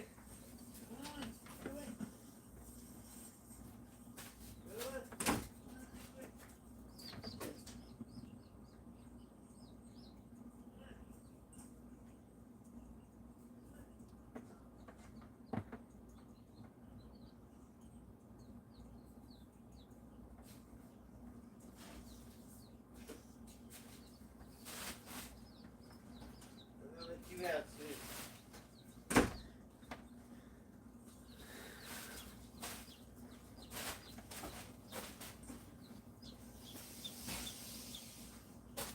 Man,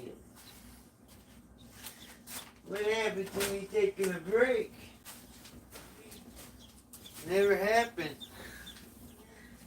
Never got my break. Just jump from one thing to another.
Junior!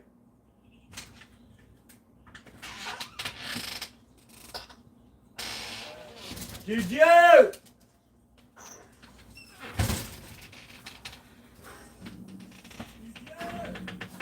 Move. Move. Move! You need to get out of my way.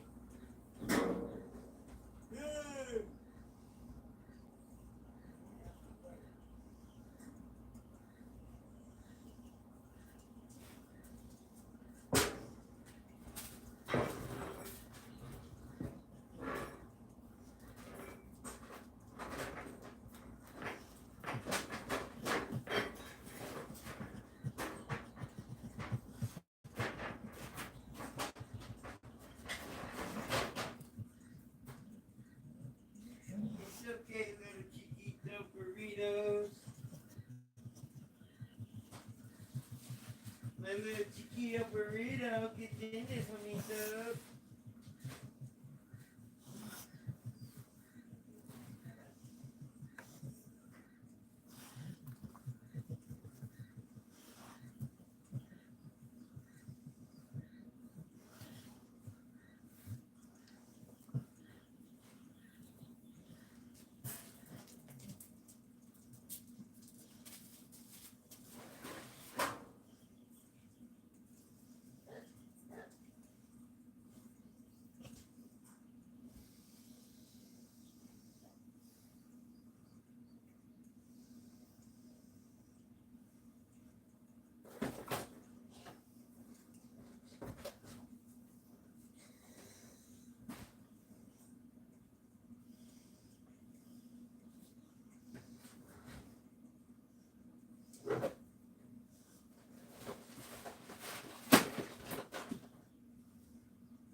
Hey, Robbie, are you there? I'm in this other room. I just read the neutral light instructions. You need to open the vent all the way for proper ventilation in there. That might have been why the chick passed away. There's not enough airflow in there for them to breathe. I'll send you the instructions, but it's supposed to be open fully for the last 3 days. I can't hear you, Mandy. I'm in the other room.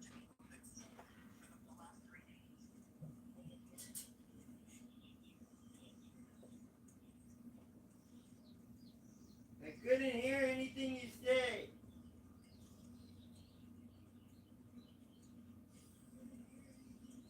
Okay, I'm in here. Can you hear me? Yeah. So I just looked at the neutral right 360 instructions, and for the last 3 days, you're supposed to have the ventilator thing completely open all the way. There's not enough airflow in there for them to breathe. I'll open it, but then we're not gonna have no humidity. I'll open it, but then we're not gonna have no humidity. Okay, I'm telling you. Me opening it, I had it open a quarter, and that's the only way I'm able to keep 70% humidity. I just opened it all the way, and you will see it's gonna drop to 0% humidity. I've already played with it. Alright, if we can't maintain it, then we need to put them into the TQF, because I think that's why that one might have died. They're not getting enough air. No, if it was a lack of oxygen, we would see the reaction in all of them. They wouldn't be moving around, they wouldn't be jumping. Look up lack of oxygen symptoms, and you'll see. I was looking at the instructions on the incubator, so I just wanted to let you know what it said. I'll send you the picture and you can look at it. Well, it doesn't matter, I already opened it all the way up. I'm trying to get this incubator warmed up. I'm working on it. I went ahead and opened it up.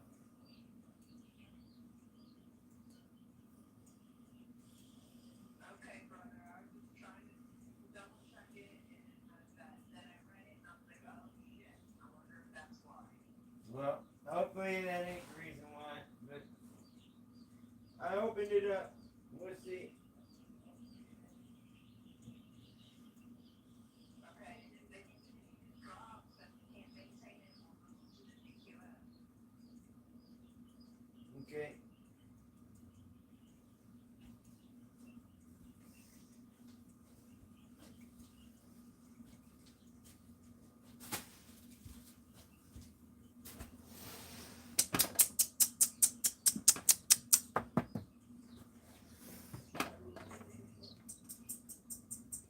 I think they're just very hungry.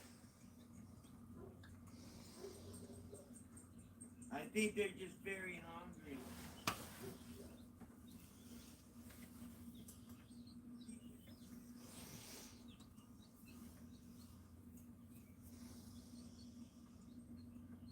I hope I didn't suffocate them.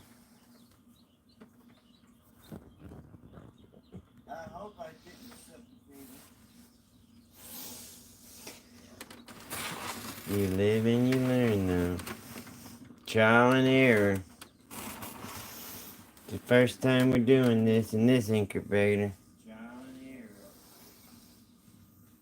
First time we're doing this in this incubator. The key is to learn from your mistakes, so you're not constantly repeating them. Okay, we're down to 69 from 72 to 69.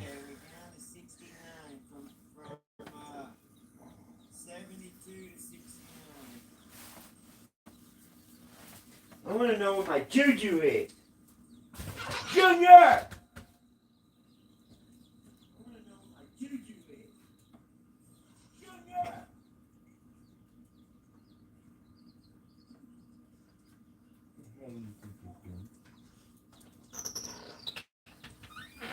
You know you're eating it.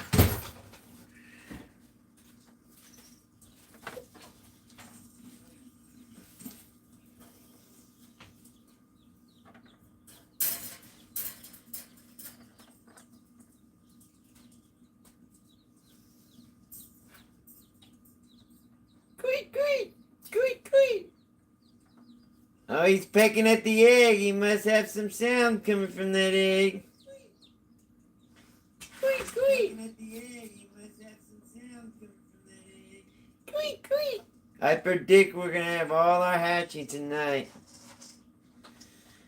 Yeah, look at him going at that egg. Open that egg up. Good job, yeah. Pluck that egg. Good job.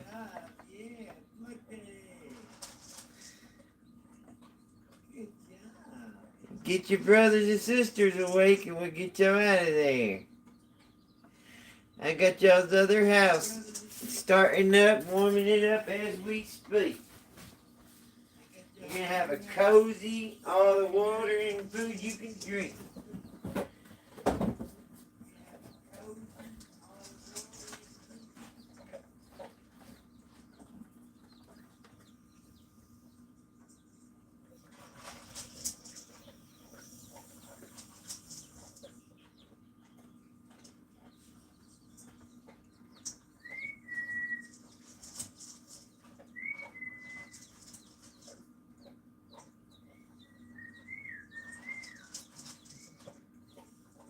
Come on, Dama, you can't be giving up, Dama. You gotta keep on trying, buddy.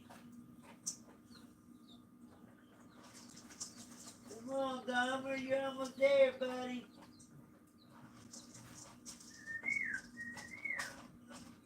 Come on, Dahmer.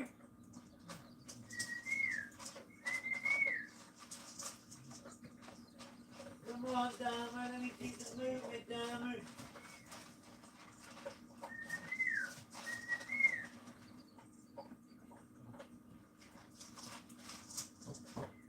There we go, there's the Dahmer. Come on, Dahmer.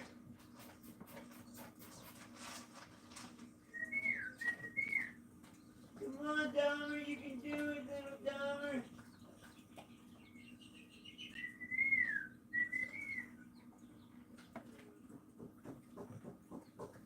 Come on, little Dahmer.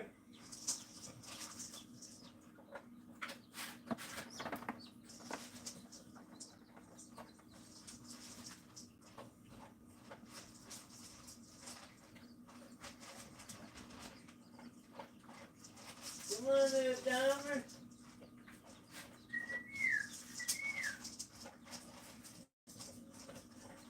There you go. Come on, little Dahmer. Push. You got this, Dahmer. Push. Come on, you're gonna roll over. Come on. Come on, little Dahmer.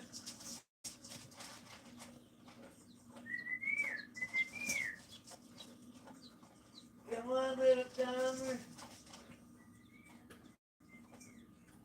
Dahmer's on his head and he's stuck like that for a long time now. He can't get out.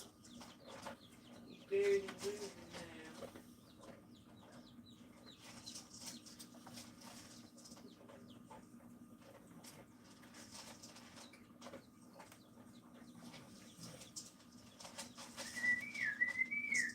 Come on, Dahmer. You got this, Dahmer. Dahmer's stuck in an awkward position. That's why he can't get out.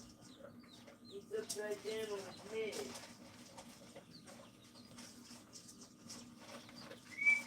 Come on, Dahmer, push.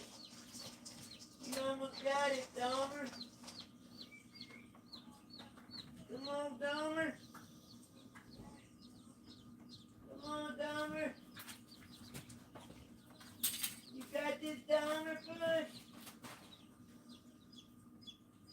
Come on, Dahmer, you can do it, Dahmer.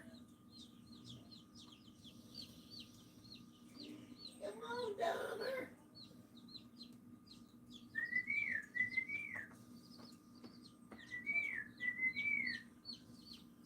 Come on, Dahmer, do your thing, Dahmer. There you go, boy. Come on, Dahmer. Come on, Dahmer. You got this, boy. Come on, Dahmer.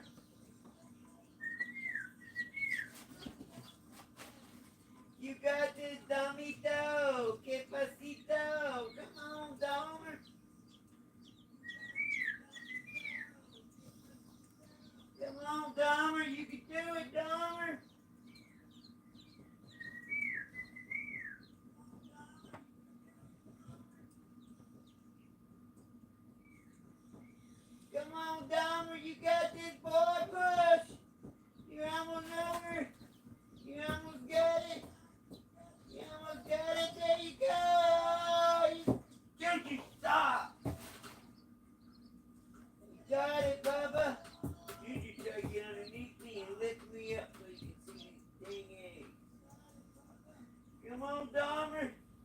Oh, there we go. Come on, Dahmer. Twirl, Dahmer, twirl. Earthquake alarm. We got an earthquake alarm. What the heck? You got some weird colors over there, buddy. You know, olive daggers are all kinds of weird colors. Come on, Dahmer.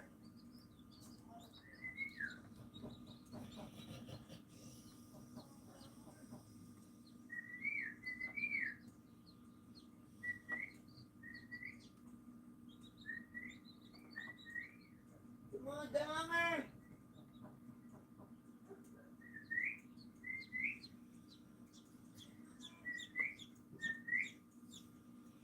You can do it, Jeffrey. Come on, Jeffrey Dahmer. Man, y'all some weird looking chickens down there, too.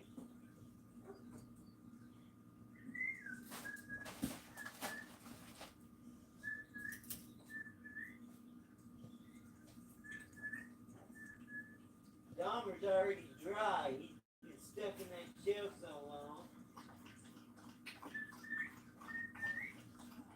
Scared he wants some body kills we don't see.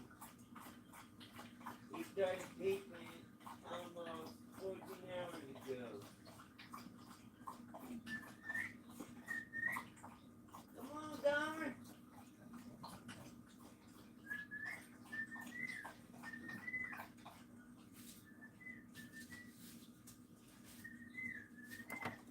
Come on, Dahmer.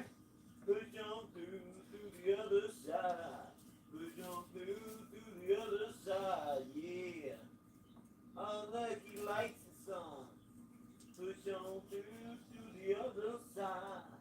Push on through the other side, yeah. Come on, Domito, que pasito.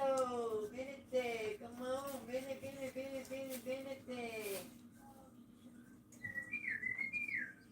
Come on, little Domino. I'll tell you Domino's pizza. Never on time. Good, let's go, Dahmer.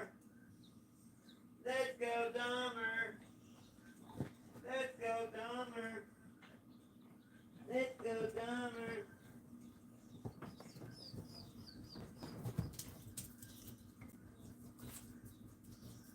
Come on, Dahmer.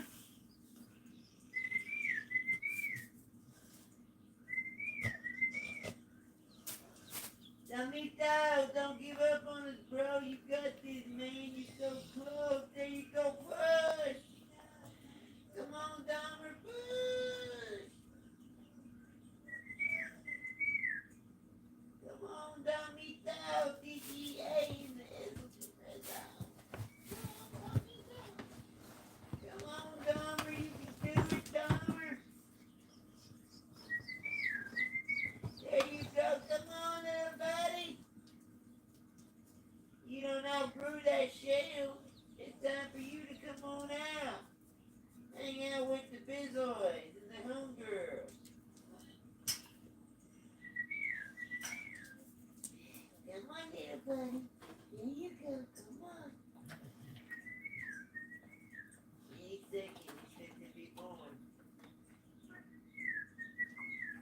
I can feel his life force getting stronger and stronger. He's gonna do that big push.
squatted down on my knees. I'm hurting. Come on, buddy. I'm trying to stay for you to be born. Come on, buddy. You can do it.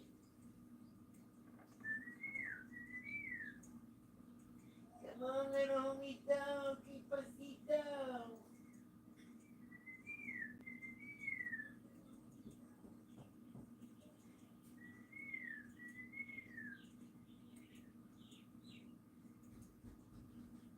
You got this, homie.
Why are you making so much noise?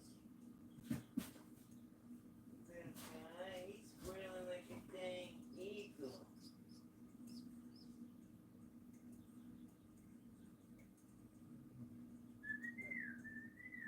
Okay, I can't bring down no more. You got 10 seconds. The hatch, buddy. 10, 9, 8, 7, 6, 5, 4, 3, 2, 1. I'm out of here, bro. You got a hatch right now. You going to hatch?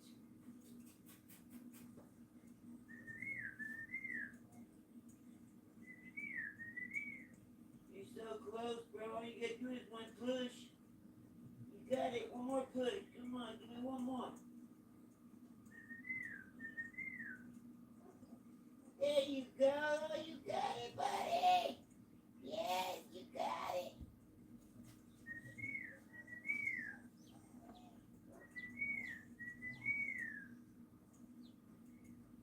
Oh, is that thing in your eyeball? Is that shell in your eye?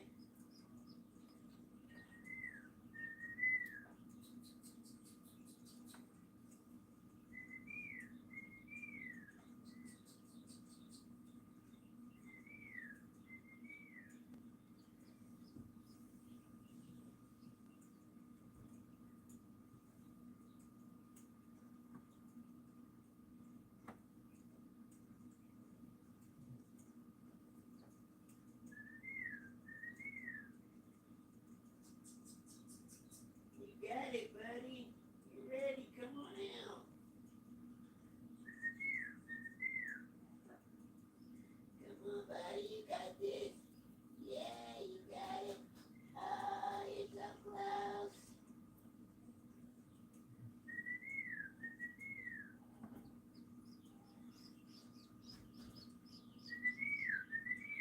There you go. Keep it going. Keep on rolling. You got this. You just gotta keep on rolling, baby. You gotta roll it, baby. You gotta roll it, baby. You got to roll it and roll it and roll it. If you're rolling.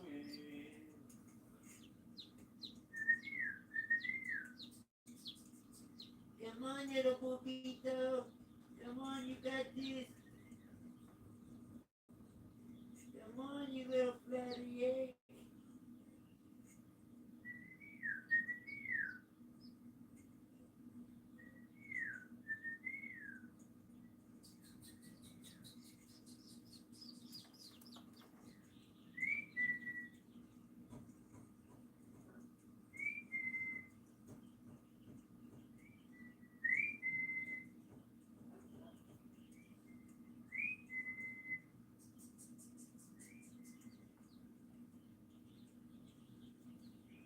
He's just trying so hard to get out.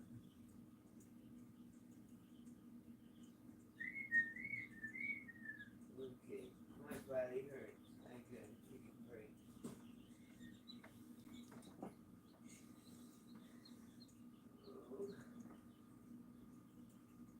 Move you.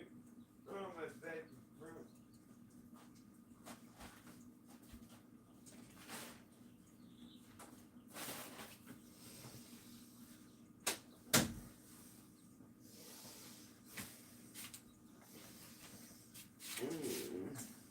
What's up, Chiquito Burritos?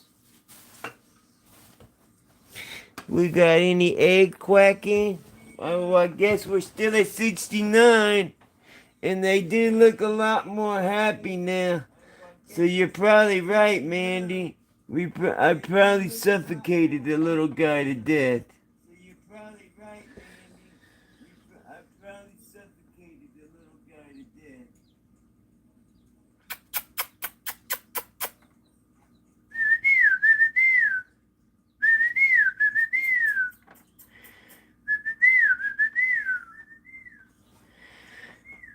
Now this guy's just laying there, sick looking.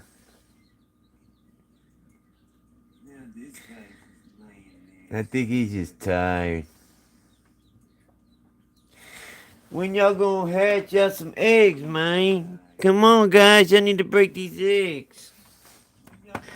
Break these eggs open. Come on, guys, I need to break these eggs. Break these eggs open. The ones in the middle seem to always hatch better. The ones in the middle seem to always hatch better. I see movement in the very back. I see movement in the very back.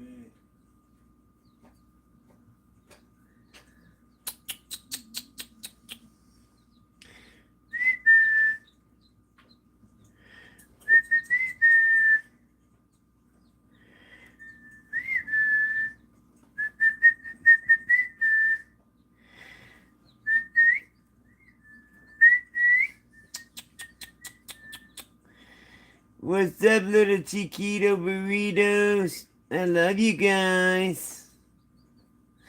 I got love for my babies.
Fizzles in the bizzles on the rizzle for shizzle. I got 2 pocket fizzle on the nose for dizzle.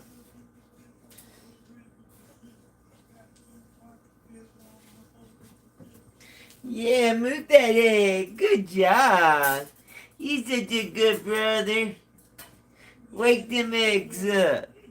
Yeah, wake up them eggy waggies. Tell them we want out of here. That means y'all gotta wake up, little eggies, so we can go home. We can't get out until y'all eat all of the egg yolk and hatch it on out.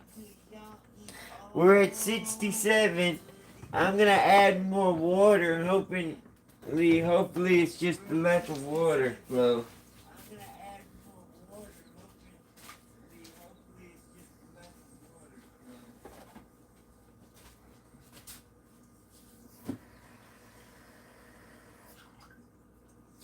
See, the water sits underneath them, and the way that it heats up is the water rises.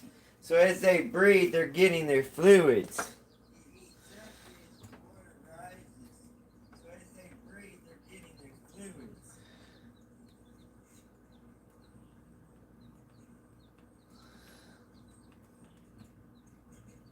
Oh yeah, this thing was empty.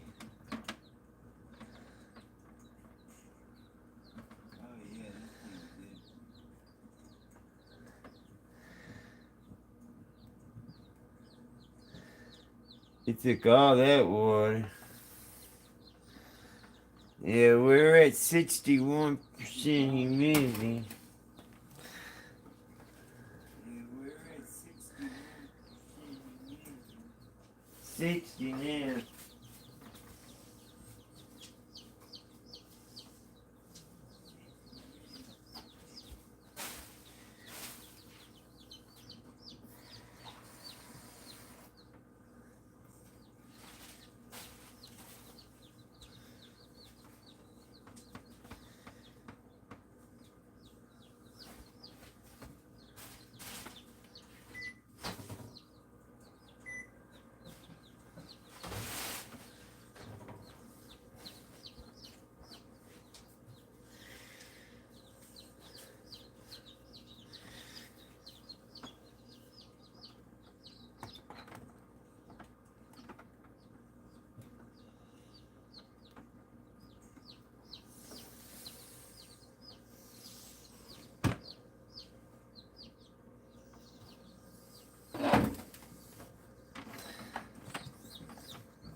See, they can peek their beak right through there and get water from underneath.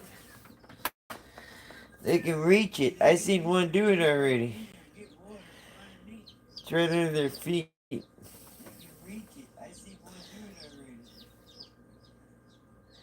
He's doing it right now. He just got water. Both of them did. Look at that. They're drinking water from underneath. Look at that. They're drinking water from underneath. There he goes again. He just got more water. Look at that. If I would only known, the other guy probably... He probably went without water and air, and it killed him. Uh-oh, this black one has white-tipped feet. His main toes has brown. The one that died was all black.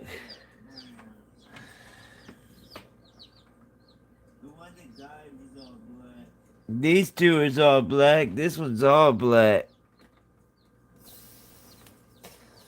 These two is all black. This one's all black.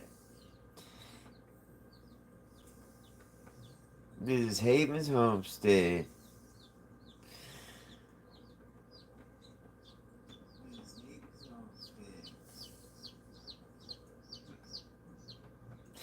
We got over 300 eggs hatching this week.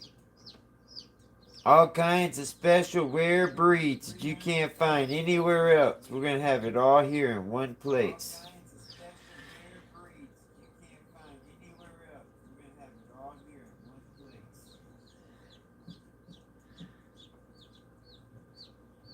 All this work I'm doing by myself with my sister's mental and financial help.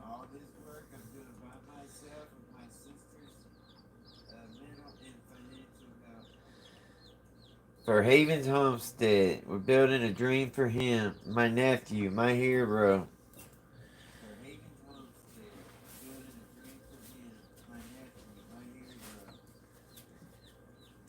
I love you, brother.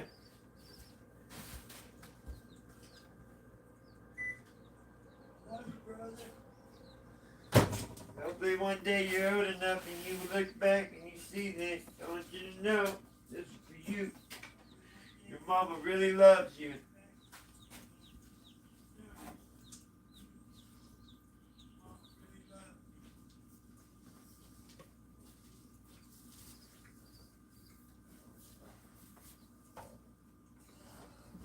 Oh, I hurt. Everybody hurts. Everybody hurts.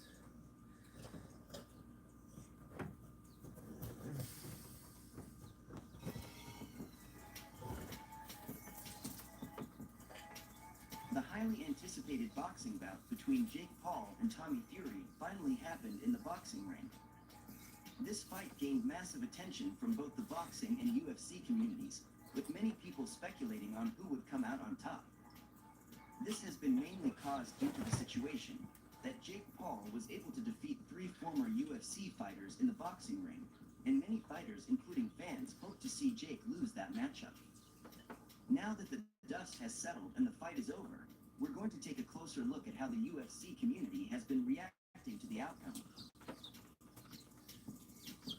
UFC champ Aljamain Sterling posted and wrote this: "There's a lot of room for growth for Paul. I felt Fury was edging it out as well. These guys both made a nice bag." Wonderboy Thompson added this: "Man, you know Jake is regretting that bet right about now." ESPN journalist Okamoto was happy with the matchup and said this: "That was genuinely entertaining. Get a new referee and run it back." UFC fighter Alan Joban agreed to the post and wrote, "That was scored correctly, at least for the 2 judges." Fighting legend Dan Henderson himself wasn't impressed and said, "No power, makes me want to dust of the gloves."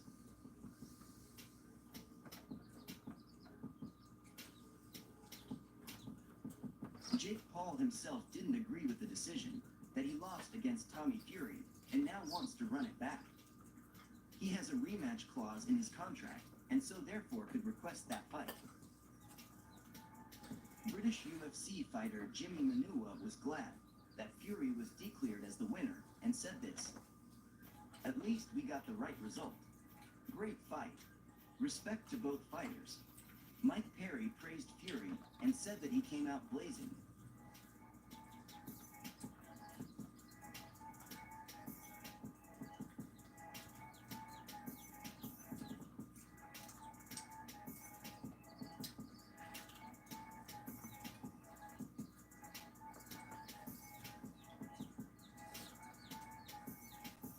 The bout, which was scheduled for 8 3-minute rounds and took place at a 185 pounds limit.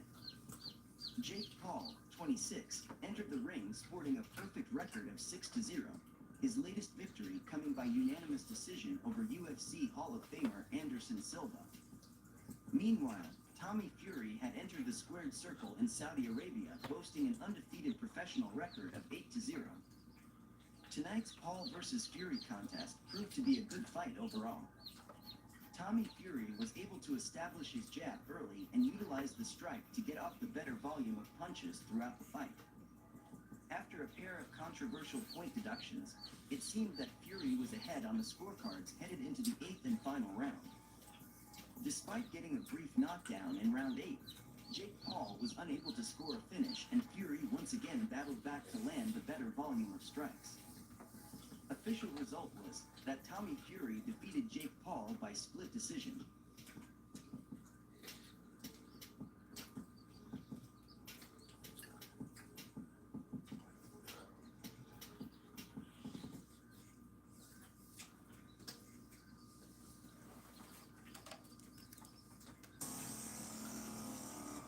Looks like they got an egg isolated. They might have one hatching. They're picking on an egg. They might pick one out. When we talk about greatest, we're talking about a guy who's prime. Hatch them babies. Yeah, hatch them babies.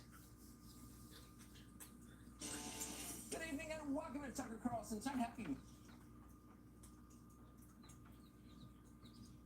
All of it.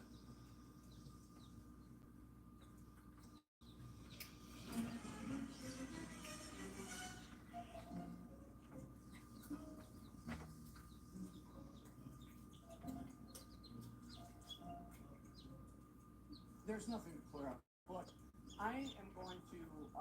end this phase of the campaign the way it started is I'm going to end it in the community, and I'm going to end it talking about issues. He tells one story, oh, it must have been an intern. Then he changes the story and says, oh, it must have been hackers. At some point, Paul Balch, you need to step up and accept responsibility for what you've done. Oh, really? But just last month, Mayor Lightfoot was under fire for emails sent to CPS teachers asking for campaign volunteers. That's not allowed.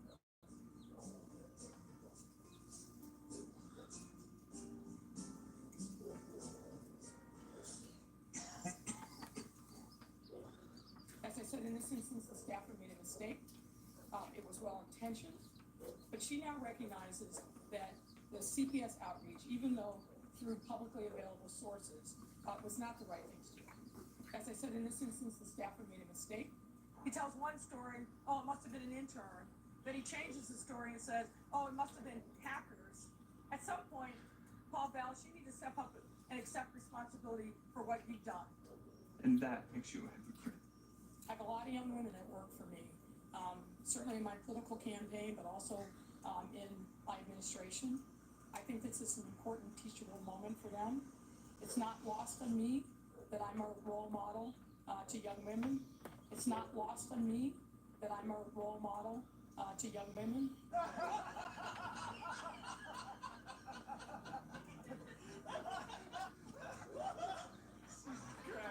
Great. At some point, Paul Balch, you need to step up and accept responsibility for what you've done.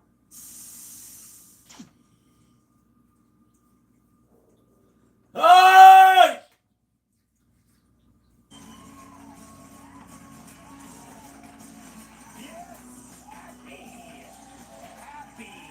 Happy Thursday. Oh, stop it. Stop it. Stop it. Put your clothes back on. So the fallout from the train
What's up, little buddies? We got any peeper eaters? No people eaters? We're down to 60% on the humidity, people.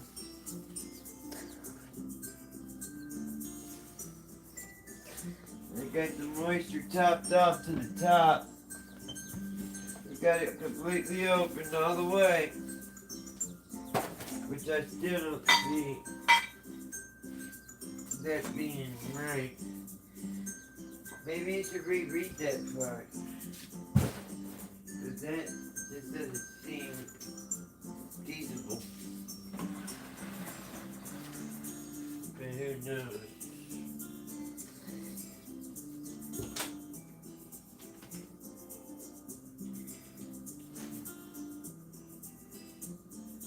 Oh no, not me. Have you ever been alone?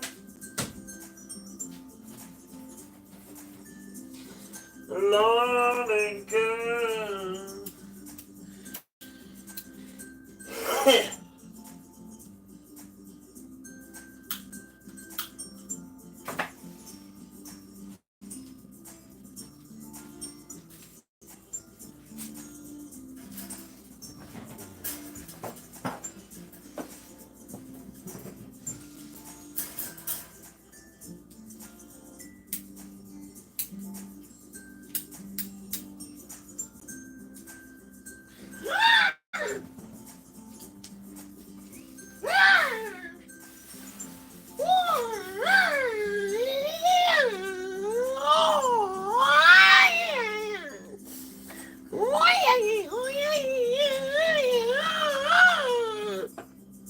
I don't see no peeping. Where my peepers at? Those little guys are fast, boy. Anywhere I tap, they run.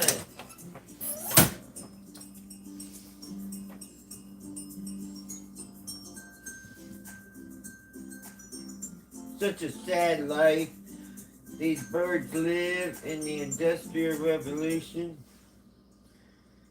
10 million views, people watching this factory of babies being hatched out and never walk a foot in their life. They just live in their own feces and stay in the same space until they lay eggs.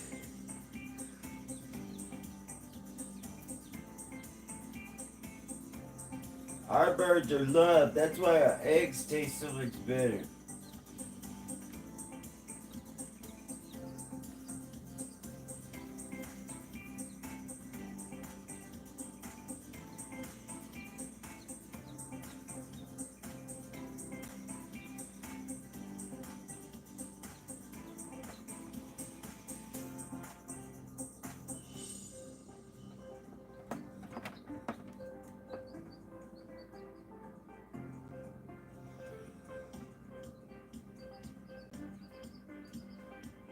They banging them eggs against each other. They're trying to make them hatch.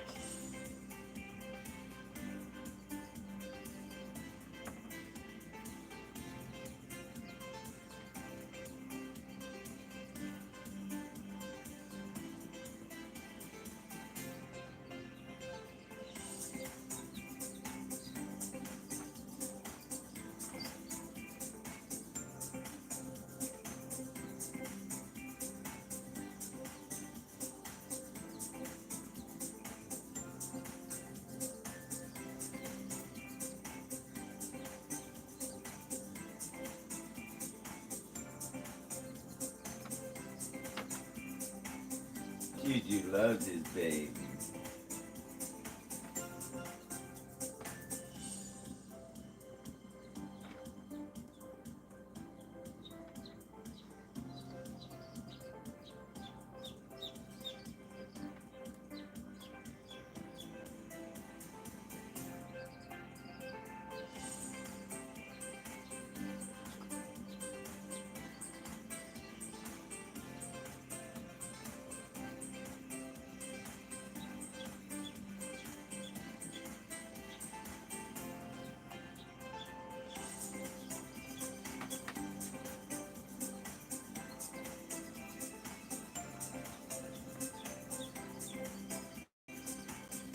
They hook these birds up by their necks. And they run through like a car wash. Where they're treated with all kinds of drugs and chemicals.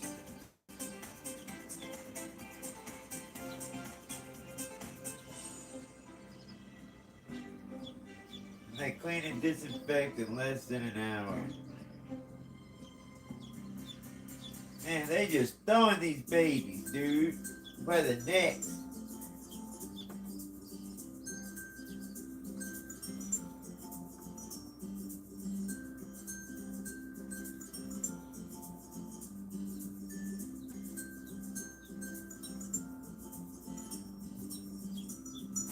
They see money, I see little lives. That's not living, that's sad.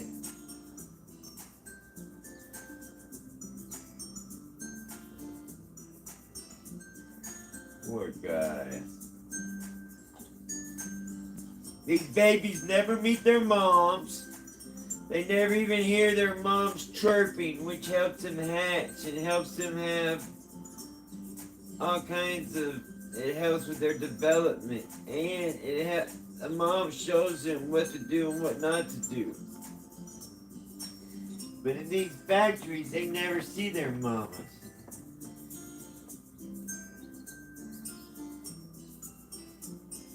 Cages as long as you can see.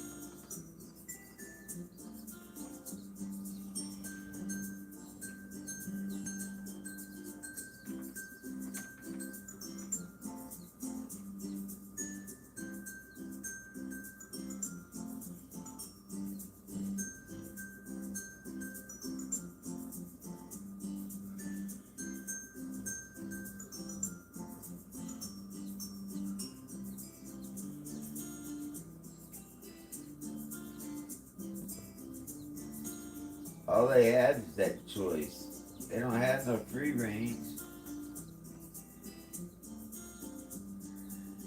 They live on top of each other, just shit. That is sad. All of them got pasty butt. They all got sores looking, missing feathers. Oh, they're using the feces too.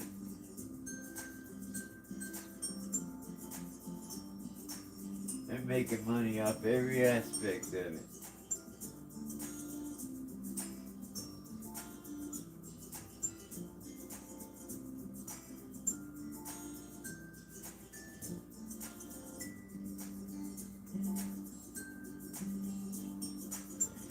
That's a lot of shit. A lot of bird species. I'm gonna use that to grow the food.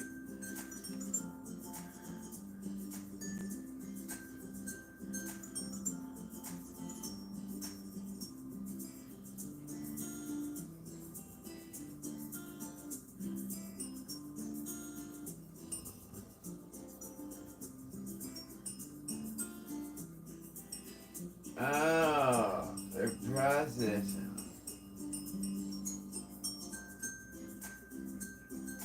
Most of these birds can't even stand up, dude. Their legs are deformed.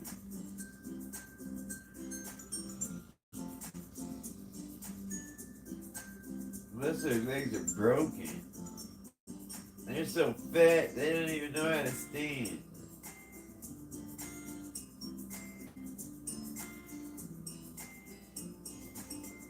That one's dead.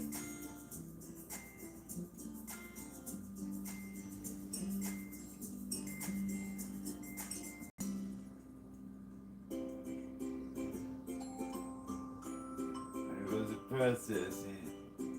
We got them all hanging upside down.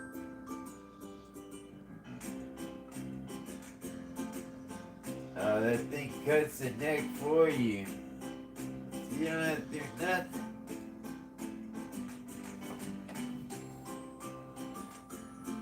They take the whole neck. They ain't losing nothing. Look at all them baby chickens.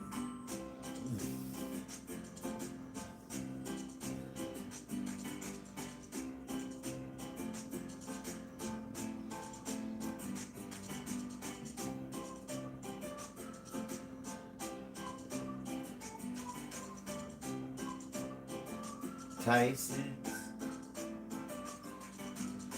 No, Lavada. Lavada.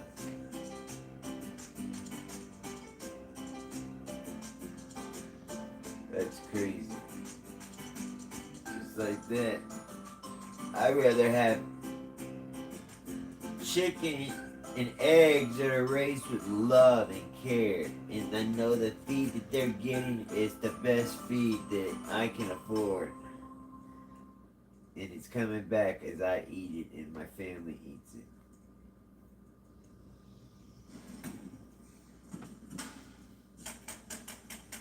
I'm telling you, 2 eggs. I can eat 2 of these eggs and I can work 9 hours without needing anything else to eat. It's insane. I can't get any kind of protein like that from anything store bought. I can't believe I didn't eat eggs for so long.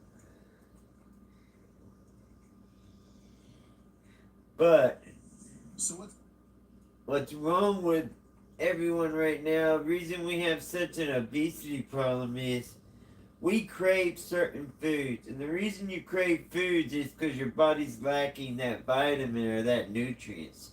So you say you're lacking potassium, well your body crave a banana. Say you eat a banana and you don't get any potassium out of it. Well, you eat another banana and then another one.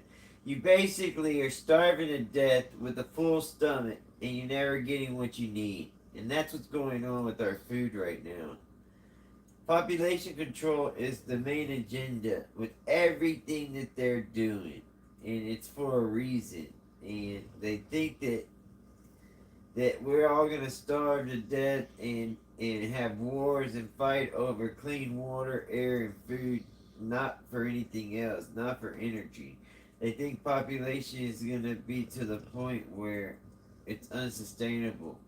So that's why you have people that are quadrillionaires and their whole life they're spending is about population control. And in their minds, they think they're doing what's right, but they're now no different than Hitler. When you want to isolate and destroy people, that is, that's making yourself as like a god. And Mother Nature knows how to deal with us if we become too much of a problem. Trust me. Just pray, take care of yours and your family, and raise your own food, do all your own stuff. That's the way to do it. Homeschool your kids and teach them a value of working on the farm.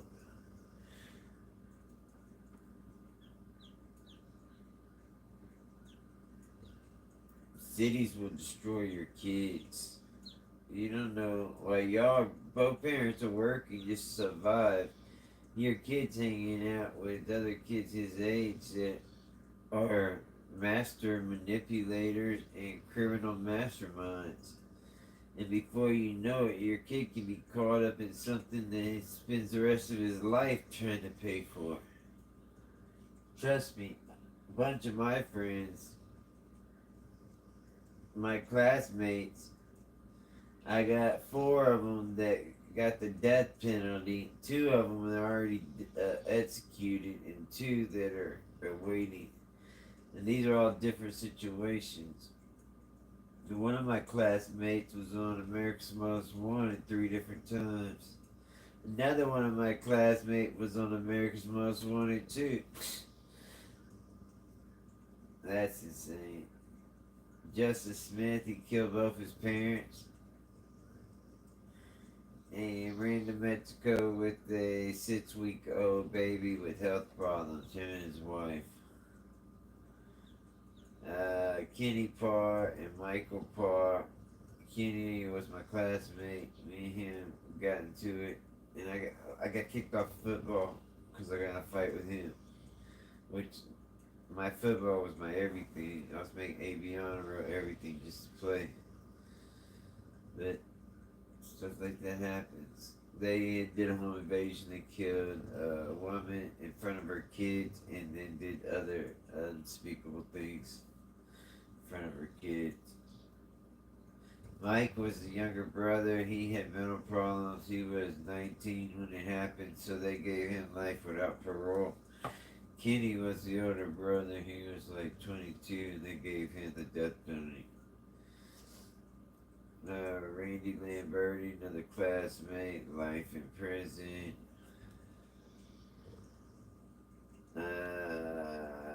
My good friends got caught up on drugs, and they decided to rob a bank.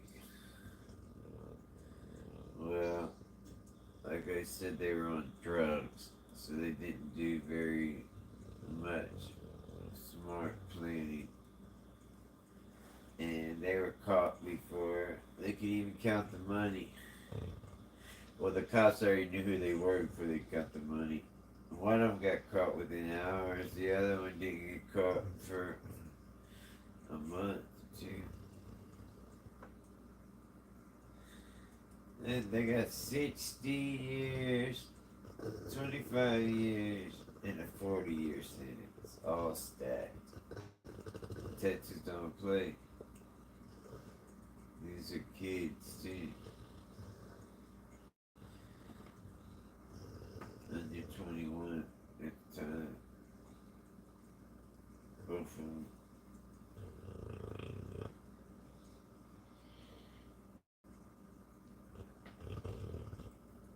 Why am I even talking about that? Oh, cities that eat your kids up. You take your kid, you raise him in the country, you can control his environment. You can slowly build up his chores and you make them fun. You don't make it a job. You don't make it a chore. Don't call it a chore. And soon you'll be hanging out with your son, building stuff, hanging out with your daughter, painting stuff. I mean, what else could you ask for? You can teach your kids the important things in life.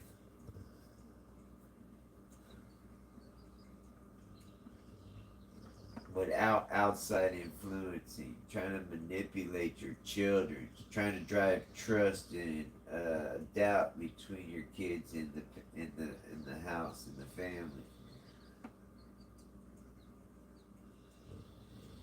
God is important. It helps teach a moral compass.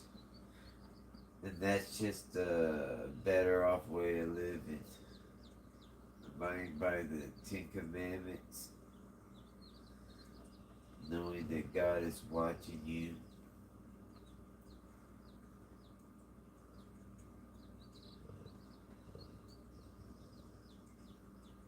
That's just me talking away, half delirious from lack of sleep. Because I've been working and watching babies way too long now. At 8 p.m., it was 48 hours on lockdown, so we got till tomorrow at 8 p.m. for the rest of these babies to hatch. Hopefully, everything goes perfectly. So, please say a prayer and please like and subscribe. It really helps. And I'm not just talking about me, I'm talking about whoever you watch. It really does help. It means a lot. Content's free. The least you can do is work that finger muscle. Alright now. I'm out. Peace.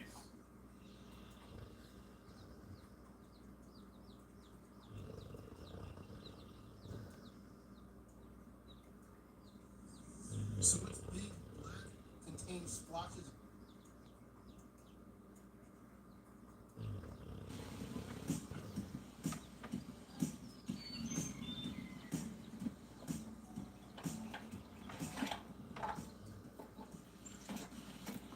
Finally, a beautiful chicken run that doesn't stink. Beautiful enough for the front yard. Morning, ladies.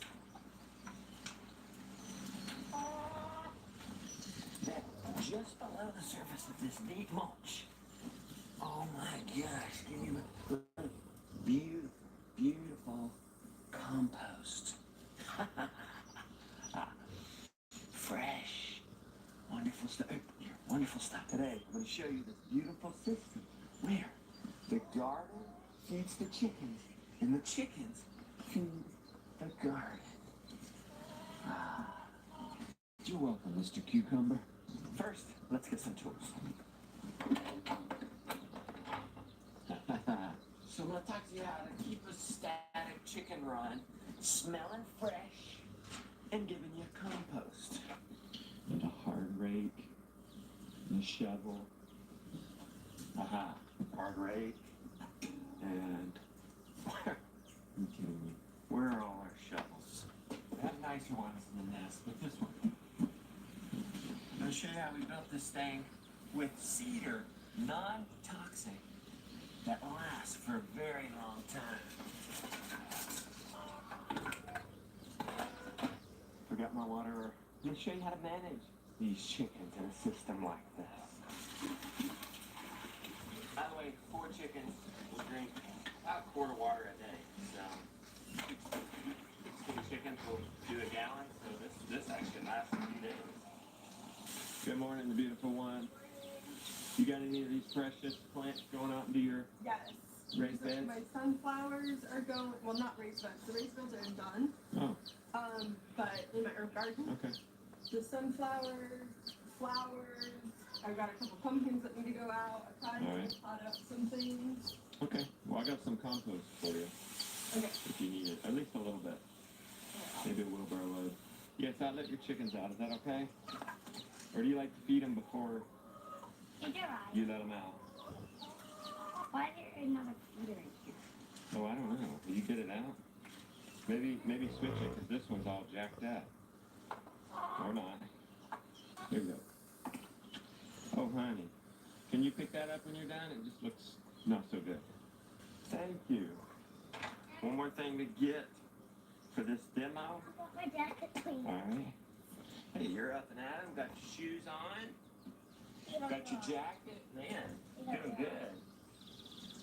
I'll be happy to just help you with nipping your jacket. All right, we got a wheelbarrow, but it's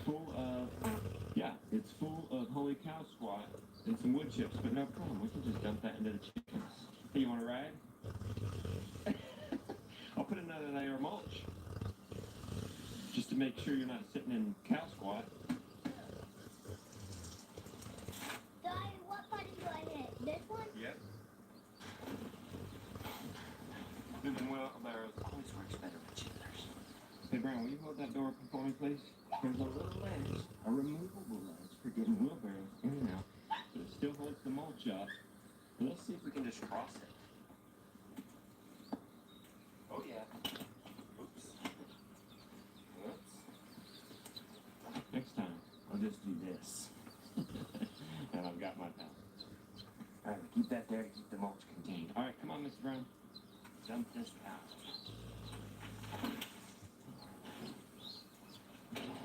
Now, I could throw any old thing in there. There's manure and wood chips, and these chickens will turn that, scratch it. They don't want to do a lot more than just lay eggs. They want to scratch all day. They will put my work ethic to shame. I know. They work from dawn till dusk. I know, because I live with them for 24 hours. And they wore me out just watching them. All right. So first, the idea is this thing. Chickens can be put to work in many ways. In this way, they're going to be making compost for us in a static run. Many of you have to have your chickens in a static run. Other ways are out into pasture, fertilizing it with their manure, or going behind cows and stirring the manure, eating fly larvae. This is a perfect system. If you have done a static run, needs it to be beautiful for a front yard. And always, it's a good idea to have chickens next to a garden. Because, like you saw earlier, the chickens feed the garden with their compost. You know, they manure on this. They scratch this, and eventually it becomes compost we put on the garden. But the garden also feeds the chickens. The extra stuff, the spent stuff, the weeds, all grown into here, and what they don't eat gets turned into compost. We're walking on wood chips. I feel like that's the easiest, most effective deep bedding. It's on about 8 inches to a foot. I put it on once a year. We had an excess, guys. You got to see how this is done. First, let's move our planter. We'll get to that in a minute. Oh, did you catch a chicken? Good job. We have these nice gates where all you got to do is lift up on that and the gate is open. Okay? Do both gates. Get in, you're going to have to hold them so they don't come out. We've got both gates open. Why? And we can open them all the way. Why? Well, we got to get the material in here. It's easiest to get it in like a wood chip service or something like that, like a tree service. They can come and dump it in, but how? How do they get through this? This pole has to be here to support these gates. Well, watch this. Randolph, our carpenter, is doing this. Are you listening? Oh!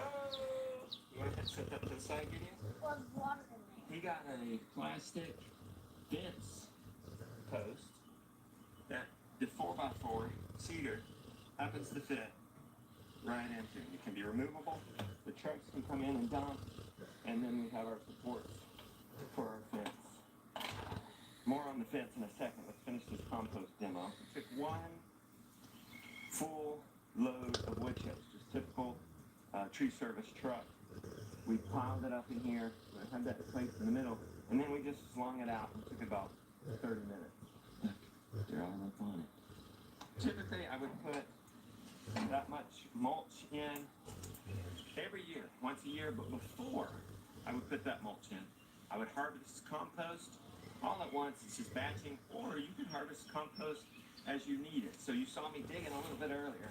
Let's get some of this. Actually, we could use a shovel because this is fresh stuff. This will break down over a year, and the mulch will be much shallower. But let's say you want to harvest some compost. You just need a little bit of compost. All right?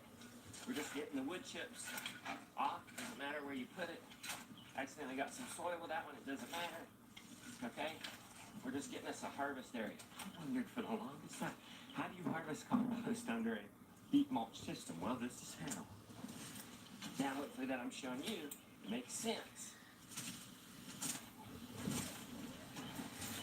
It doesn't matter if you leave a little bit of wood chips in there. We're going to sift those out in just a second. Now we take our simple, homemade, just 2x4s cut to the size of a wheelbarrow, 1/2-inch wire mesh. You could do a 1/4. I think I might actually rather do a 1/4. But we did a 1/2-inch wire mesh this time, hardware cloth, and just mounted it on there with poultry nails, actually, which is like a small U-nail. There you go. Put the rim side up, and I'm going to grab some of that compost and put it in here. Oh, yeah.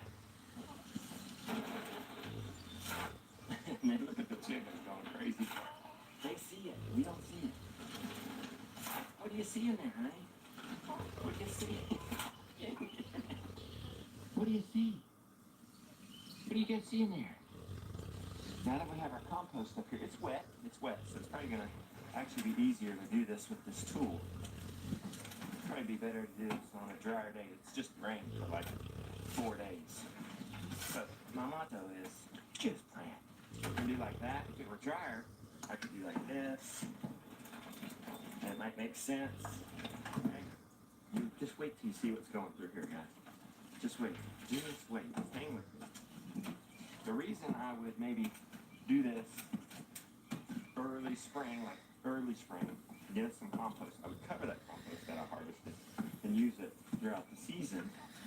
But I would want to build down my beds before adding more material. You can harvest as you go, but look, I had to dig like a hole. You ready for the reveal? Guys, if this were drier, it would have been a lot better, but we're going to do what we got. Oh my gosh. Look at that. Look at this beautiful stuff. This is beautiful. This is like free fertilizer. Like bulletproof your garden right here with this stuff. Hey, Beauty, you got anywhere you want some compost? Do I have to pour it right now? Or can I pour it when I'm done? Because I do. Will you be done today? Yeah. You want it right there beside, is that sunflowers you're going to put it on? That or I have some other things that I'm planting. Okay, sure. I'll just wheel out here. Come get me when you're going to do it. Oh my gosh, really? Remove this. fence this time. I could have also ramped it up on both sides. There's many ways I could do that. I did that because this gate is automatic shut, which is handy, especially if you have kids managing this. Speaking of which, someone wanted to know what's kind of best kind of chicken in here. I would say non-Icelandic. They're so scrappy. They want to be out on like a free range system. Get your traditional bird in here, like a black Australorp, a Delaware, Butt Fulvington, Barred Plymouth Rock, Rhode Island Red. I mean, anything. Just get you some chickens. Nice. They like something from this wall. This back. I should know this beautiful compost. Rebecca, did we turn that compost once? Which one? This one. The one I'm about to give you. No. Did we buy it? No. All we did was get wood chips off of our farm, and they dumped them in there. We spread them. We did do that. And the chickens worked it. And they created this. They created this. It takes longer time than if we were to turn it and make a compost pile. But there it sits. A little box.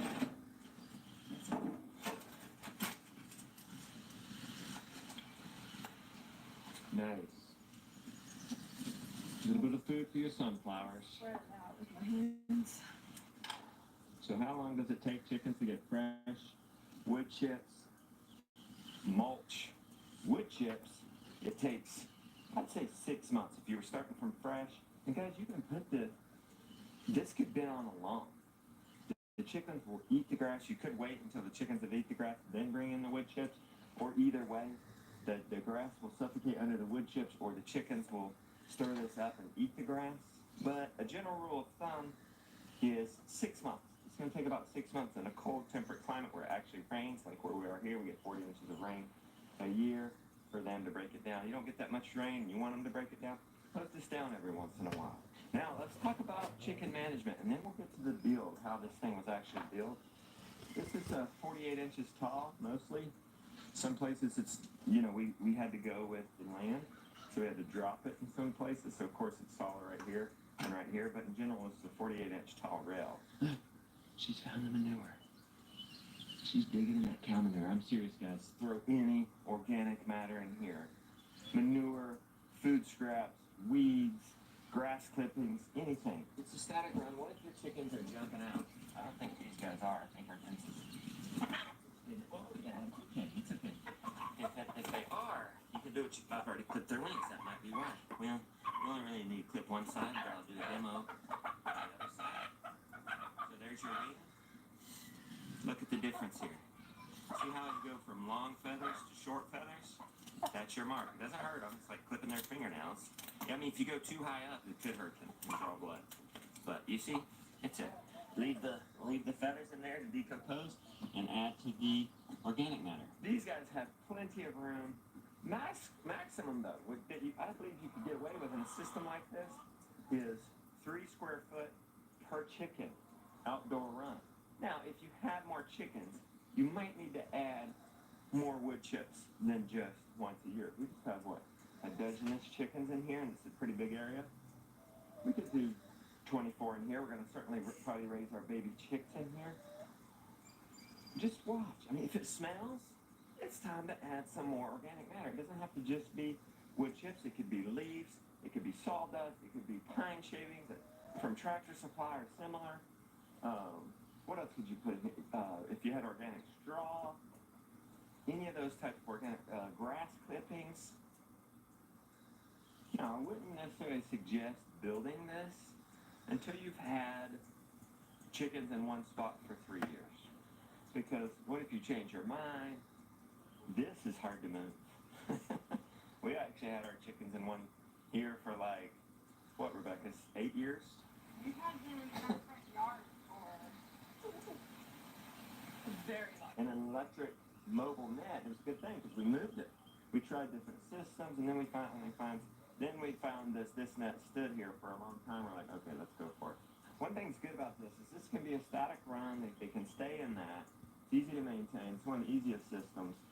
But it can also be a holding. They can come out of here and do a job. These guys actually, we would probably take 3 or 4 of them. Our plan is we're going to build a chicken tractor that fits right over our raised bed so that when this is done, we put our chicken tractor. It's going to be easy enough to lift with 2 people, 1 person in a pinch. We'll put the chicken tractor on here.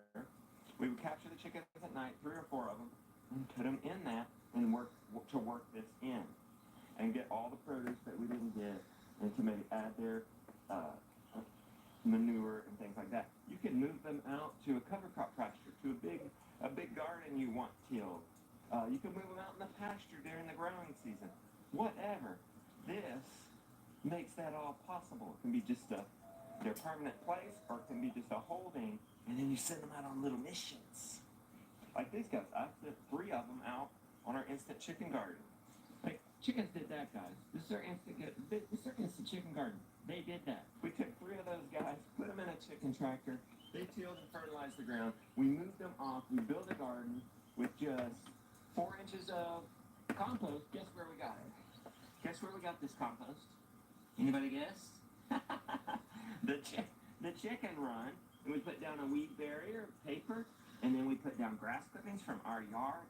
And we seriously just planted these down into there. That was it. Well, we spread a little bit of amendments for our acidic soil and our clay soil, but that's it. So what about predators for these guys? Well, we put in 1x6 cedar at the bottom. One, to keep the mulch in from sliding underneath. It was terrible mulch slid out, and it just keeps it in a nice mowed lawn out there, keeps our mulch in, but also keeps the predators out. They can dig under. Best practice would be to bury some hardware cloth, dig down maybe a foot and bury some hardware cloth stapled to this and weigh it back down with the soil, and then something can't dig through. We don't have a lot of predator pressure here in our front yard, plus we close them into their coop at night. And by the way, I have a coop, and this one's on the ground.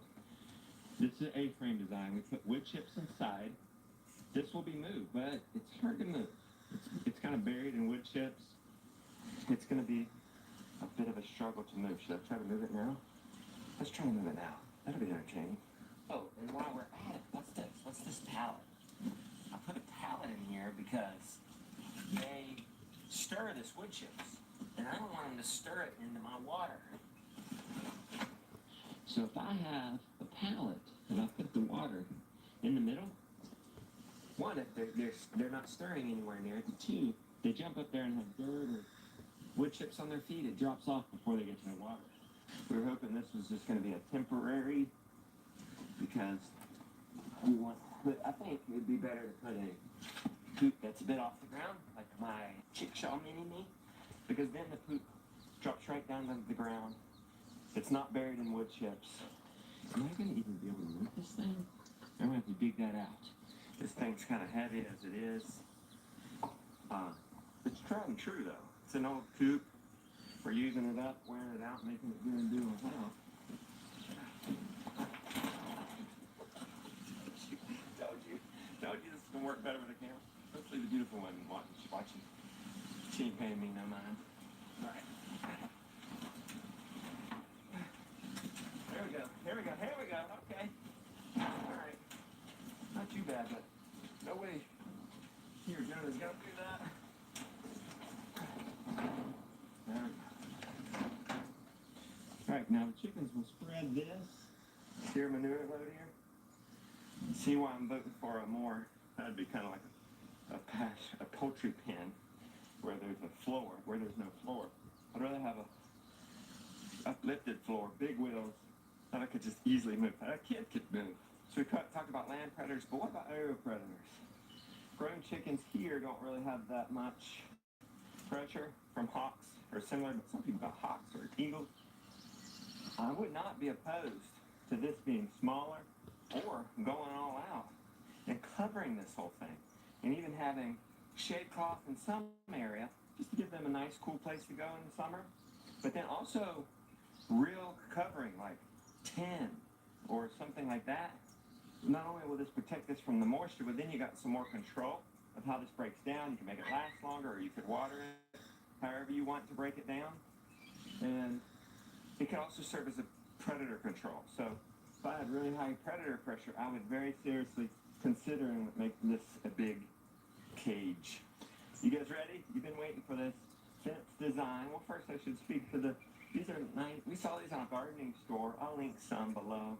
They're not the exact kind. We couldn't find them online, but these are handy. They just fit on a 2x4, and you just put potting soil in there. And gosh, I could have one every spot. If you didn't have a lot of room, you could grow so much food. You would have your chickens here. You would have your gardens here. And really, that could be all. That could be it. You could do like the beautiful one and have beautiful planters outside of it too, along the edges. And you can have one everywhere. We were inspired by this design. We saw this at the Biltmore House when our family went there. They probably used a hair nicer cattle panel, but this is just straight up cattle panel. This is cedar lumber. This is a cedar post because it's going into our ground. We wanted something non-toxic. We didn't want pressure treated because we're going to be harvested in this compost. Chickens will be eating and scratching there, and it's going over there. So we wanted something that would last, not rot, but is also not toxic. So you had your post. You put on your top, both sides, goes right into the middle. And then look how this is built. So now I don't know necessarily the order. We hired our carpenter Randolph to do this. We gave him the idea, the inspiration, and he went with it. But you can see how this is built. So you have the 2x4 on the inside. You have one here. Why is this one here? And is that a 2x4? No, that's a 2x4 ripped in half.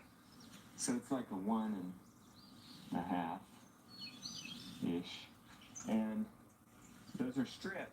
And that is what's holding the cattle panel in. Somebody was asking, well, how do you hold this cattle panel in? It's actually trimmed it, see? The cattle panel's sitting there. And it's held in by you put one of these in first, you put the cattle panel against it, and then you put this other one in, and it holds your cattle panel. Now, cattle panel is not going to keep a chicken in. I mean, maybe it would have right there. It's a thinner net web there, but we just put this poultry net because we're going to raise chicks here, and this definitely keeps them in. This is like a fortress, and that's really how it's built. What else can I show you? Oh, we have it zip tied here. We could have done metal wire, but zip ties last a very long time. Metal wire might have lasted a little longer, maybe looked a little bit better. At the bottom, we put the 1x6s just to hold the mulch in, keep the chickens in, keep predators out. That's it. It really is that simple. The gates, these are very nice handy gates. Heavy duty bracing on all four corners. It's got this spring latch. You can open it from both sides. So you can open it from the inside, push it out, or you can open it from the outside. It always swings out. We had sloping land, so we went straight for a while and then had to drop it. Straight for a while and then drop it. A professional carpenter, it took a professional carpenter, Randolph, a good week. Probably a good 40 hours to do this. That's a lot of work. It's a big investment. But this is going to last 10, 20 years, and it's so little maintenance. So little. Like with the net, it's great, but in a permanent situation, you have to go and readjust it. It grounds out constantly from the mulch getting pushed on it. It gets pushed into your yard. It's electric. This is not electric. It's like the power can go out. We're all right. This, you don't have to check the fence to see if it's hot. This is just like, yeah, you pay for it up front. You work for it up front, but then it's easier to maintain over the long run. There you have it, folks. Hopefully I can inspire and have taught you guys a thing or two about my no stink, compost making, chickens feed the garden, garden feeding the chickens system that's beautiful enough for your front yard. It doesn't have to be exactly like this. You can mimic this in many ways. The principles apply. Just make sure you've got deep bedding and have your gardens and chickens work together, and you got it. In this video, I was actually answering questions that I posed to my Do-It-Yourself Abundance member area We just launched that in the spring for our main registration, but guys, many people don't know that I actually keep a free trial open all year round. Now, yes, that's just for the standard level. That's not premium. But you can get in and try our videos, our library of 200 plus videos, more info on stuff like this, gardening, permaculture, chickens, homesteading, and you can even get access to the private Facebook group, which is where I posted this. I think we got over probably nearly 3 dozen questions, and I'm answering the members' questions, but also giving you guys great content. But if you guys want to get in on that, it's a free trial. Link for that down in the description.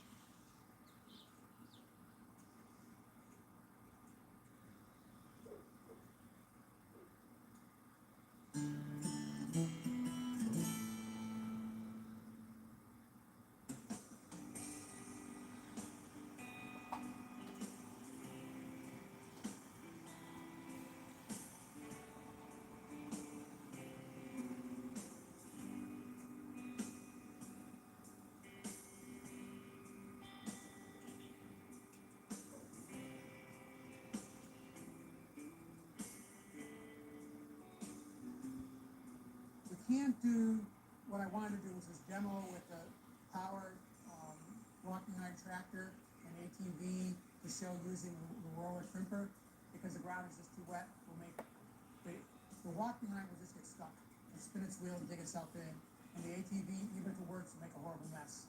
So we're just not going to be able to do that. We have videos of what they do though, so you'll get to see it anyways. And what we can do is check out and see what a scythe and a homemade little tool like I told you to make. I would say, if I remember correctly, I would have said bring it, you know, so we can compare. I got to talk to Toon at the grand opening of 5th season and proposed all the stuff we're going to talk about today to her, and her husband happens to be a blacksmith. I said, you can make the perfect tool. Mine would make him just, you know, yeah, right, cringe big time. You know? I am not very far up on the adeptness with tools. Much better cooking grower than I am building. Okay, so let's go outside and look at a few tools. And I'll first give you as much as you need to know about what we're trying to do. We'll go much more into it, but I just don't want to take the chance that we miss the sunshine and then it pours the rest of the day. So basically, the two things we can do right now is scythe or crimp the cover crops out there. Because hand tools can still, scythes actually be better in using weapons. Because it might rain, we're going to go outside and do the two things we can do, which is kill the cover crop, or do our best to try and kill the cover crop. I'll explain to you afterwards why I'm not so sure we're going to kill one particularly resilient cover crop, which I don't recommend for no-till growers, which is vetch. Vetch does not want to die, and I'm not sure, but this might do a better job than anything. You know, it does look like a medieval torture device, doesn't it? Than anything else I've played with. But the scythes, if you're good with it, you probably do it too. I don't claim to be an expert with scythe at all. I bought it for this class to show you an option. Why I did that was we have a video, which I guess is going to come up pretty soon, with Larry, what's his name? Yeah. And he's an expert with scythes, sells really wonderful ones, much better than this. And he was scything some rye, and as he did, I thought, that's a perfect no-till tool for very small scale, you know? Because you can lay that stuff right down. What's wrong with a weed eater, or a lawnmower, or a bush hog? Because they throw it everywhere. And you don't want it everywhere. You want it right in that bed so you can plant through it. And ideally, you want it laid down pretty neatly so that you can easily part it, plant through it, and pull it back. And so this, with skill, can be done. I'm not skilled. You know? You all can take a shot at it. I could see how I could get there pretty quick. I was learning real fast, but I wanted to leave the cover crops we have for you all to practice on. Anybody that wants to can have a whack at this, no pun intended. Okay. So that's the one tool, and then this one here, this is the one that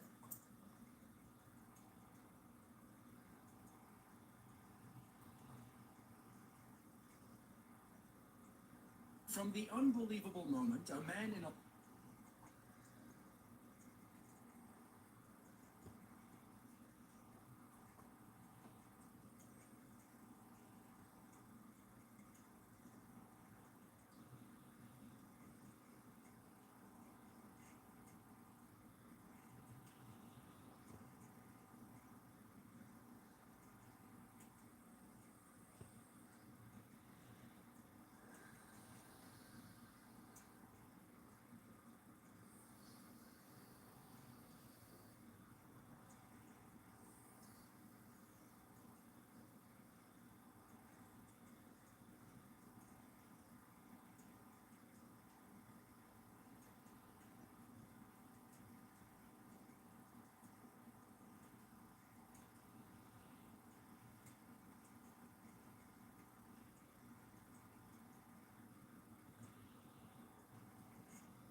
soon.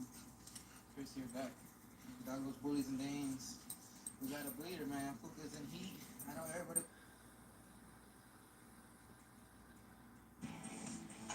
How do you even start trying to move forward from one of the most horrific quadruple murders in recent? What do you see, bro? What up? Bravo! Okay.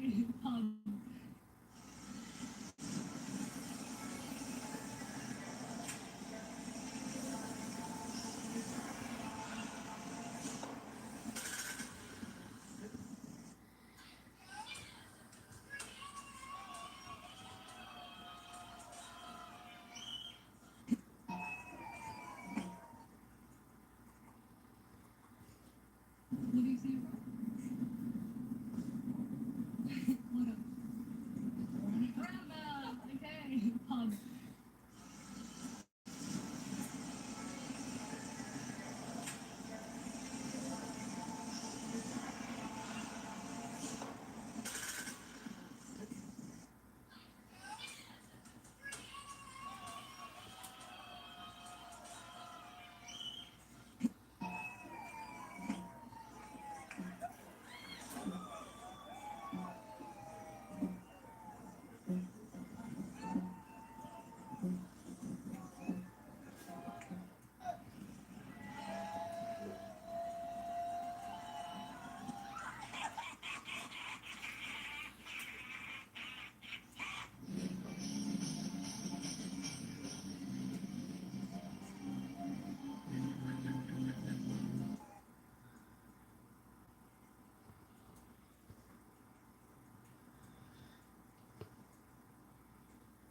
En la barqueta, Sevilla Capital. Vamos a contar.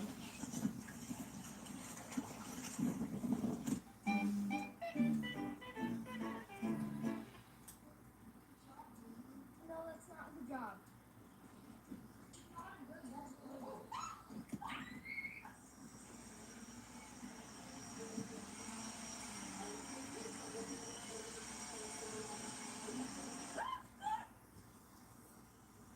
They said, is that good?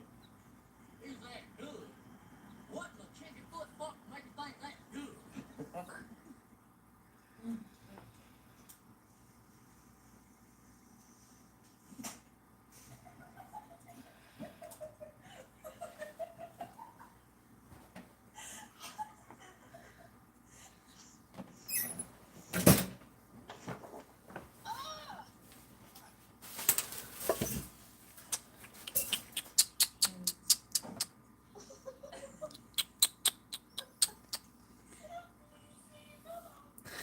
Yeah, I got them eggs back there. Yeah, he's stepping on the egg. He's jumping on the egg.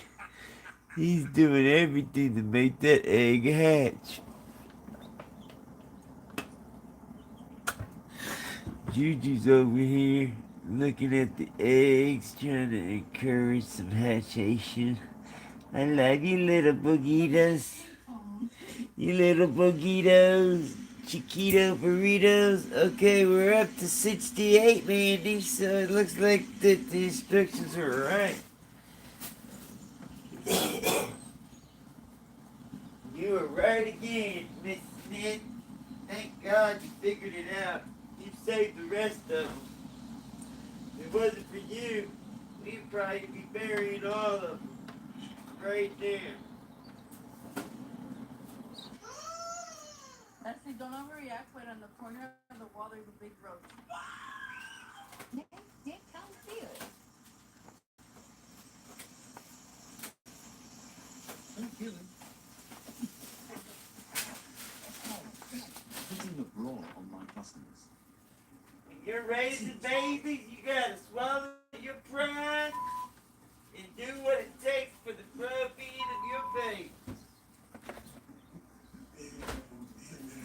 Pride has no place at a homestead. No place for pride at a homestead.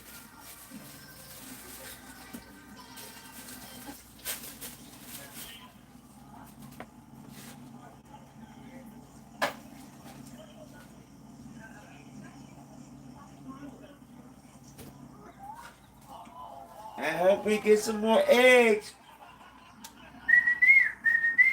I hope we get some more hatching.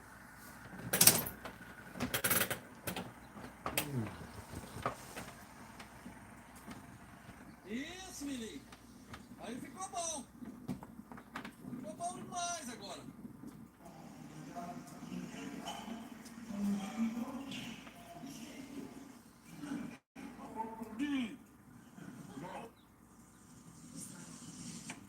Sima, why don't you put in the trash? This is recycle here. No, I don't think it matters. It matters. This is recycle. It's all oh my God. It's only one trash. Oh.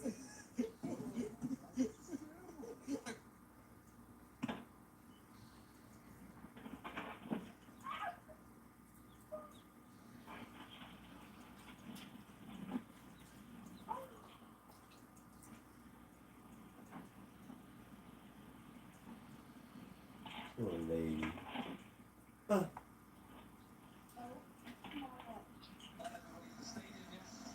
The strangers yell at God, you'll see, I'll see soon.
Hi, Emily. Hello.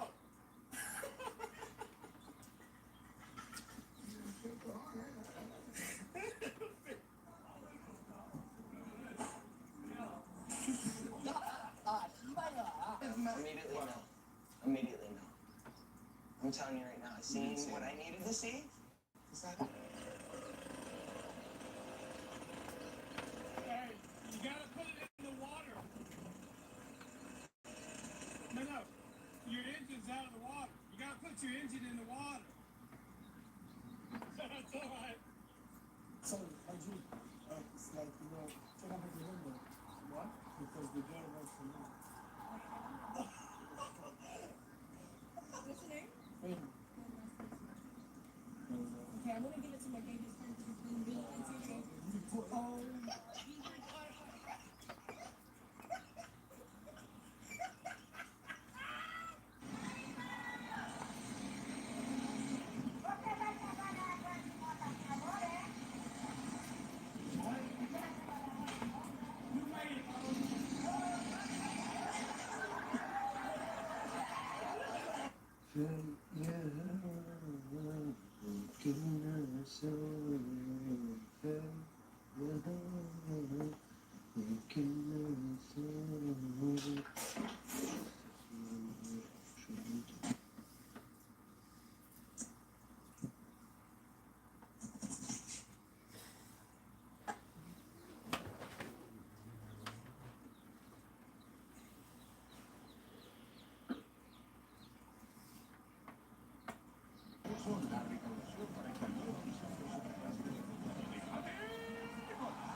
positivity. Look.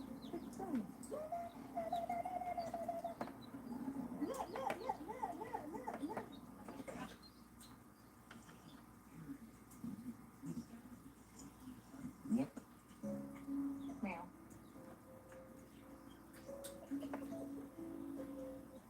Aê, então vai. Não fica muito perto aí, eu quando inventar essa corda pegar vocês. Se esconda aí pra não. Aí tá bom.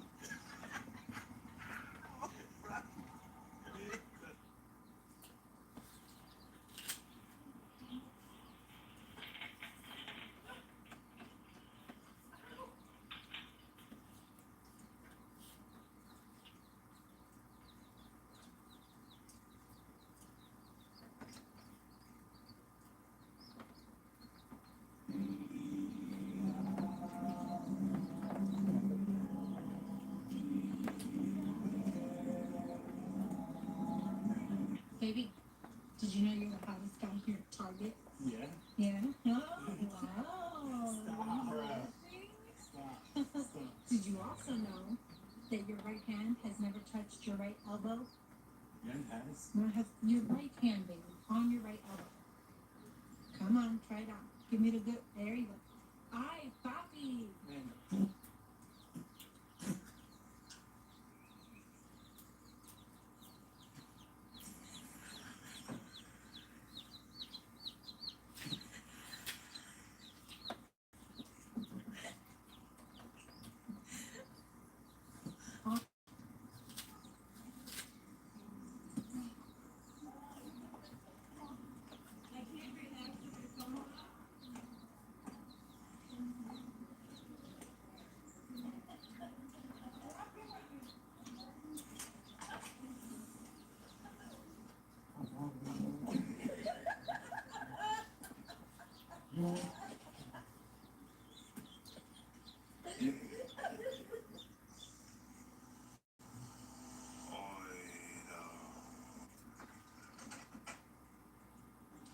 I think I'll do a wrap around.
My wife hates when I leave the cabinets open.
think you have the facilities for that, big man? Hey, get out of my sandwich. No.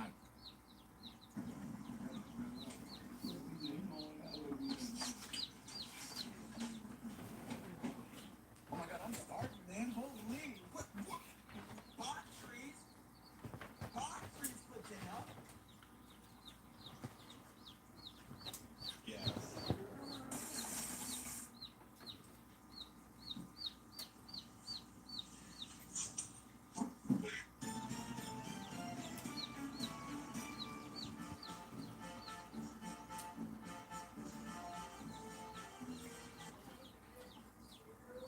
That's weird.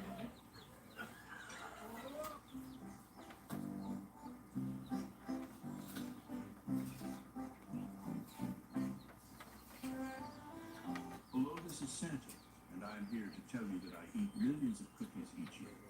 And yet I'm still not as morbidly obese as your mother.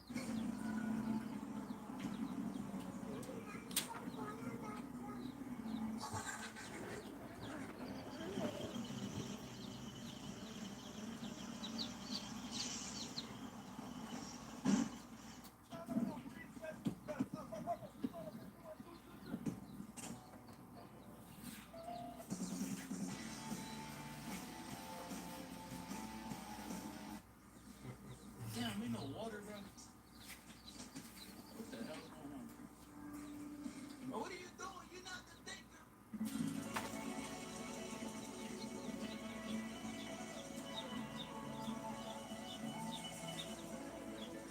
You have to resign?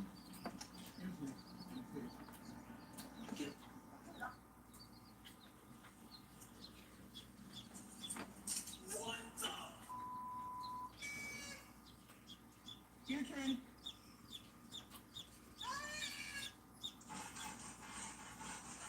What do you think that your best feature is? I mean, you're a big back, you're good run, back, face.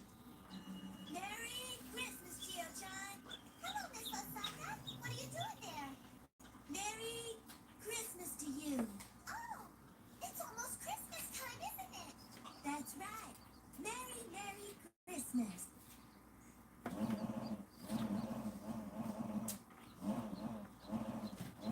Alright, here you go. 1 Mississippi, 2 Mississippi, 3 Mississippi. Task. 1 Mississippi. Now they're eating the shells. 3 Mississippi. 1 Mississippi, 2 Mississippi, 3 Mississippi. Task. 1 Mississippi, 2 Mississippi. Y'all eating shell now? Y'all over there eating some shell?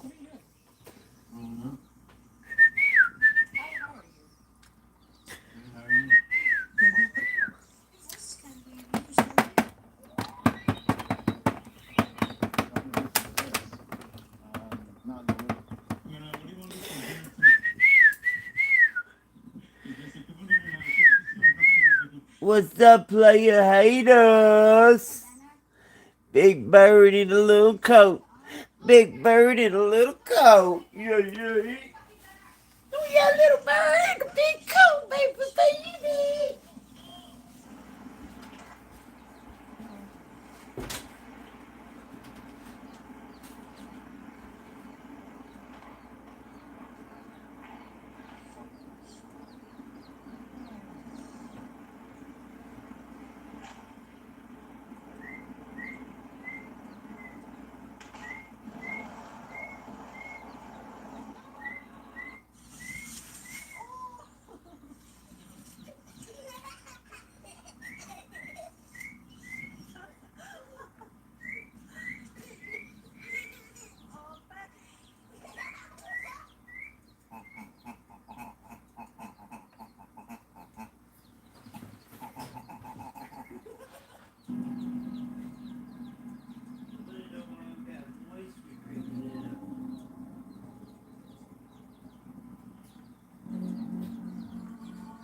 None of those. Yes, it is. The boy says none of those. God damn it, Juju! And not the father.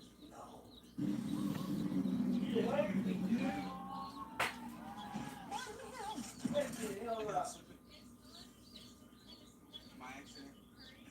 I make too much money to let that shit happen. How much money did you get? What that? What? How much money you make? 30,000 a year. How much? 30,000 a year. How much money you make at the end of the I year? make 14,000 a month. I'm not impressed. And ask this girl told you how much I'm making. Good for you. How do you make that money? I said so. Solar? So yeah. So you make 14 grand a month? Yes.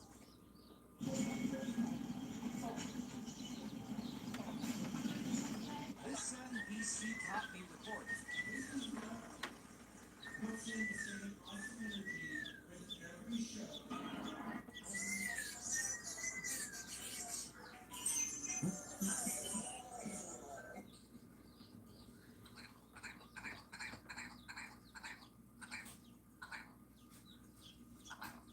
I don't have like any food choices. This is the one I do.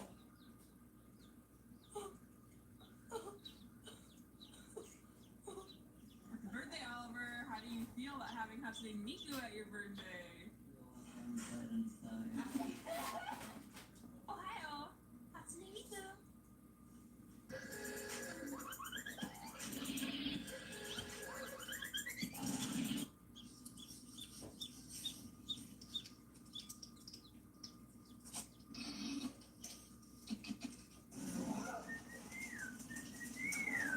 Somebody's trying to get out.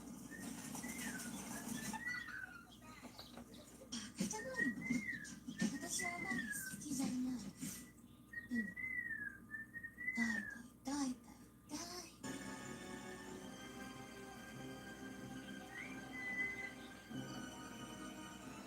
Female dunker. Watch this.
Drink your milkshake.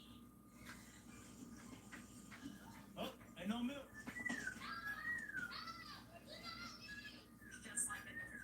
Oh my God!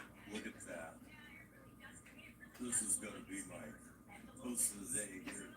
If you look at Zelensky's butt, like it really does look that way. So I don't know what happened, but hopefully It's okay.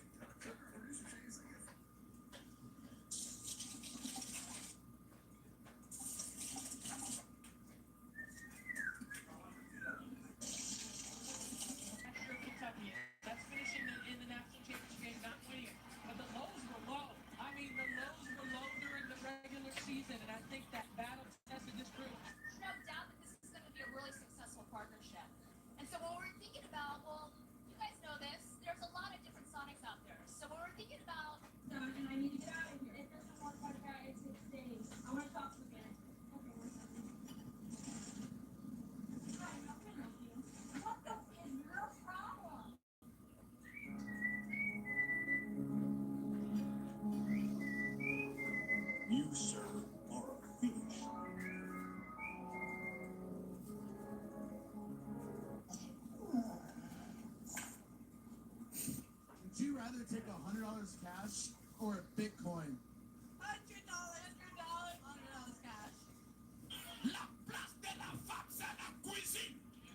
see me dunk? Sure. Yeah?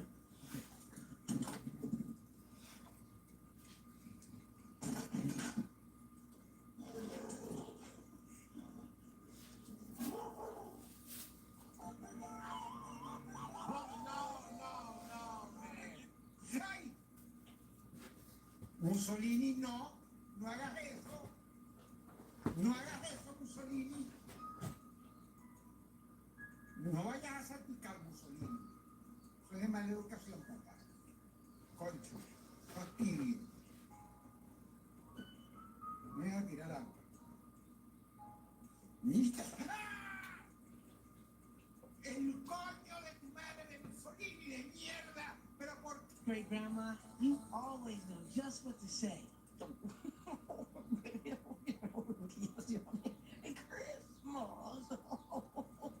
Today we ask the age-old question. What the dog doing? Your hands, push down, and look at the bottom of your foot behind you.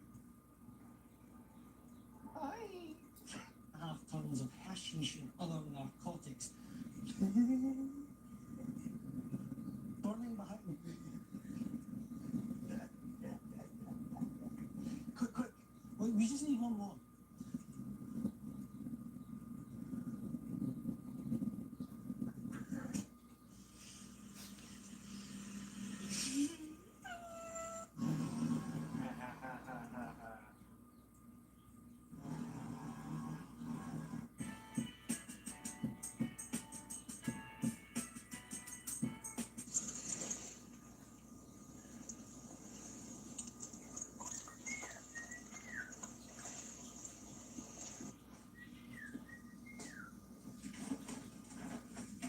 Push, little homie, push.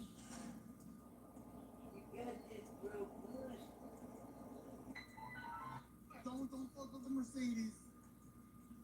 Oh, shit.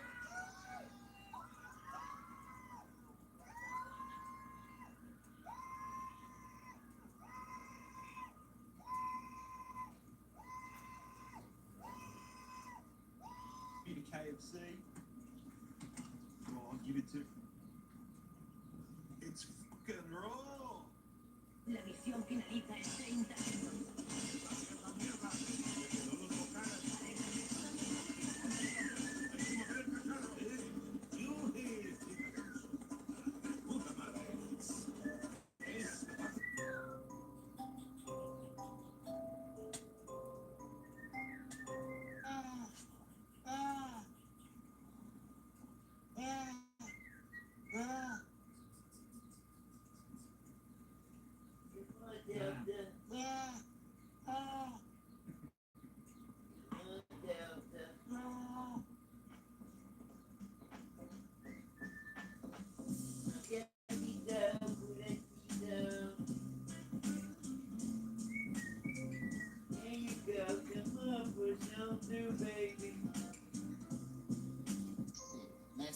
Messi. Get on there.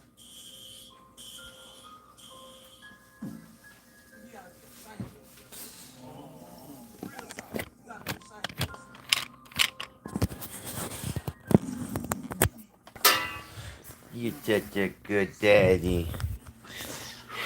I'm tired, y'all. We finna have a baby pushing through.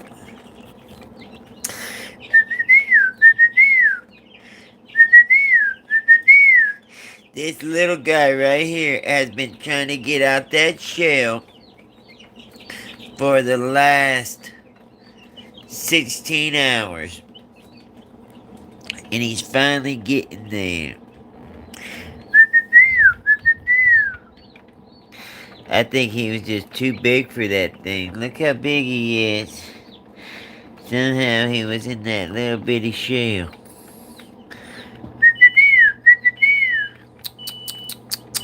Come on, little baby. Break on through to the other side. Break on through to the other side. Yeah, come on.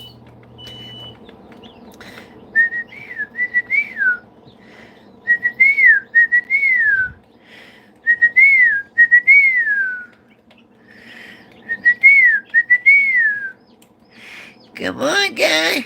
Tweet, tweet, tweet, tweet. Tweet, tweet, tweet, tweet. Tweet, tweet, tweet, tweet. Tweet, tweet, tweet, tweet.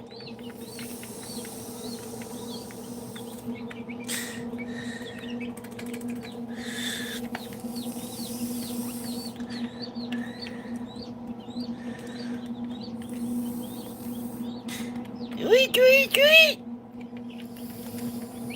Tweet, tweet, tweet, tweet, tweet.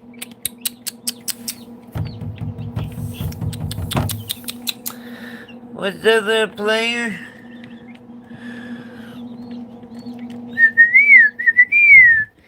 Come on, Mama, you can do this. Push on through to the other side. Push on through to the other side. Yeah. Every time I sing a song, he tries to get through. He really loves rock and roll. Push on through to the other side. Yeah. Push on through to the other side. Push on through to the other side. Baby, won't you light my fire? We can turn the light on fire. Oh, yeah.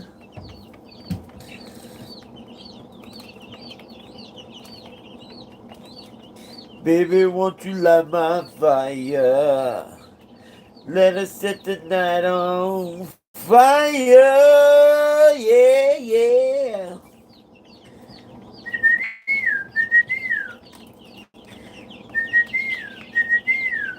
Come on, little chirpito, que pasito. Come on, little homito. Push, push, push,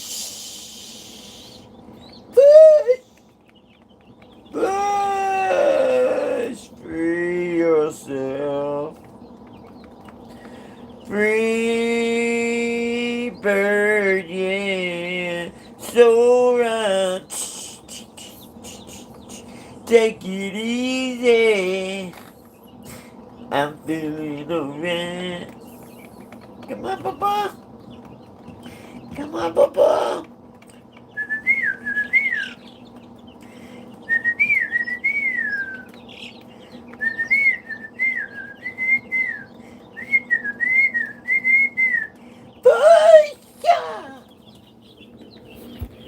We got our quail eggs.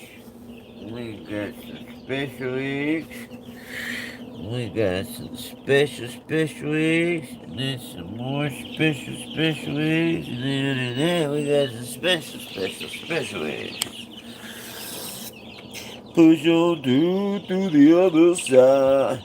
Push on through to the other side. Yeah, there you go. There you go, little homie now.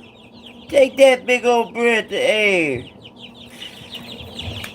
Peel that wave cap off and let's say hello to the world. Haven Homestead, where an egg can be so much more.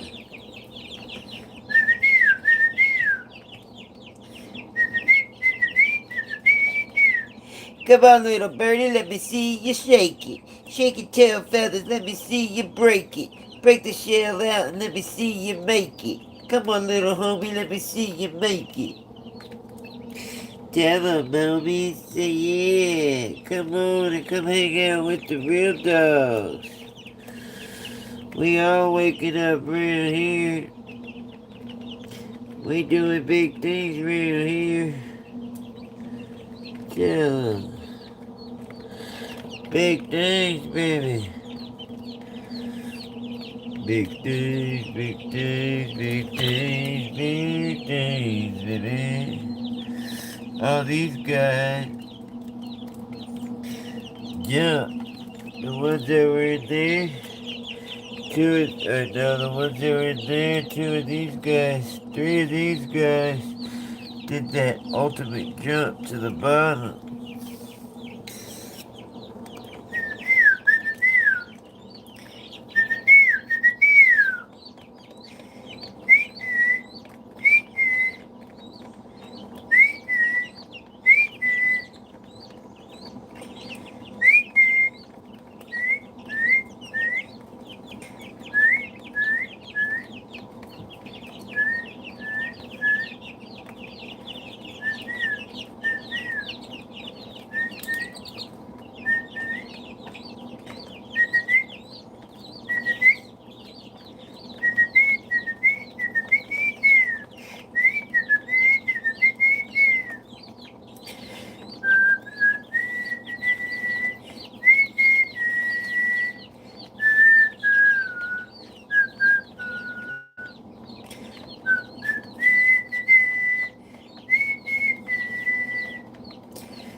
how big his foot is already.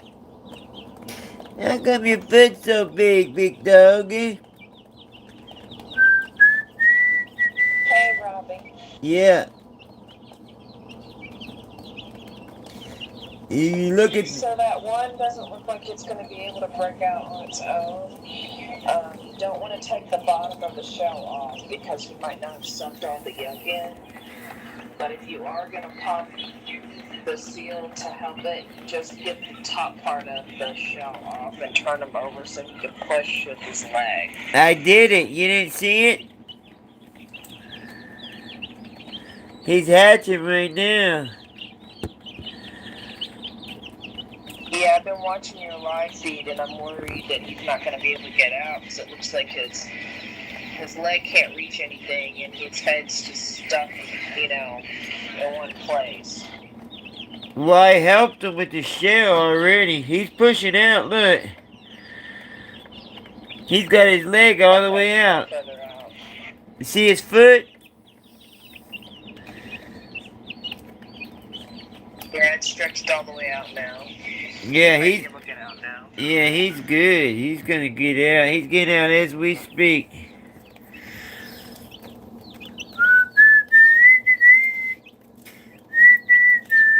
I was whistling to him. That seems to help. He also likes rock and roll music. And I'll sing, break on through to the other side. Break on through to the other side. Yeah. Every time I sing that song, he tries to push through. Break on through to the other side. Break on through to the other side. Yeah. There you go. Look at his poor foot just a shaking.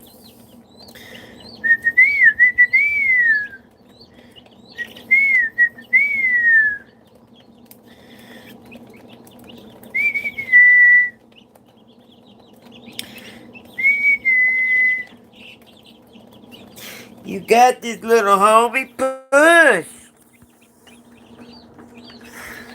Break on through to the other side. Yeah, break on through to the other side. Break on through to the other side. Break on through, baby, break on through to the other side, yeah.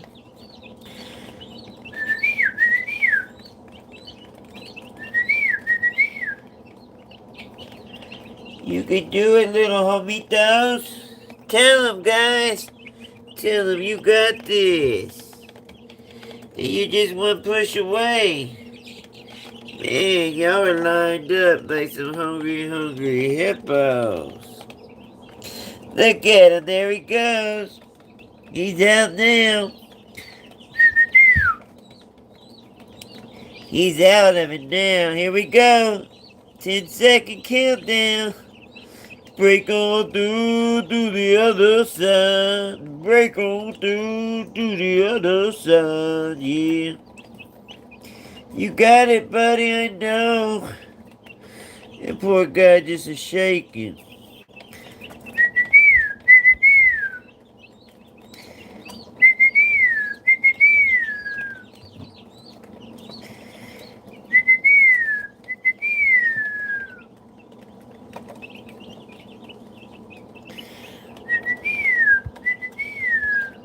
There you go, push.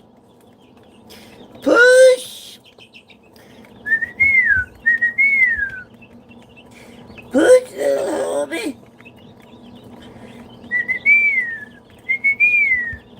Break on through to the other side. Break on through to the other side, yeah. Break on through, big doggy. You got this, Broham.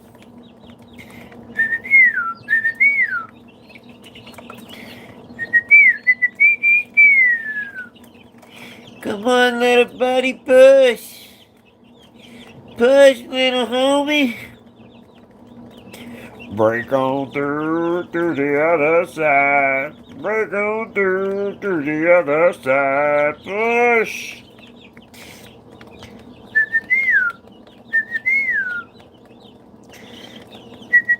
He's talking now.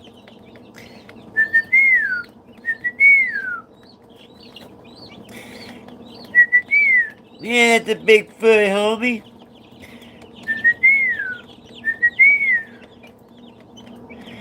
Push.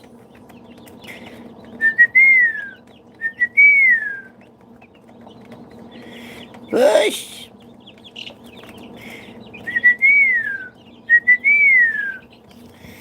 You got it, bro. Just a little bit more. God, that's such a big bird for such a little egg. Come on, mama. Come on, baby boy. Or baby girl.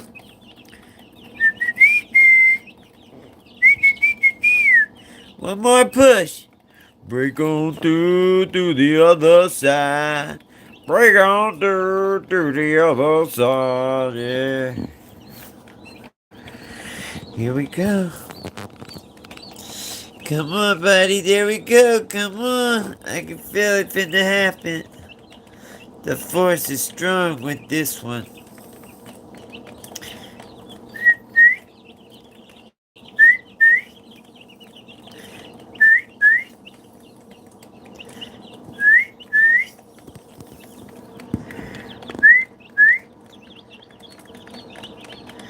Come on, buddy.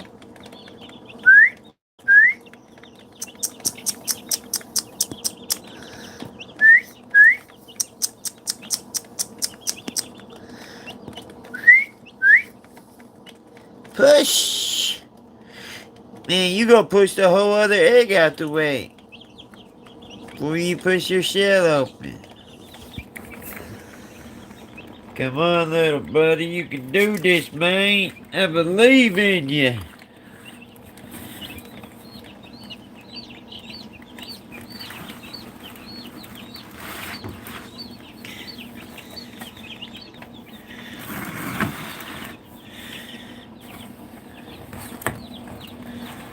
There we go. Here we go. He's pushing. Come on, little buddy. Push. Break on through to the other side. You gotta break on through to the other side. Yeah, I see your head. I see your eyeball. You got it, bro. You're out. One more push. You gotta break on through to the other side. Come on, little buddy. You got this. Come on, little buddy. Push. We care about every baby. Every egg has a potential to be a special little life force.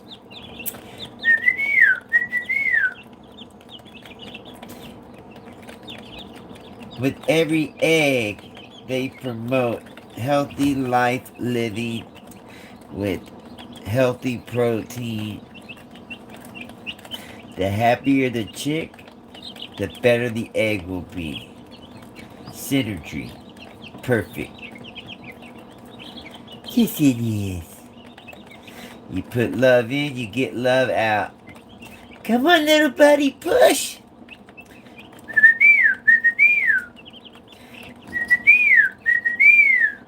It's time! Come on out!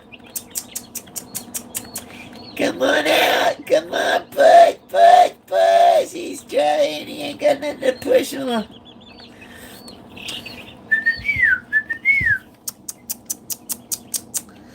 Come on, buddy, you can do this all by yourself. You don't need no help. My knees are gonna need some help because I can't even... Oh, my foot hurts so bad. And my knees. Here we go. Push, buddy, push. You got this, man. You got this, bro. Push. You got another foot? Why don't you use that other foot? Push, little buddy, push. You got it, you got it. Oh, he's a fighter. Oh, my leg feels the same way as yours. Push, buddy, push.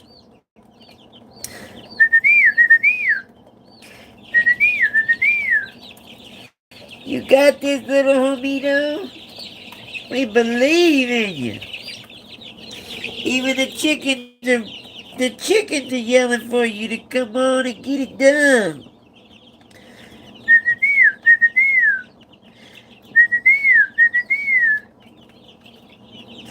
You got it, little homie.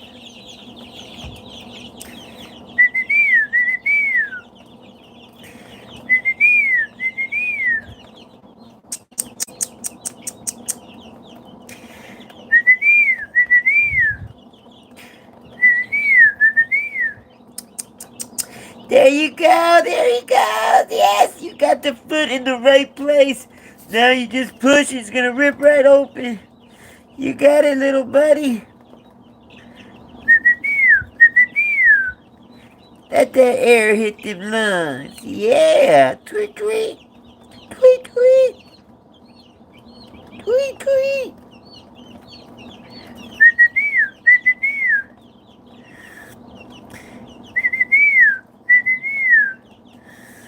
Push.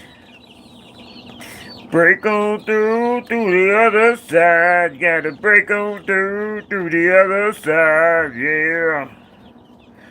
Break on through. You gotta push on through to the other side. Push on through to the other side, yeah. Push it, little player.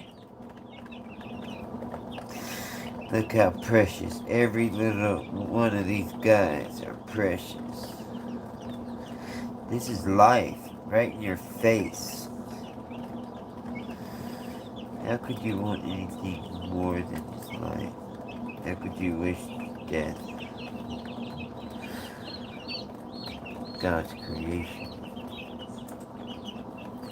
makes their life to these little creatures. Who are we to decide which animals should live or die?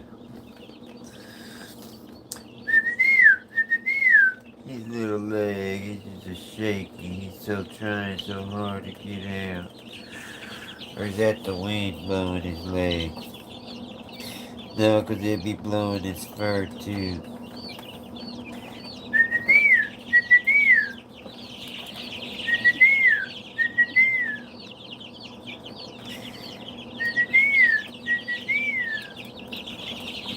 I'm tempted to turn him over, but I don't want to break lockdown. But that poor guy, he gonna make it.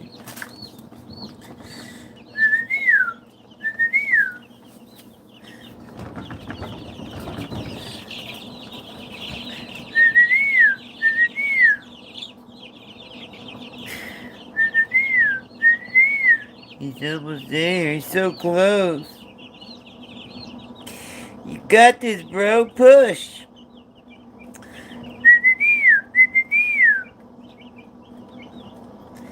Come on, Deltitos. What about the rest of y'all? Anybody else gonna be knocking? Y'all shells that hard. Y'all gonna have a hard time getting out. This guy's been trying to get out for 18 hours now.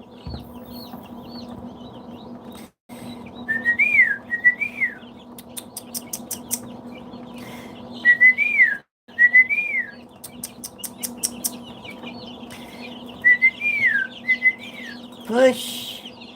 Push. Push.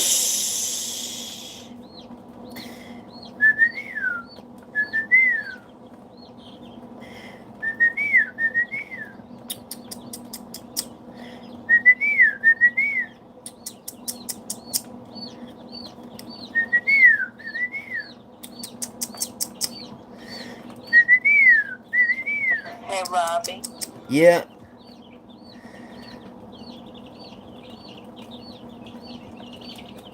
Yeah.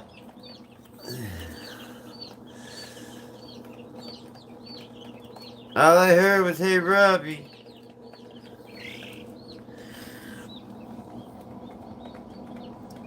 Come on, buddy. Hey, brother, you there? Yeah. Push. I'm here. He looks like he's in pain. Maybe you can just pop it and turn him to where he can push off on the floor and then shut it really fast. We got a lot of moisture coming out at this bottom, and it's actually dripping out the bottom down there. I didn't see any tear or anything in the thing itself, so we might have a malfunction in the glass. But you see how the moisture is building? I can't see down the bottom side on the feet right now. Oh, he's trying to kick me. Okay, I put him on his side.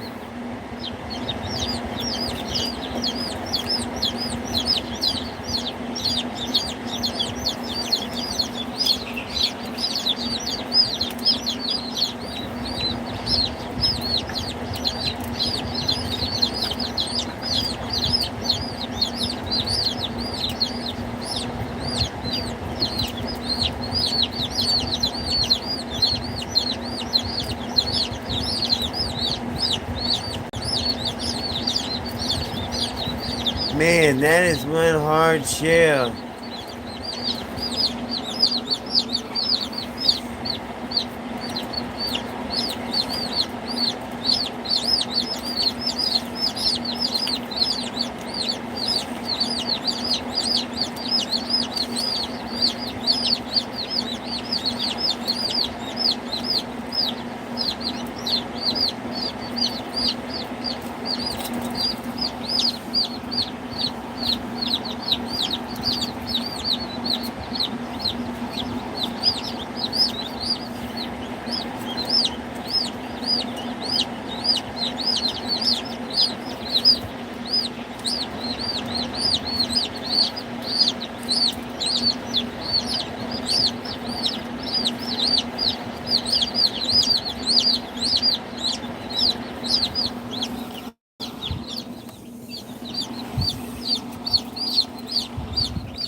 That shell was so dang hard, Mandy. He's not done absorbing anything. Okay, you're locked up again? Yeah.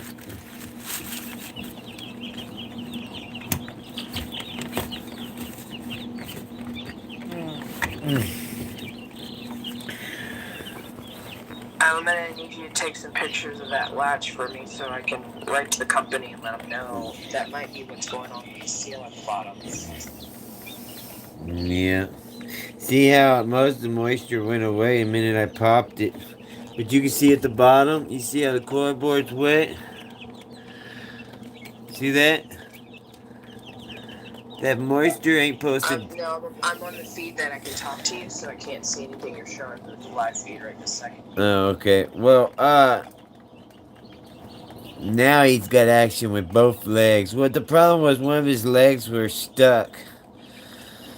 And his head was in a weird position, too. Don't scratch your face. You're free. Don't scratch your eyes. You got plenty of time now. Can you see him?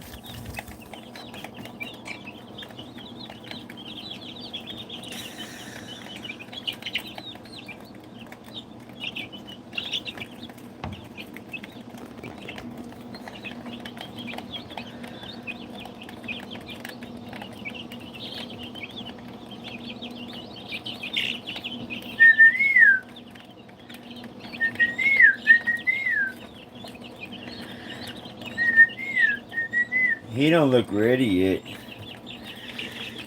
He looks like he's still like struggling.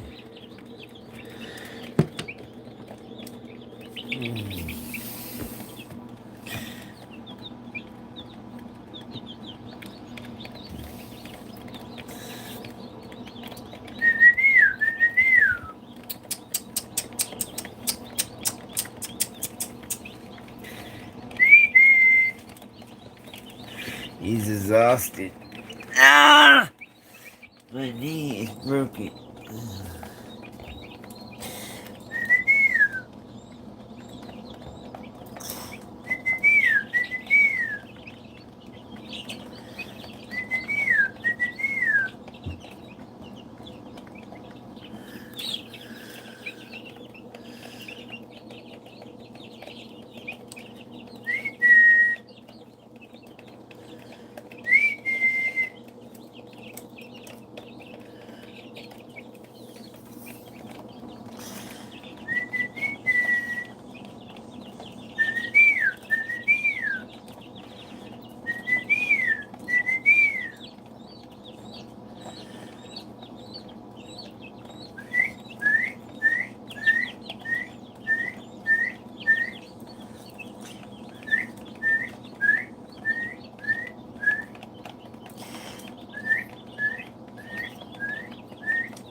Bird life.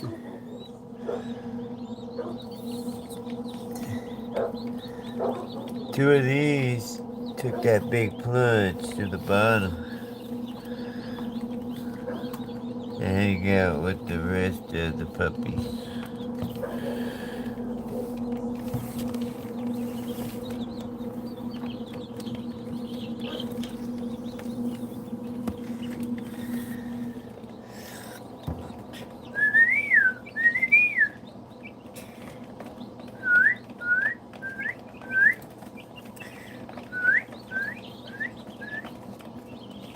How many toes you got? 5? Why do you got so many toes? You got 4 toes? Why are you shaking like that, bro? It's scaring me. So how's the humidity now that you've hopped it for a few minutes? Well, it's gonna take a while to stabilize. It was at 60 something. It's at 58. Okay, that's not horrible. I got the water reserve wide open and I can't get it higher than 62. Unless I add another. And it looks like something's wrong with the seal on this machine. It should not be leaking. I watched the video that you were just talking about. Yeah, I don't know why it's doing that. The seal looks good. I looked at the seal, unless it's the door seal around the glass. But that could be something. Well, if that one thing is bent, then it could be causing the seal not to be right, you know? Yep, that's exactly right. That one bottom latch being like it is could be causing it to be in an angle. But what I don't like is the play this door, look. It has a lot of play in it, which you don't have play anywhere else. Except for at the bottom down there, right here, where the glass meets the door. So you'll have to take pictures of that for me and the latch, and I'll write to them. Maybe they'll send us a whole new door. Okay. Hey, little buddy.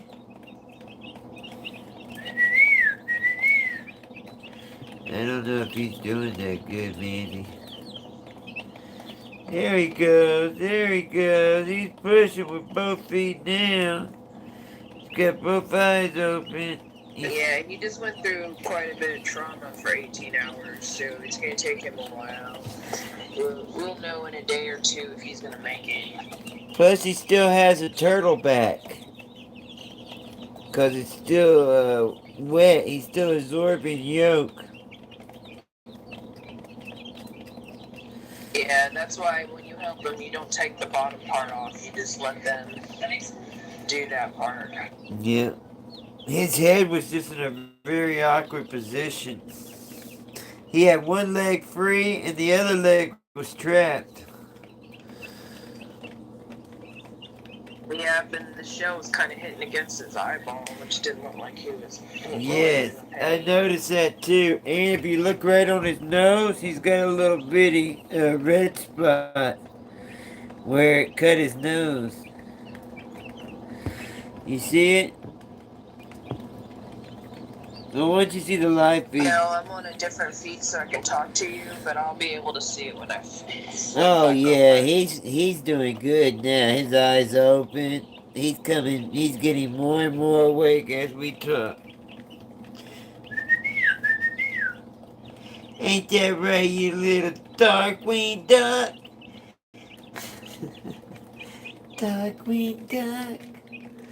Alright, I got this heater on and going. I better put this thermostat underneath me.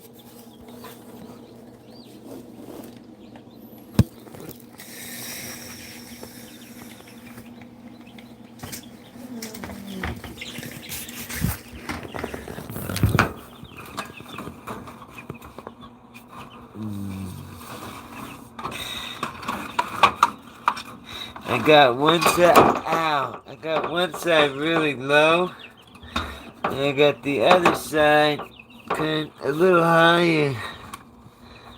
That way they can judge what they like. There he goes. Now he's getting up. What's up, little buddy? Man, you're a big old bird and such a little egg. I think they might have put the wrong kind of bird in this little egg. I think they got our birds mixed up with the ostrich. Got them in a chicken egg. Who that chicken been sleeping with?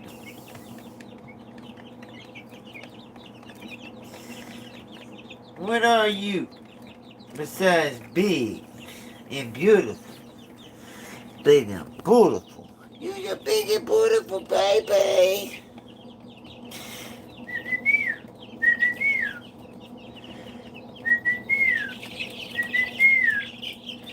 Just a matter of time before you take the first steps, little homie. He just got rid of his shell from the back. That's how he's able to turn on his side. There he goes, he's getting up.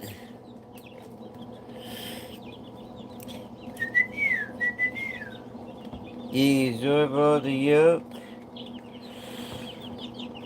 A lot of it.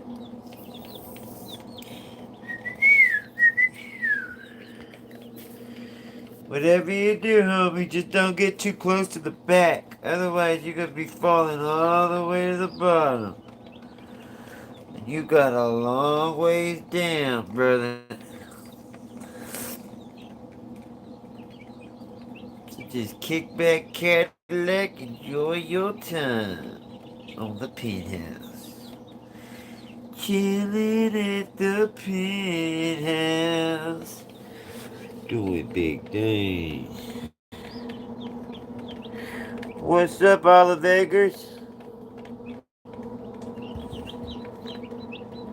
What you little Olive Eggers doing, huh?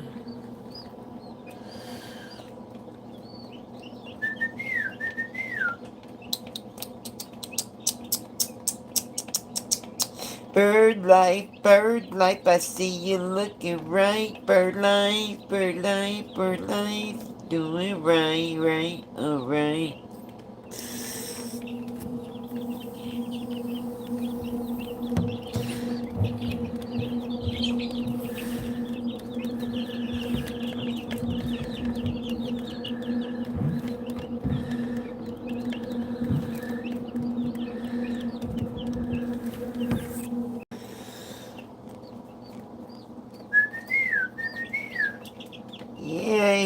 little player.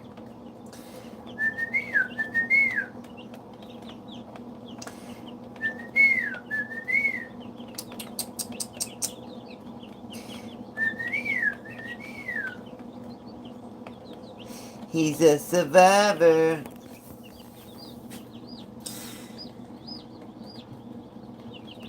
Why you got such a mean look on your face? You should be happy and thank God that you are alive. Your eggs are next.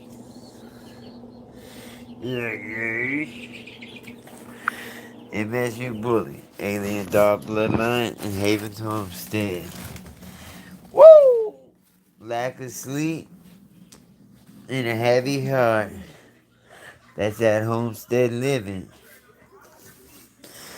Good and the bad and the ugly. Oh no. The babies are sleepy. And we don't have no more peeping toms.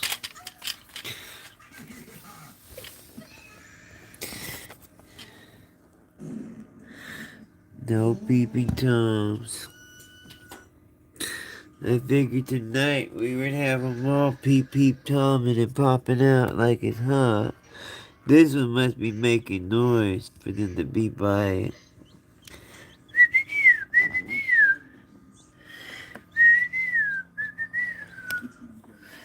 Alright guys, I'm gonna call it a night. God bless ya.